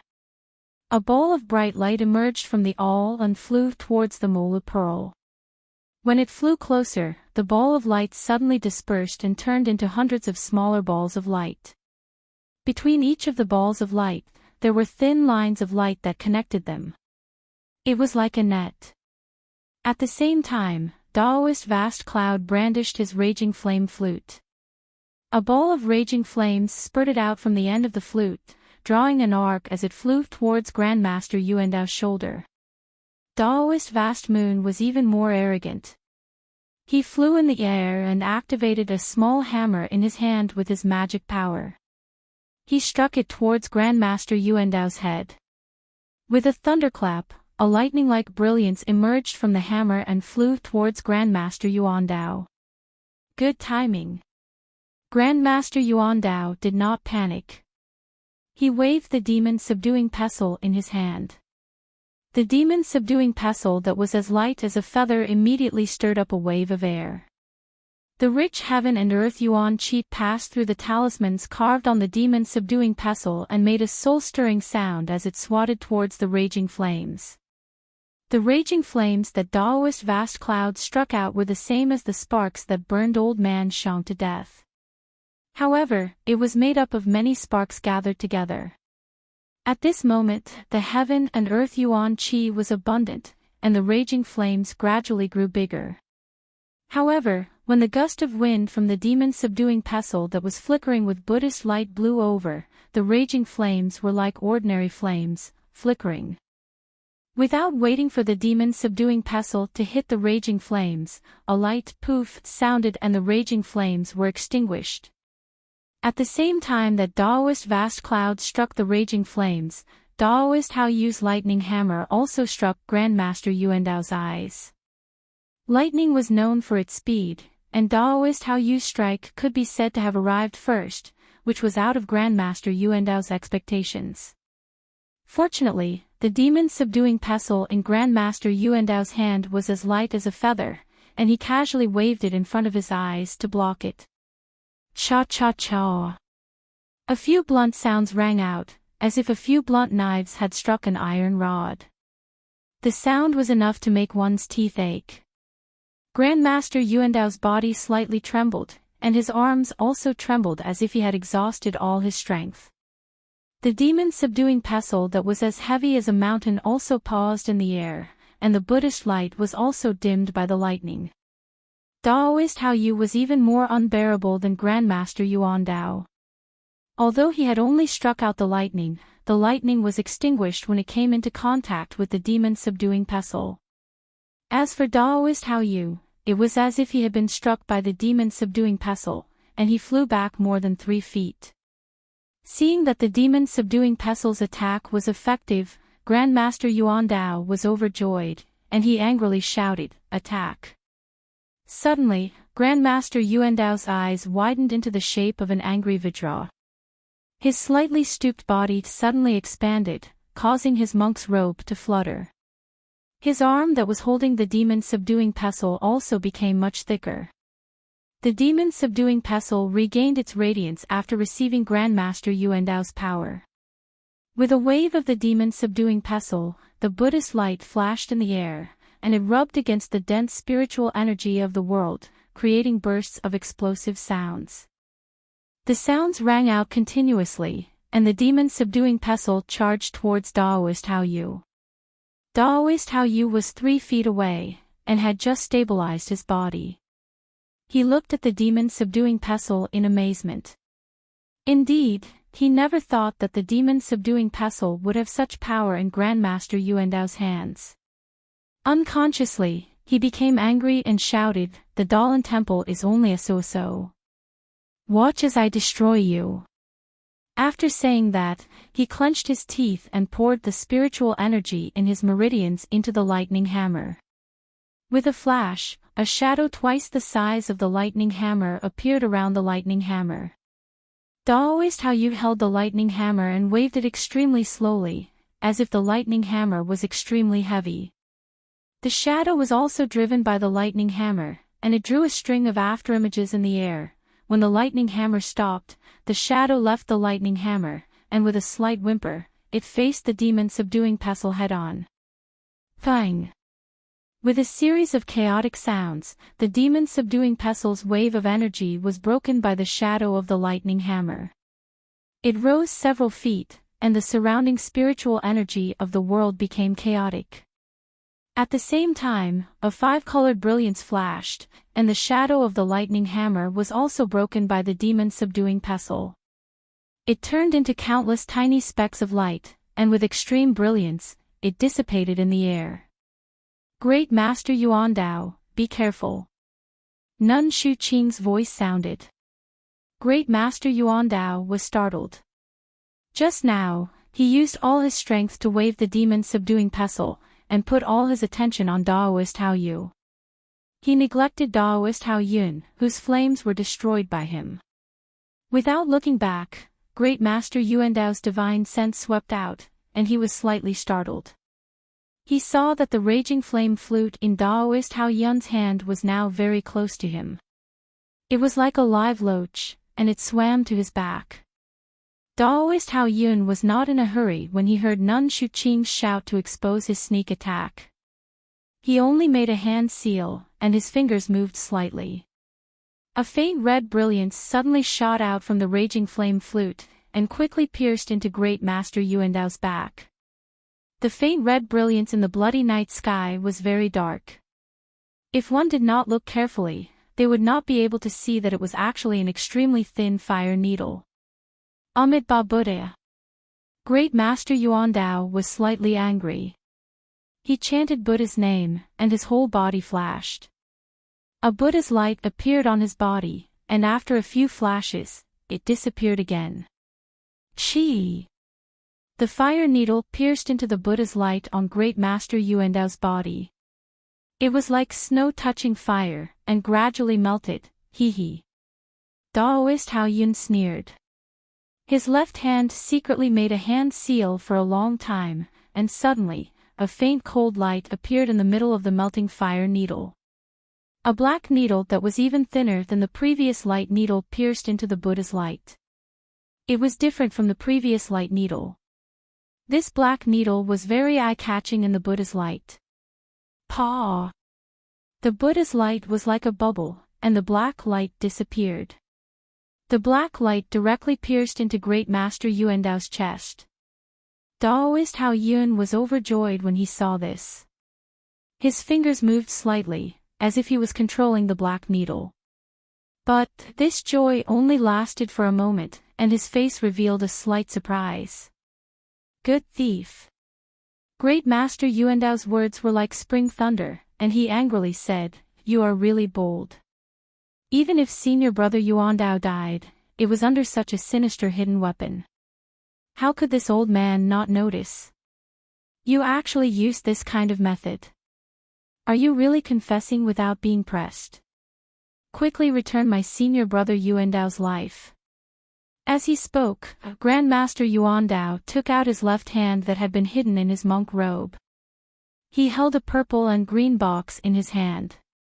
The lid of the box had already been opened, and two green and purple lights formed a ring that flowed inside the box. Daoist Master Hao Yun's black needle that was so thin that it couldn't be seen was floating in the ring of light, slightly rotating. Heaven and Earth Box. Daoist Hao Yun sucked in a breath of cold air. This is a legendary item. You can even find it in the Dalan Temple. I really admire you. If it wasn't to break your mystic bone needle, my Dalan Temple wouldn't have to spend so much effort to search the entire Jianghu. Unfortunately, I found it too late. I couldn't save my senior brother Yuandao's life. As he spoke, a thunderclap sounded. A light as thin as a gossamer appeared at the back of Great Master Yuandao's neck, and directly wrapped around his neck. How dare you! An old female voice sounded. Then, countless tiny white lotuses appeared around Great Master Yuandao's body, blocking that fatal light. When Great Master Yuandao turned around, he saw Daoist Hao Yu holding the lightning hammer. His face was gloomy, and his gaze was fixed on his left side. On the left side of Great Master Yuandao, Senior Nun Shuqing was holding a small white triangular flag. On the flag, there were countless white clouds that were as thin as cotton. They were lifelike, and when the flag fluttered, they seemed to have escaped from the flag, the plain cloud white flag. Daoist Hao Yu sighed, the incense sect really lives up to its name. This is an ancient divine item. My Shindao sect searched for so many years, but we couldn't find it. Unexpectedly, you guys found it. The Shindao sect is also extraordinary. The ancient divine items, the lightning awl and the lightning hammer, were all obtained by your Shindao sect. I wonder, is the heaven-shaking drum in your hands? Before Senior Nun Shuqing finished speaking, an earth-shattering sound from the side interrupted her.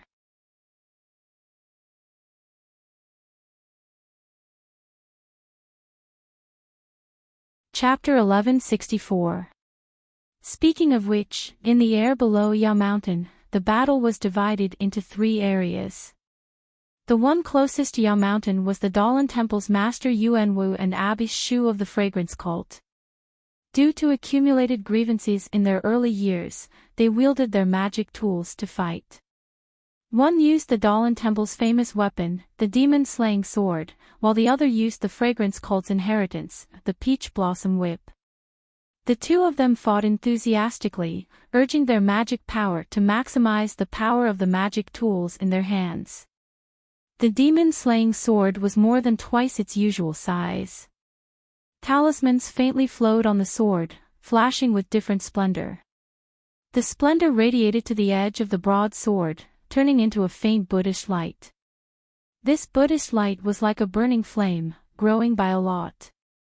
Looking at Abbess Shu's peach blossom whip, it was no longer a small whip. The entire whip was made of peach blossoms, rolling along the whip from time to time. The whip swam in the air, reflecting the color of blood. It was like a blood-red python, incomparably fierce, causing one's heart to tremble. Although Master Yuanwu and Abbess Shu were peak figures in the late stage of Qi refinement, and were also famous experts in the immortal puppet era, they had never seen such dense heaven and earth energy in their lives, nor had they ever urged the magic tools in their hands to such power. Although the demon-slaying sword and peach blossom whip couldn't compare to ancient divine tools like the clear sky mirror and lightning hammer, they were still magic tools used by Yu Mingxin and Wan Wuxin. Therefore, in the hands of the two experts in the immortal puppet era, it was really a bit like casting pearls before swine.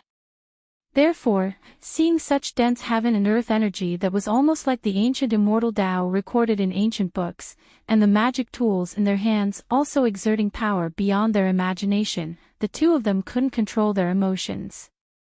And they really felt that their magic power had increased a lot compared to before, and their divine abilities had also improved by several levels. Therefore, when they used it, they also felt extremely inflated, as if they were walking on the edge of a cliff.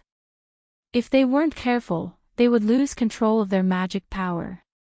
Looking at Master Yuanwu, he waved the demon-slaying sword, holding it in his hand like a door knife, directly chopping down.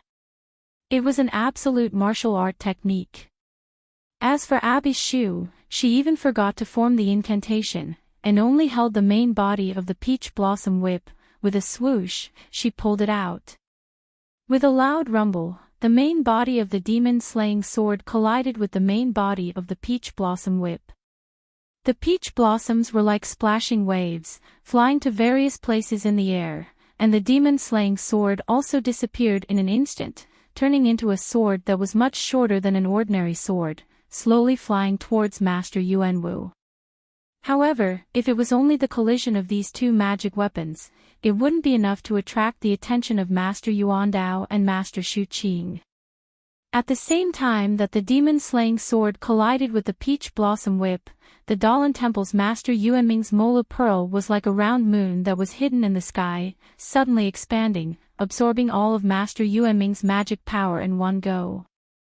The expansion far exceeded Master Yuanming's imagination. Master Yuanming was excited, and the incantation between his fingers became more and more obscure. This obscurity revealed his unfamiliarity, and he almost couldn't control it. The Mola Pearl was like a shooting star chasing after the sun, and with a swoosh, it struck towards Master Daoist Hao Feng's lightning awl. Master Daoist Hao Feng was shocked. How could he resist such a terrifying power with his current cultivation? Looking at the lightning awl in his hand, Master Daoist Hao Feng gritted his teeth, and immediately let go of it, spitting out a mouthful of blood onto the lightning awl. After absorbing Master Daoist Hao Feng's blood essence, the lightning awl shrank instead of expanding, until it shrank to about half of its original size.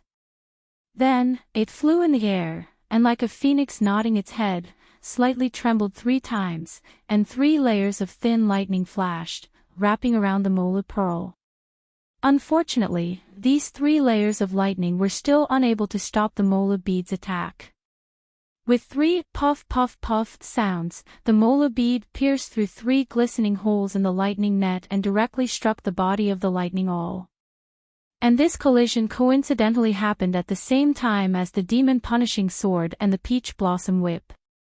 The sound that filled the sky was truly earth-shattering. Not only did Grandmaster Yuan Dao and Senior Nun Shu Jing cast sidelong glances, their figures slightly dodging. Their spiritual senses and eyes all looked over. Even the people under everyone's feet, whose heart meridians were already controlled by the wang wang sound of the beating drum, woke up from their stupor. They looked at the 2 immortal Dao experts fighting in the air with strange gazes. Grandmaster Yuan Dao wielding the demon-punishing sword and Senior Nun Shu Jing wielding the peach blossom whip were in a more wretched state. Their bodies were greatly trembling, their arms were trembling, and their meridians were trembling as they fell to the ground. As for Grandmaster Yuan Dao, who controlled the Mola Pearl, and Daoist Hao Feng, who controlled the lightning all, were slightly better off. However, their figures were also staggering, traces of blood seeping out of their mouths and noses. This was the backlash from controlling the immortal Dao artifacts. When the earth-shattering sound was heard, the blood-red brilliance in the air above Yao Mountain became even more intense. It was like a pool filled with blood, causing people to feel a burst of vexation in their hearts. It was completely different from the 7 colors in the air above Yao Mountain before. Following the collision of the 4 immortal Dao artifacts, the brilliance also suddenly emitted an even more resplendent brilliance. It was as if something had squeezed its way in. That brilliance strengthened by more than 30%, but these 3 layers were increasingly blood-stained. Ga, a soft sound was heard, followed by Senior Nun Shu Jie's miserable cry. Ah! Who are you? That change suddenly appeared when everyone was looking at the brilliance in the air. When Senior Nun Shu Qing turned her gaze back to Senior Nun Shu Jie, Senior Nun Shu's body that had fallen to the ground had already stabilized. An incomparably fast black shadow leapt out from the crowd of Jianghu disciples who were gradually coming to a stop on the ground. Like an arrow leaving a bow, it shot straight towards Senior Nun Shu. In front of the black shadow, there was also a black long sword that still emitted a bright light amidst the blood-red light, stabbing towards Senior Nun Shu's back. That was not the end of the change. As Senior Nun Shu screamed, an angry roar sounded at the same time. Who are you? Beside Master Yuan Ming, who had landed on the ground, there was also a black shadow. Like the sneak attack on Master Yuan Ming, it silently attacked Master Yuan Ming's back. Master Yuan Ming was very alert. When he saw Senior Nun Shu Jia panicking, he immediately formed a spell. The Momo pearl that was sent flying backwards immediately flew in front of him. A Buddhist light sprinkled down, protecting him completely. Ha ha ha. Master Yuan Dao, who was alerted by the 2 screams, was not alarmed but laughed instead. He flew forward and stood in the middle of the crowd. Senior Nun Shu Qing also had a smile on her face. She flew to Master Yuan Dao's side and waved the plain cloud white flag in her hand. Countless pure white tiny lotus flowers enveloped everyone in the air. She laughed loudly and said, "Fellow Taoists of the Tenryu sect. We've been waiting for you for a long time." The 2 black shadows that attacked Senior Nun Shu Jia and Master Yuan Ming were stunned. They immediately understood that they had fallen into a trap. The 2 of them looked at each other. One of them went straight up, while the other fell down, wanting to land among the Jianghu people on the ground again. Hee, since you're all here, why are you in such a hurry to leave? As Master Yuan Dao spoke, he waved the demon-subduing pestle in his hand and slammed it towards the Tenryu sect disciple who was flying up. When the demon-subduing pestle hit him, the Tenryu sect disciple's body twisted. In a trance, he left behind an afterimage while his body moved forward another 5 feet. Sacre. Master Yuan Dao's pupils shrank. He seemed to be shocked by the black shadow's levitation technique. As for the black shadow that fell to the ground, although no one chased after him, when his body landed on the layers of white lotuses, he could no longer descend. He could only stand there awkwardly. Is it Garuda? Senior Nun Shu Qing also couldn't confirm. She could only shout in a low voice. At this moment, although Senior Nun Shu Jia and Master Yuan Wu were about to land on the ground, they had already stabilized their bodies. The peach blossom whip and demon-slaying sword in their hands were above their heads. Their faces were filled with pride. Apart from them, all the other masters of the Dalan Temple and the nuns of the incense sect seemed to know what was going on. Only Hao Yun, Hao Yu, and Daoist Hao Feng of Between the Clouds and the Water had a certain expression on their faces. They seemed to be rather ashamed. Sacre, this old monk has been preparing for a long time. I've been waiting for this moment. If you didn't want to launch a sneak attack, you might not have fallen into my sex trap. Grandmaster Yuan Dao smiled. At this time, Abbe Shu Jia, Abbe Shu Jing, Grandmaster Yuan Dao, Grandmaster Yuan Ming, and Grandmaster Yuan Wu were using a mysterious formation to trap the two shadows of the Heavenly Dragon sect. Daoist Hao Feng's figure also landed below. He looked at the two black-clothed men of the Tenryu sect who were surrounded. Just as he was about to speak, he heard a person laugh shrilly. Even if we were to fight one-on-one, you might not be a match for us. Who would care about your ambush? That voice was indeed the leader of the Tenryu sect, Sacre. Moreover, that voice was still graceful, as if he wasn't nervous at all. It was indifferent, as if he was talking to a common friend. Hee, Lord Sacre, if we didn't have this ambush, would you dare to come forward? The person who said this was Master Yuan Dao. His words were true. Sacre was the most powerful person in the world. His cultivation was supported by the secret technique of the Tenryu sect. Not everyone could resist him.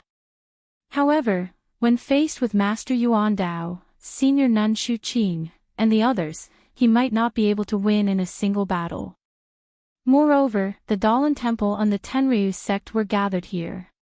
Even if the Tenryu sect appeared, they might not be able to win. How can you guess what I'm doing?